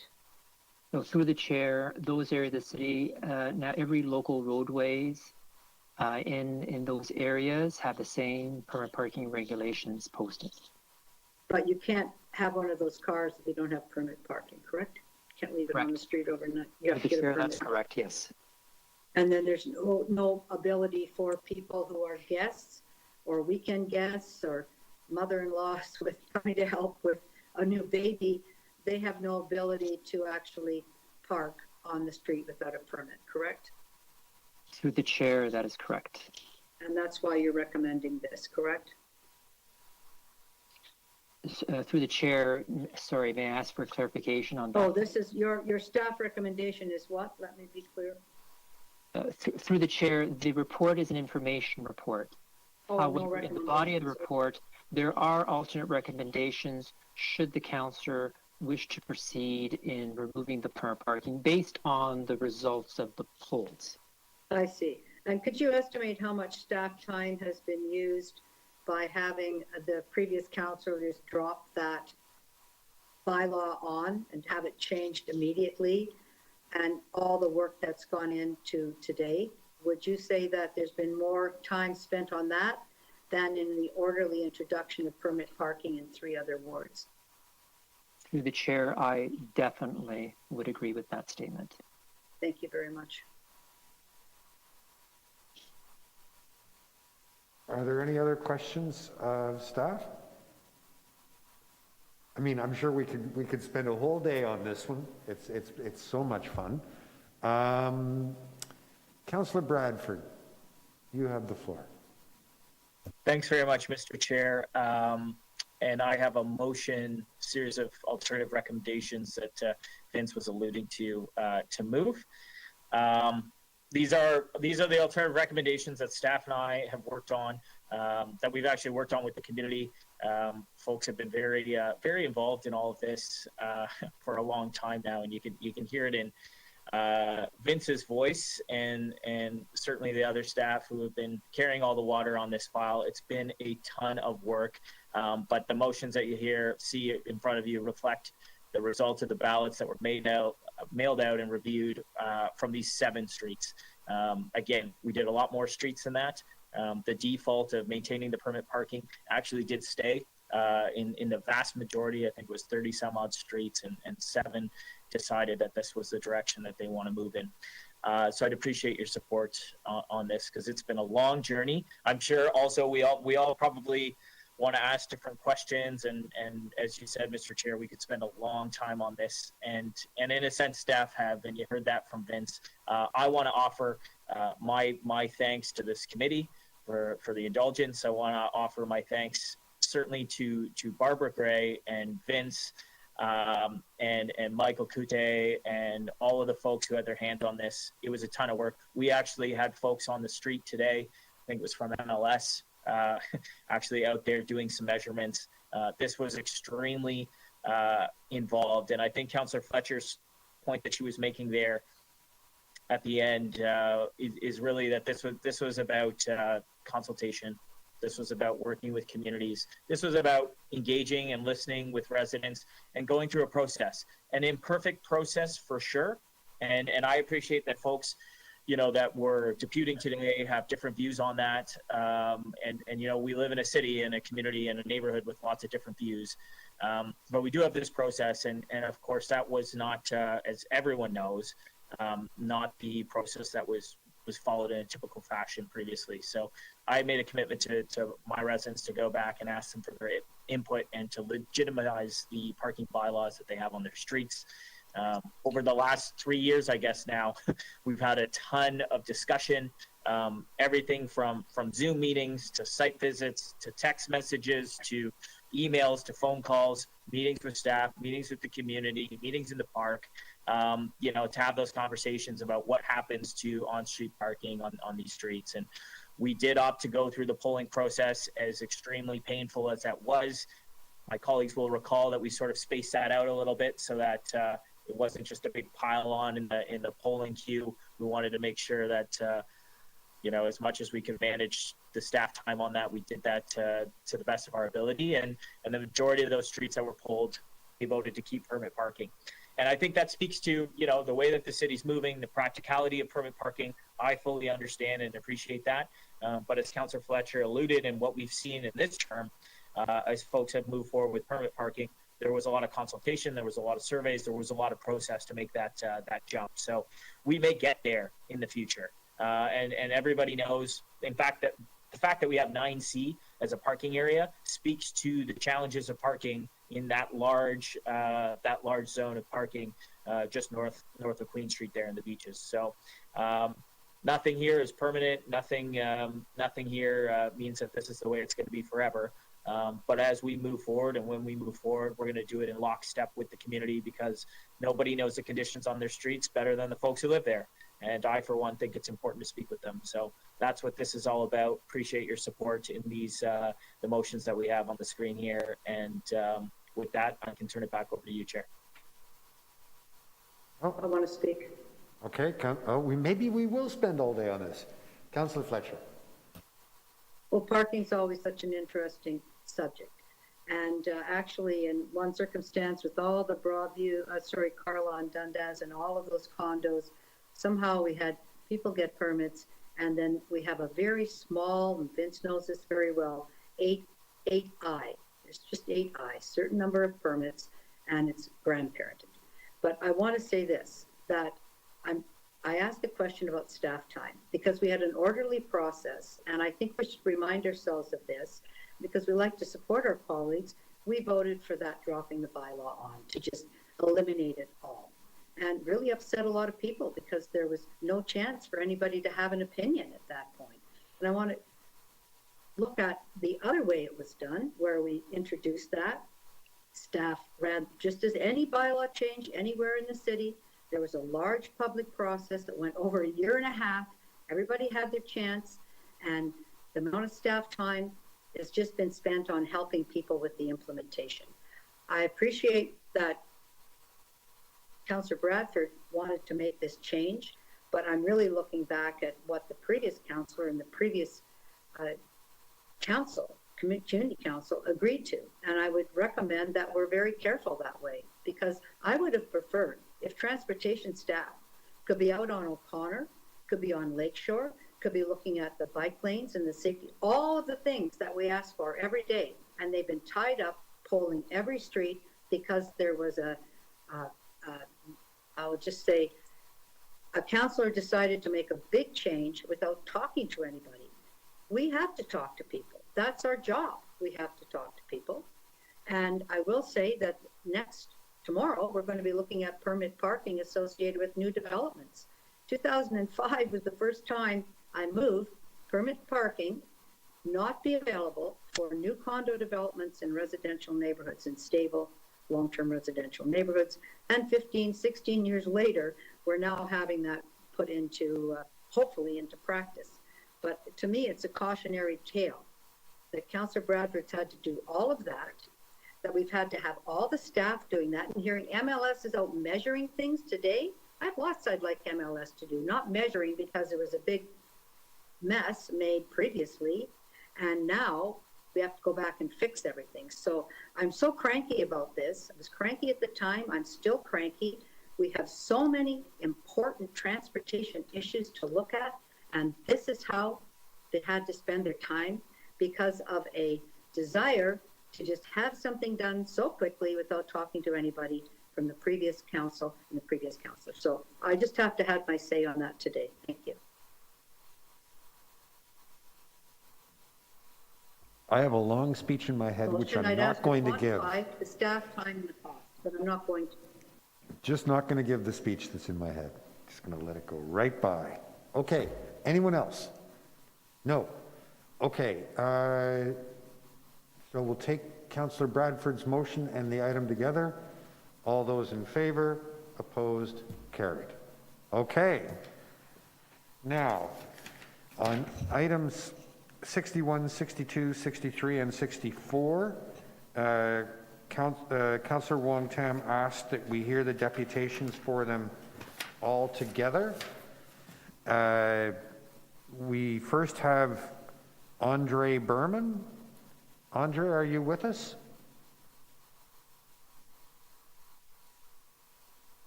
To the chair, that speaker is present. I just gave them access to the audio panels, so they should click on Connect Audio at the bottom of their WebEx panel, and we can unmute them.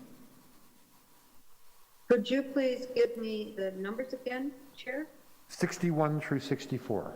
Andre, are you with us? Yeah.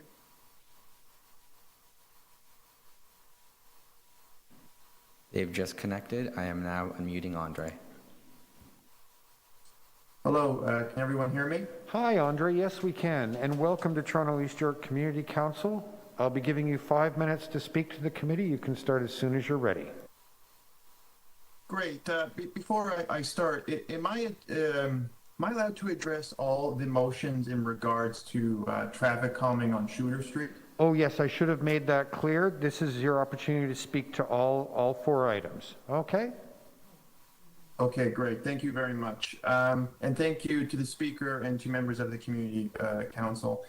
My name is Andre Berman, and I am the current president of the Corktown Residents and Business Association, which is a nonprofit, volunteer-run community group that represents the varied interests of residents and businesses in the neighborhood of Corktown, which includes this part of Shooter that we are looking at today. The CRBA worked very closely with residents on Shooter Street, as well with Councillor Wong Tam in her office, to identify the myriad of issues on Shooter Street since the road was reconstructed, I believe, back in 2019. The CRBA is in support of all the motions present, and we do believe that this is an excellent start to bring about some much needed safety provisions on Shooter Street. Though I would be amiss if I didn't include an additional statement and recommendations.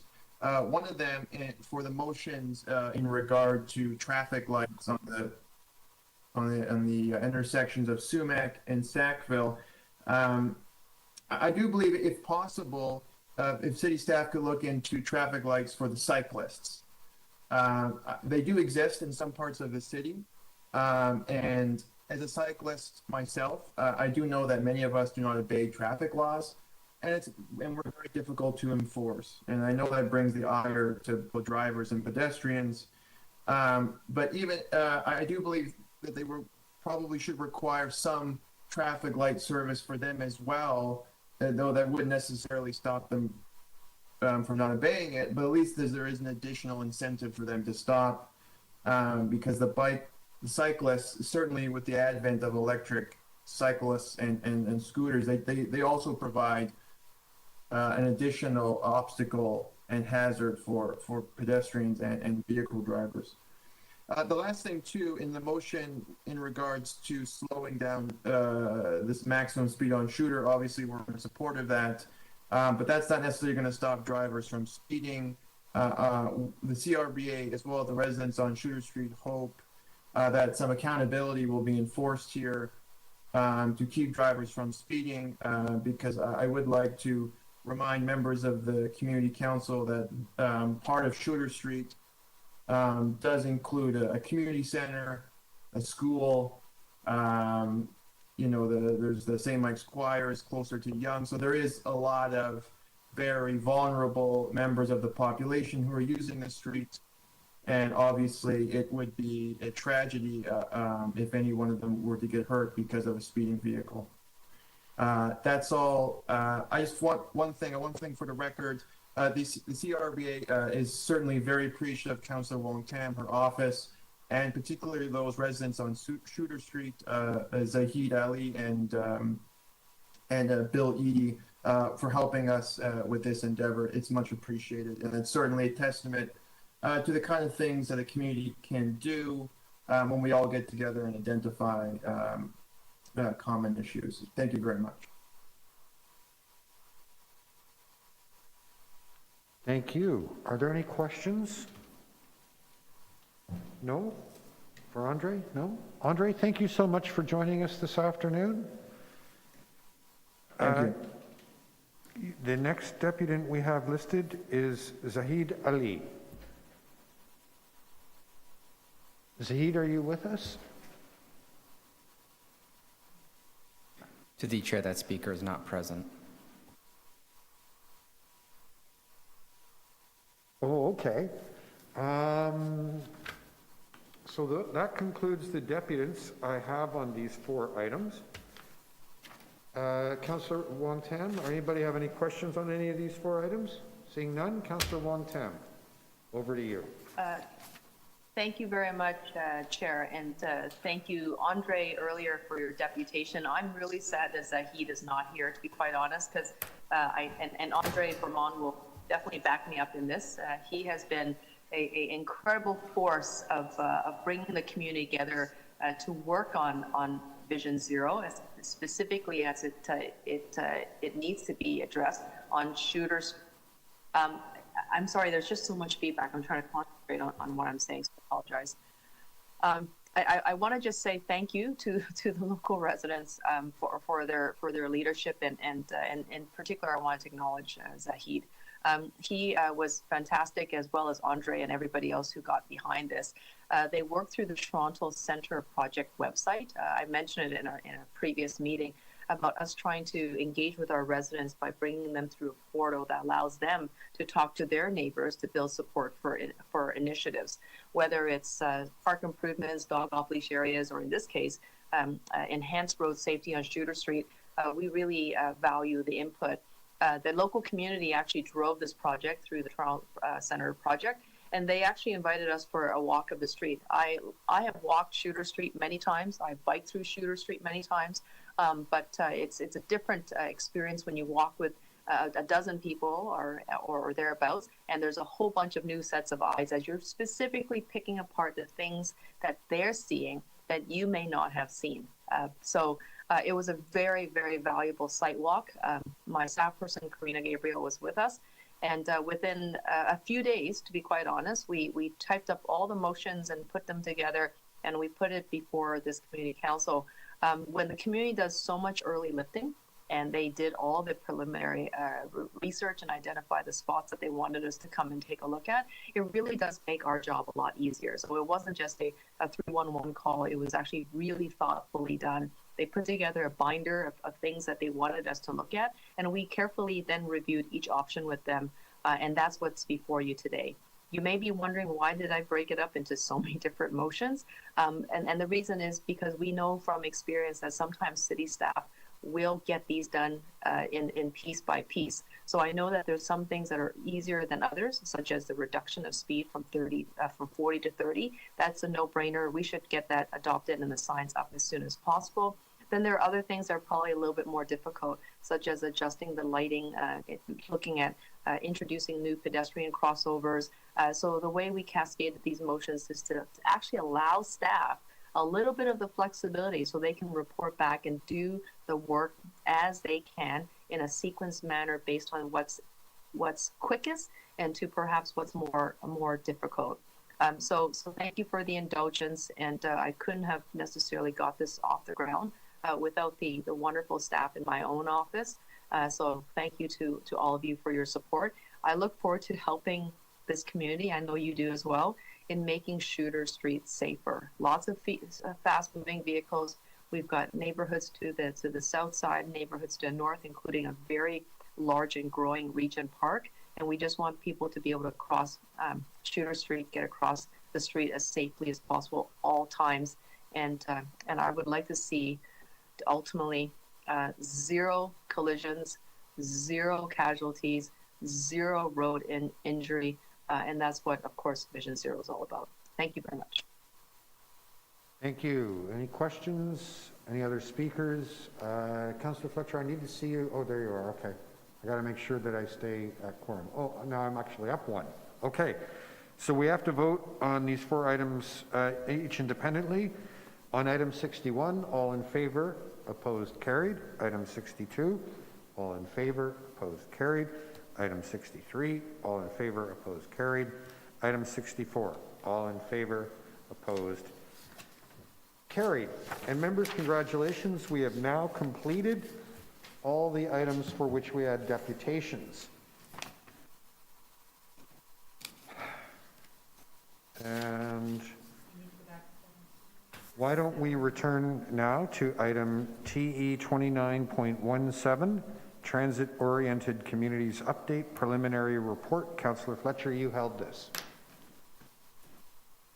I did. I don't know if we're going to go through a bunch of questions today. If you want questions, you're welcome to them. No, I don't really. I just have a lot of motions. I think Councillor Cressy had a motion that I said I would move. I don't know if Deputy Mayor Bylaw is still with us. Councillor Perks, is she?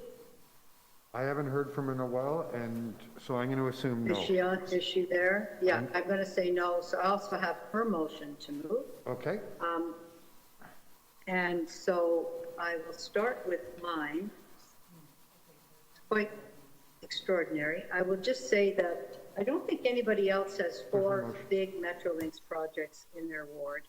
I just clarified that clerks have the final version for this.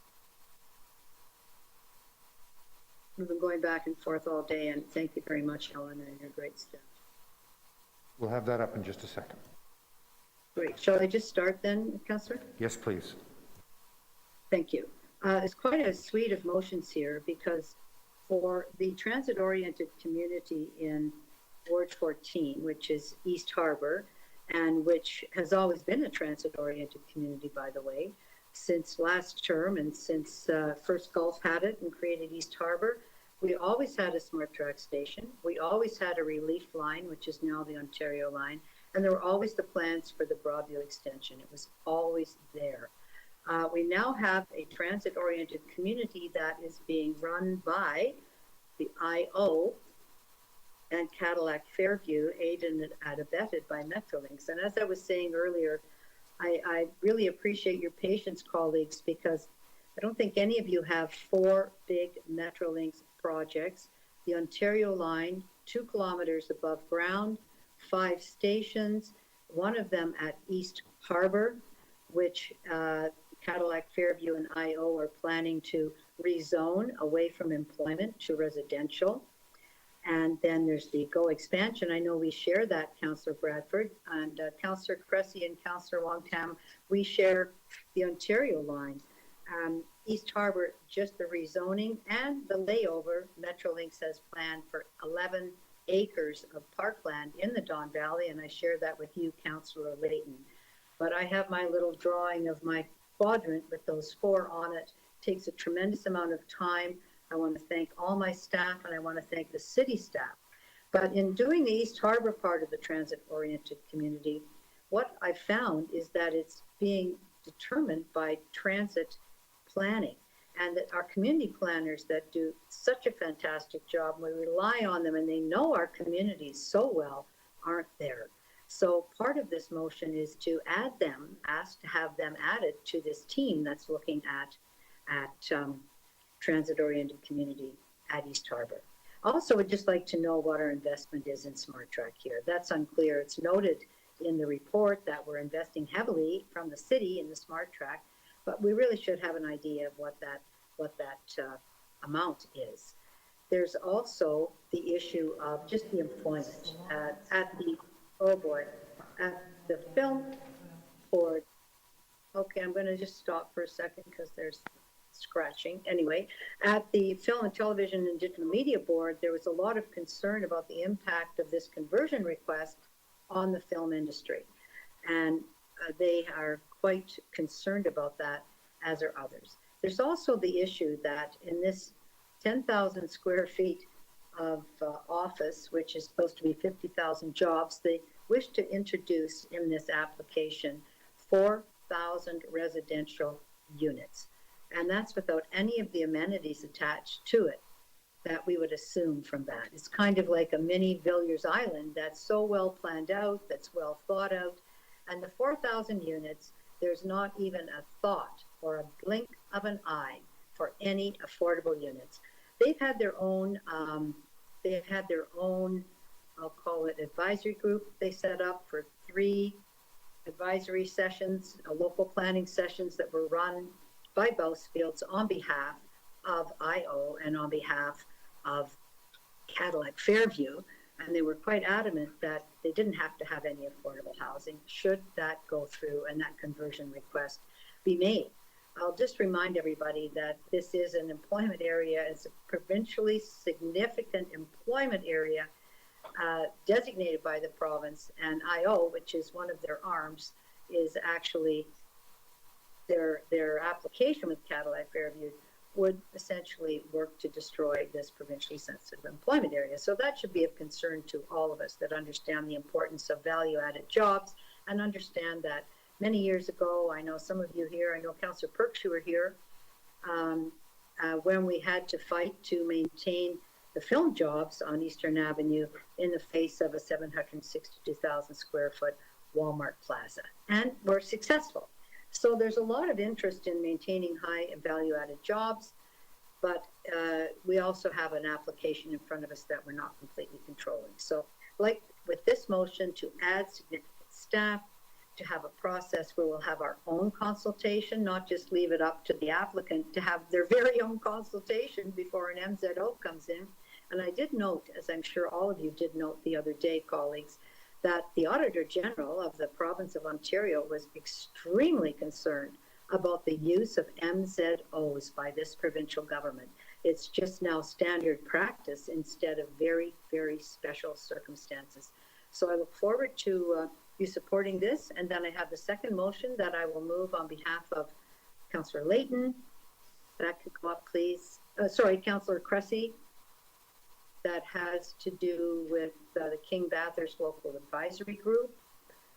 Thank you very much. And then there's a motion from Deputy Mayor Bylaw, which has to do with actually, she doesn't have one of these transit-oriented communities, but she is flagging that there is a tremendous amount of staff time just as we talked about in beaches with the amount of staff time and chasing down all that polling after, what happened, that we don't have formal planning applications, but people are spending tremendous amount of time reviewing them.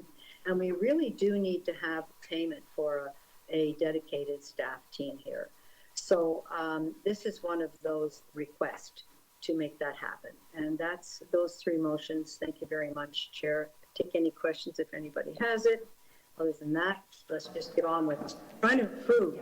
It's just a dreadful thing. It's imposed when it's did once. Thank you.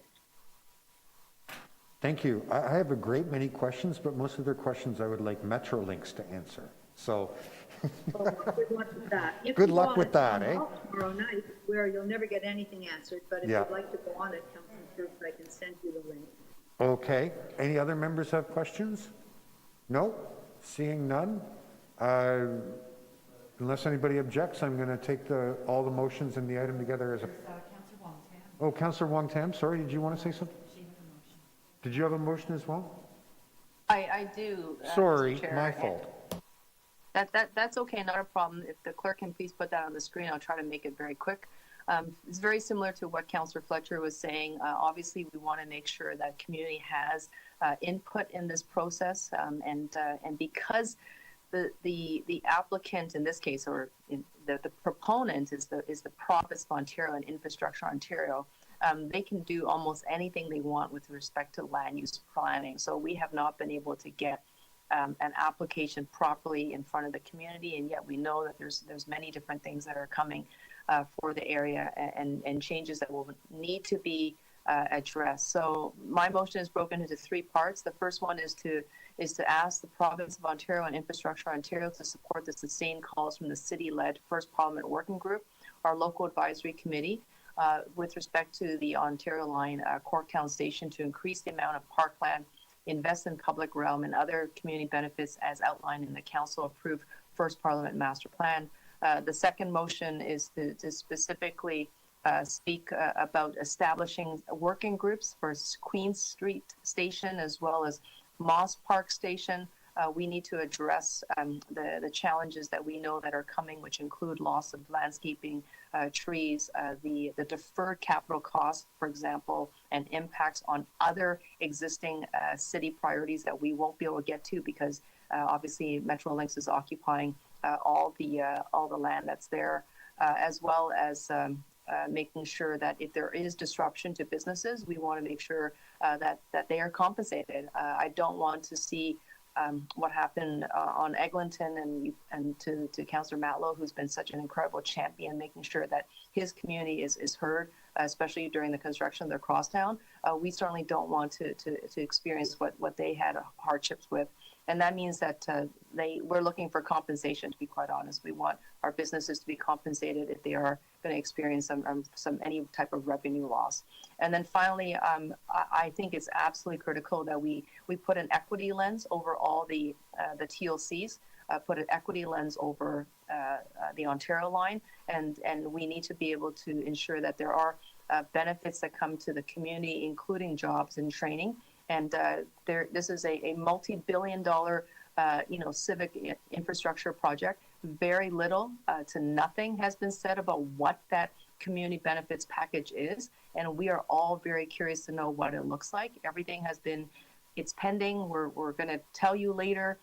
I don't want to wait later. I think Councillor Cressy, Councillor Paula Fletcher, and I are all very concerned that this is going to leave the station and our communities are going to be left behind with a decade plus of construction, and we're not going to get anything out of it except for just dust and debris and noise. So we want jobs. We want to make sure that people who are impacted are going to get those jobs, get the training, be able to sort of help us sustain our communities while we live with over a decade of construction. Thank you very much. Thank you. Any other speakers on this item? No? Okay. Now, I'm going to suggest we take all four motions and the item together as a package. And I just want to... Recorded. Okay. Oh, do we have to, we can't do a package report. How about, Councillor Fletcher, can I saw it off? Can I say, let's take the amendments as a package and then do the item as amended recorded? That'd be great. Okay, so on the amendments, all those in favor, opposed, carried. As the item is, on the item as amended, recorded vote. All those in favor.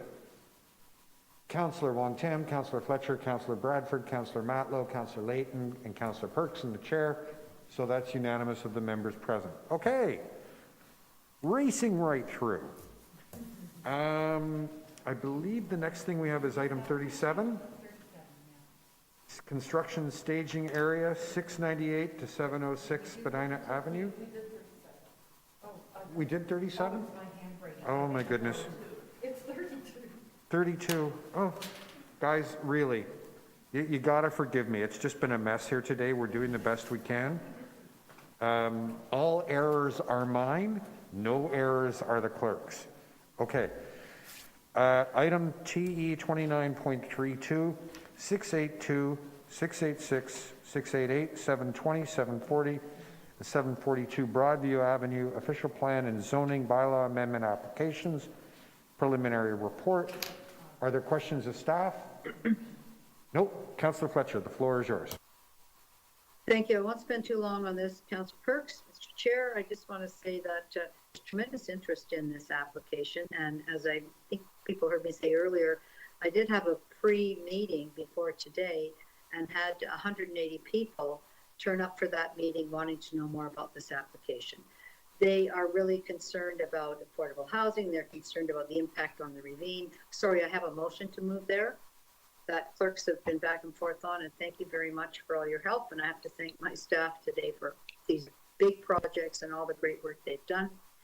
So it's right on the Don Valley, it's right on the ravine, and we really do need, they're very committed to affordable housing, as you know, in my ward, and they really want to see that. They want to see public parking at the site.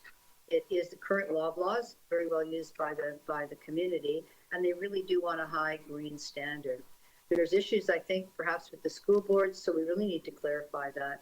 And of course, I always like to see our staff really pour over the transit analyses that developers have put in. This is now an area where there's an MTSA and it's still under development, but it's not something that's easily understood that the province is imposing that. We might want that, but they are imposing definitely certain provisions that we have to meet. So it's important that everyone understands that when we have the community consultation meeting. And really interested in the choice REIT as to how many, I know they've done quite a bit of rezoning, but really like staff to let us know how many that did they want to actually build. Sorry, I didn't see the rest of that motion. And then what the deputants talked about today was the trees, which I guess there's 130 that they're considering. Mike, Mike, your motion, you're on. Thanks. That your microphone was on. Thank you.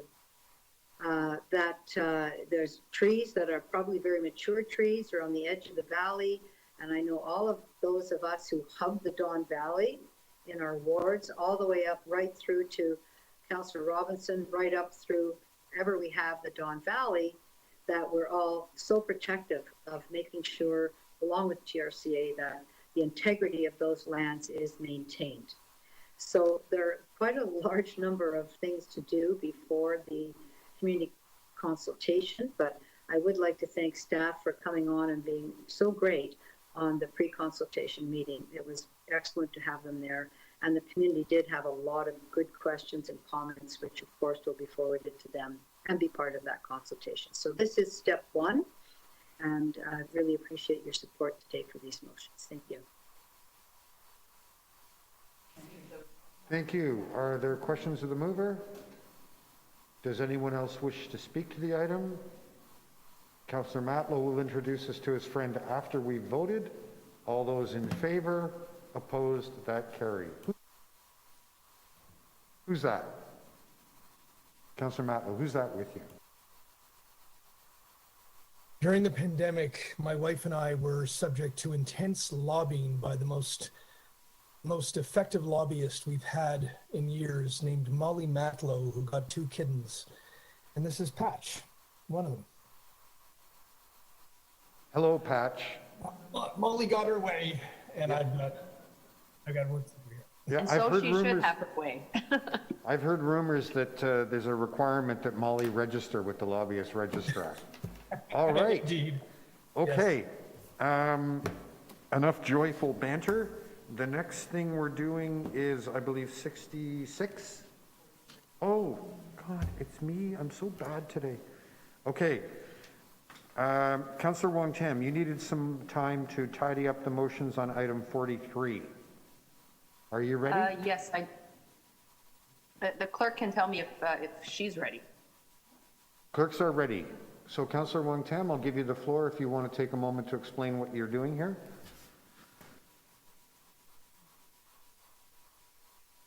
I don't think that is quite the right motion. There's another email that went back to you just recently. Okay, Councillor Wong Tam, my understanding from the clerk is that recommendation 2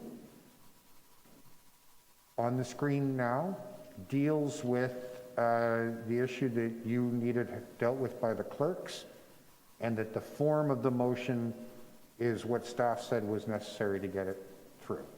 Yes, thank you very much. I do appreciate that clarification. It's actually recommendation 1 that I asked for some slight additional amendment.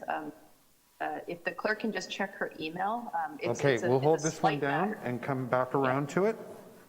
All right. Thank you.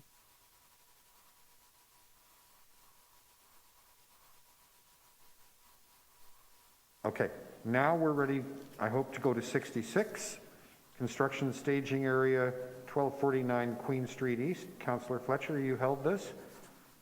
Yes, Route 66. This is a new staging, Mr. Chair. I have a motion. Okay, we could have that. And it is to approve that, but we have to hear back because this is back-to-back 2 right-of-way impediments. And having done a site visit, it really looked very accurate. And we have to review that and have it back in April as to whether or not we need to have a paid duty there all day. Also, I just want to flag that there's really a lot of noise again in the background.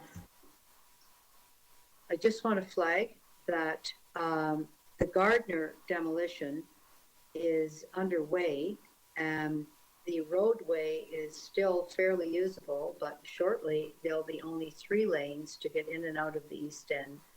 And our waterfront Toronto, which is overseeing all of that, has the information about how they believe that traffic patterns will change.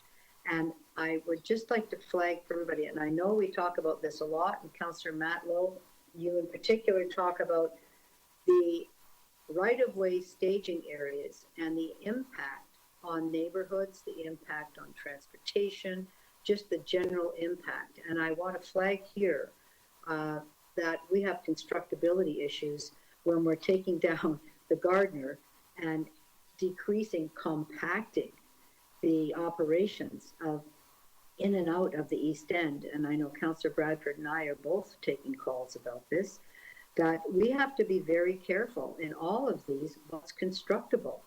And you heard me talk about that earlier today with one of these ones as constructability on Davies.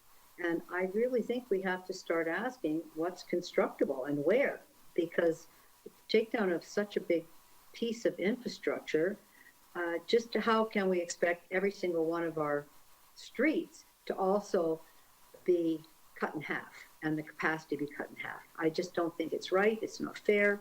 I don't have an answer, but I'm flagging that this will become more and more of a problem as things proceed with all the waterfront redevelopment, with the new river mouth that's being built, the flood proofing, the takedown of the Gardner. It's really quite overwhelming for parts of town. but many of you know that already. I see Councillor Matlow almost nodding his head, that this is a serious issue that we really do need to have staff put their minds to, not just transportation staff, but planning staff. Just how much is too much, really is the question. Thank you. Thank you. Any questions of Councillor Fletcher? Seeing none. We'll take the amended version. All those in favor, opposed, carried. Okay, item 79, Bloomfield Avenue and Greenwood Avenue traffic study. Councillor Fletcher. That motion just needed a slight amendment to report back in May, and clerks have made that, and it's coming back. Thank you. Also, I just need to check on the status of item 32, Chair. I think it was passed.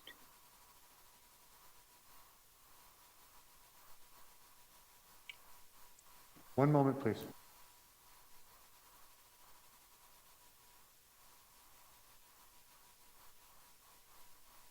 Okay, members, can I just ask that we just take a little 3-minute break? We need to catch our breath here because we've got a lot of things being amended all at the same time. Okay? Yeah. Is that last one, Chair, the 79, is that? No, Councillor Fletcher, we're just going to take a little break. We need to get ourselves together and organized here in the committee room. Thank you. Okay, thank you.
And members, you know, while the clerks are working, I just want to remind you, and I want to make it a gentle reminder, we conduct almost 100 items of business here every month, and often, you know, and we're not staffed to the same level as the full council meeting, but we are often receiving amendments, requests to reopen, et cetera, on multiple items simultaneously while we are trying to manage the meeting live. So my apologies if we need a break, but we just have to get a few things organized, okay?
Okay, members. Oh dear. Is that, I can just see Councillor Bradford's ear barely. There he is. Okay. All right. So we have quorum. For those who are following at home, most of the computer systems in the committee room just decided to reboot themselves randomly there. So we were having such fun. Okay. So members, here's my plan for what we're going to do from now on. We are first going to go to items 67 and 79. Then we'll revisit 43. I believe we're almost there. Then we have 2 items we have to reopen to make minor fixes, 49 and 83. Then we have 3 items of new business, 86, 87, and 88, which we will introduce and deal with at that time. So, first, item 67, which is construction staging area, TTC Easier Access Program, Greenwood Station, stages 2 to 4. Councillor Fletcher, you had held this. Yes, and I believe that our clerk has that motion. I was hoping that I could do some of that at council, but because these issues are delegated to Toronto and East York, we had to quickly revisit the plan and introduce these here. Thank you.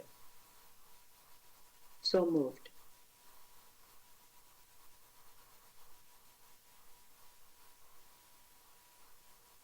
Okay, any questions of the mover? Anyone else wish to speak? No? We'll take the amendment and the item together. All those in favor, opposed, carried.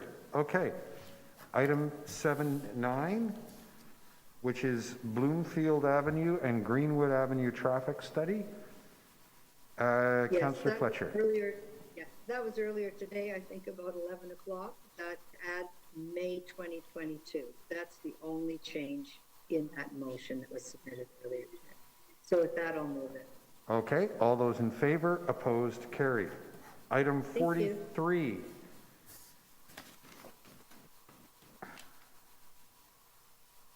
Parking amendments, Sackville Street and Amelia Street. Councillor Wong-Tam. Thank you very much. I hope that the clerk is now ready to place the motion onto the screen. And I apologize for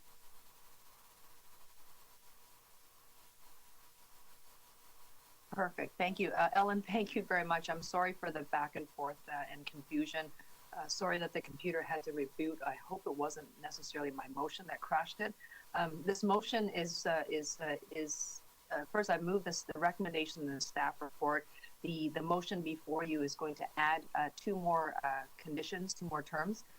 And the following is that we continue to monitor the pickup and drop-off areas and operations for efficiency, for enforcement, for road safety. I want this to be done for a minimum of 1 year. It could be longer than a year, of course, and to make sure that that it is working. And if it's not working, then my apologies in advance to everyone in this committee.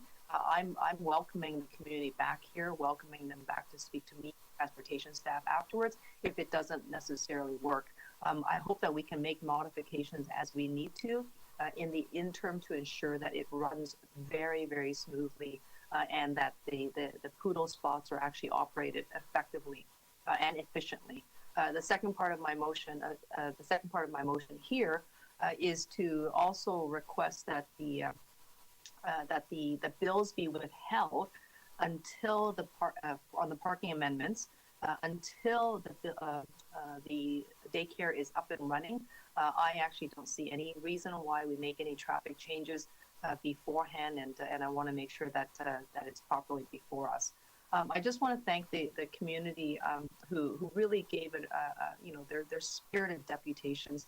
I know that my staff, Jordan Chevalier, who has just been spending so much time responding to emails and phone calls and other types of inquiries about, how folks were assessing the situation that's before them, what the recommendations mean in the staff report, and what type of motions we could possibly move today to make it more meaningful.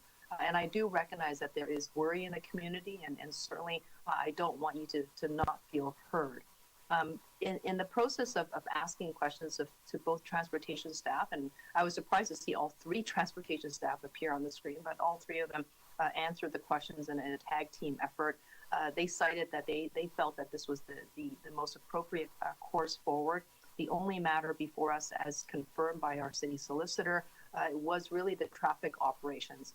If we go back to 2017, there was an application that was submitted with a wide range of variances requested through the Committee of Adjustment. City planning staff did not support those recommendations, and certainly there was a battle that went all the way to TLAB, and after the Committee of Adjustment review.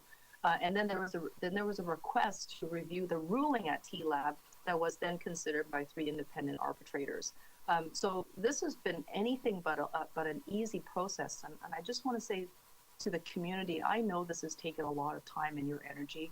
I recognize that it has been so difficult because you're worried about the future. I want to worry with you and make sure that you feel that you are getting the effective outcome that you're looking for, even if it's not as perfect as I would have liked. And certainly I think that if the city planning result was a very different result, meaning that if city planning staff did win at the Committee of Adjustment, or at TLAB, then we would be having a very different conversation.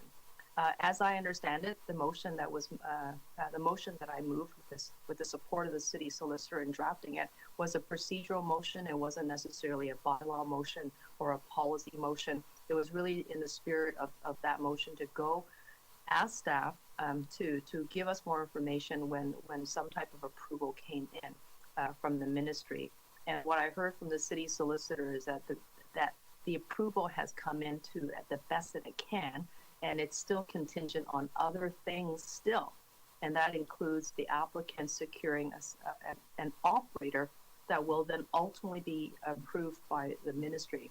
I have not had too many daycare applications and reviews in my time at City Council. This has been a really complicated one. I'm not sure if they're all as complicated, but they were certainly a whole host of questions and a big question mark over the sequence of events that I had some trouble understanding. I know that the response from TLAB was certainly leaving very big questions for the city solicitor as well as other advisors. And so I believe that the community and this committee and city planning as well as transportation staff and even our city solicitor made the very best out of what was a very confusing process. And I just recognize that, in the future, I would never want us to be trying to get to a resolution and to build what we know is critical infrastructure, and that's what daycares are, without it being so cumbersome and complicated. Oh my goodness, it really shouldn't be. And then finally, I just want to say a note. I know that this has also been a bit of a very divisive issue in the community. I'm very aware that the relationship perhaps with the applicant and the immediate neighbors has been acrimonious. I really encourage everyone to continue to dialogue and to work together. If there can be a resetting of the clock, then let this be the resetting of the clock, because ultimately you are in particular, I don't live in Cabbagetown, I'm not too far away from you, I live downtown, but ultimately you are neighbors. And I want you folks and everybody who's going to be working together and living side by side to have the very best outcome. And that means that we prioritize community safety. We make sure our roads are safe and effective for everybody. And of course, we want to have, decent, high quality daycare in every neighborhood, so we don't have to necessarily ship the kids too far away. And ultimately, I want that outcome for this community. I desperately want that for the community. I want that because the community deserves it. So we're going to keep our eyes on this situation. Certainly, I'm not taking my eyes off, and I know that now with this motion, city staff are going to be directed to continue to monitor, and we will not make any traffic changes whatsoever until the ministry gives it an absolute approval, meaning that license to the operator chosen is in hand. And if they don't get a license from the ministry, and if there is no chosen operator, then traffic changes don't come. It's as simple as that. Thank you very much to everybody. Thank you. I'm just going to very quickly, I'm just going to move the supplementary, which is just there for receipt. Any other questions or comments on this item? No? So we'll take it all as a package. All those in favor? Opposed? Sorry, Mr. Chair, I apologize. I should have asked for a recorded vote. I thought this might be important enough for the community to know. Okay, we'll take a recorded vote on the item as amended. All those in favor? Councillor Wong-Tam, Councillor Layton, Councillor Bradford, Councillor Matlow, Councillor Perks. Okay. I was off. I'm sorry. I thought it was on. I'm trying to get it on. Oh, Councillor Fletcher, you're in favor? Okay. Councillor Layton, I think you've inadvertently texted me a message that was for someone else. You don't want to know when my kids are signing up for ballet? I do want to know when your kids are signing up for ballet, but not while I'm chairing a meeting. Okay. So Councillor Layton, since I've got your attention, I need you to move a motion to reconsider item 49. Yes, thank you very much. We need a technical amendment, so I'd ask consideration to reopen or reconsider that item. All those in favor, opposed, carried. If we can have the amended version up. This is on behalf of Councillor Cressy. Oh, we got north and south backwards. There you go. Okay. Very good. Got the compass working here at the Toronto East York Community Council. All those in favor, opposed, that carried. Item 83, which was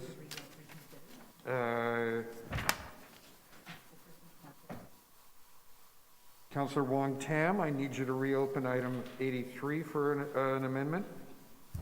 So moved. Okay, if we can have the updated version, please.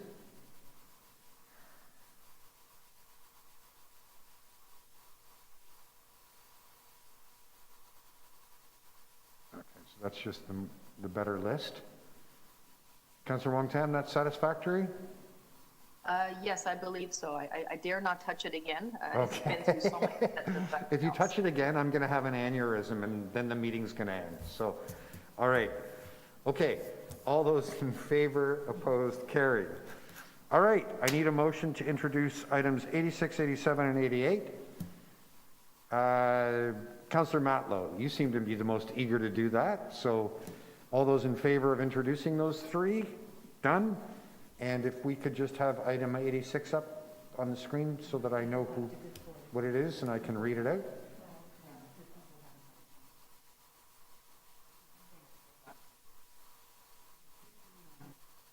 Yeah.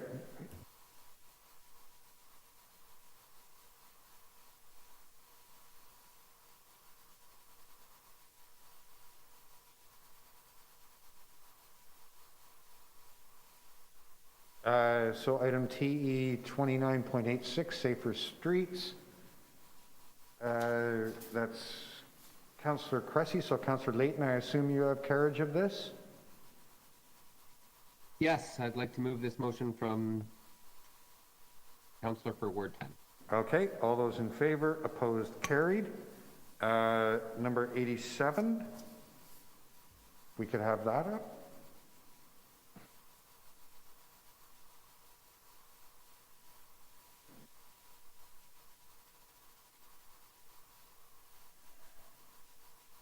Okay, item TE 29.87, Safer Streets, non-delegated, also from Councillor Cressy. So Councillor Layton, would you like to move that? Yes. Okay, all those in favor? Opposed, carried. Item 88.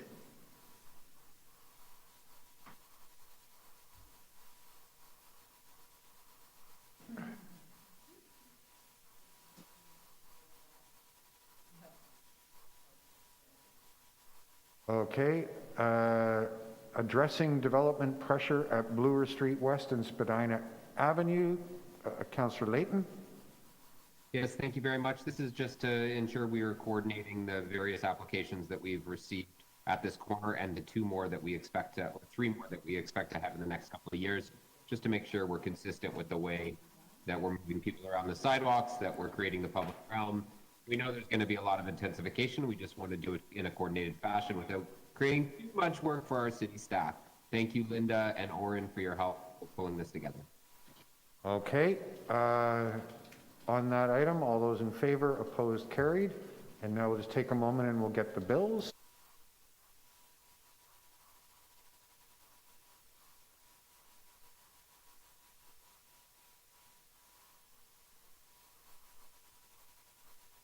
Okay, just to move it along, I'll move that the Toronto East York Community Council pass and declare as bylaws bills 911 to 919, 921 to 936, 943 to 955, prepared for the November 24th, 2021 meeting 29 of the Community Council. All those in favor? Opposed? Carried.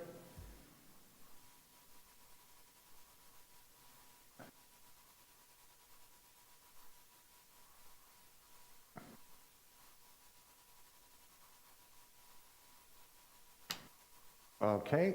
I move that the Toronto East York Community Council pass and declare as a bylaw a confirmatory bill to confirm the legislative proceedings of the Toronto East York Community Council acting under delegated authority at meeting 29 on November 24th, 2021. All those in favor? Opposed? Carried. Okay, and that completes our business. Members, if I could just say, in the event of the zombie apocalypse, you want to have the people who were in committee room 1 today, they can solve any problem on the fly, no matter how dire or unexpected. The fact that we got through today is because of the heroic efforts of the Toronto Public Service. So everyone have a great day. Take care. Bye now.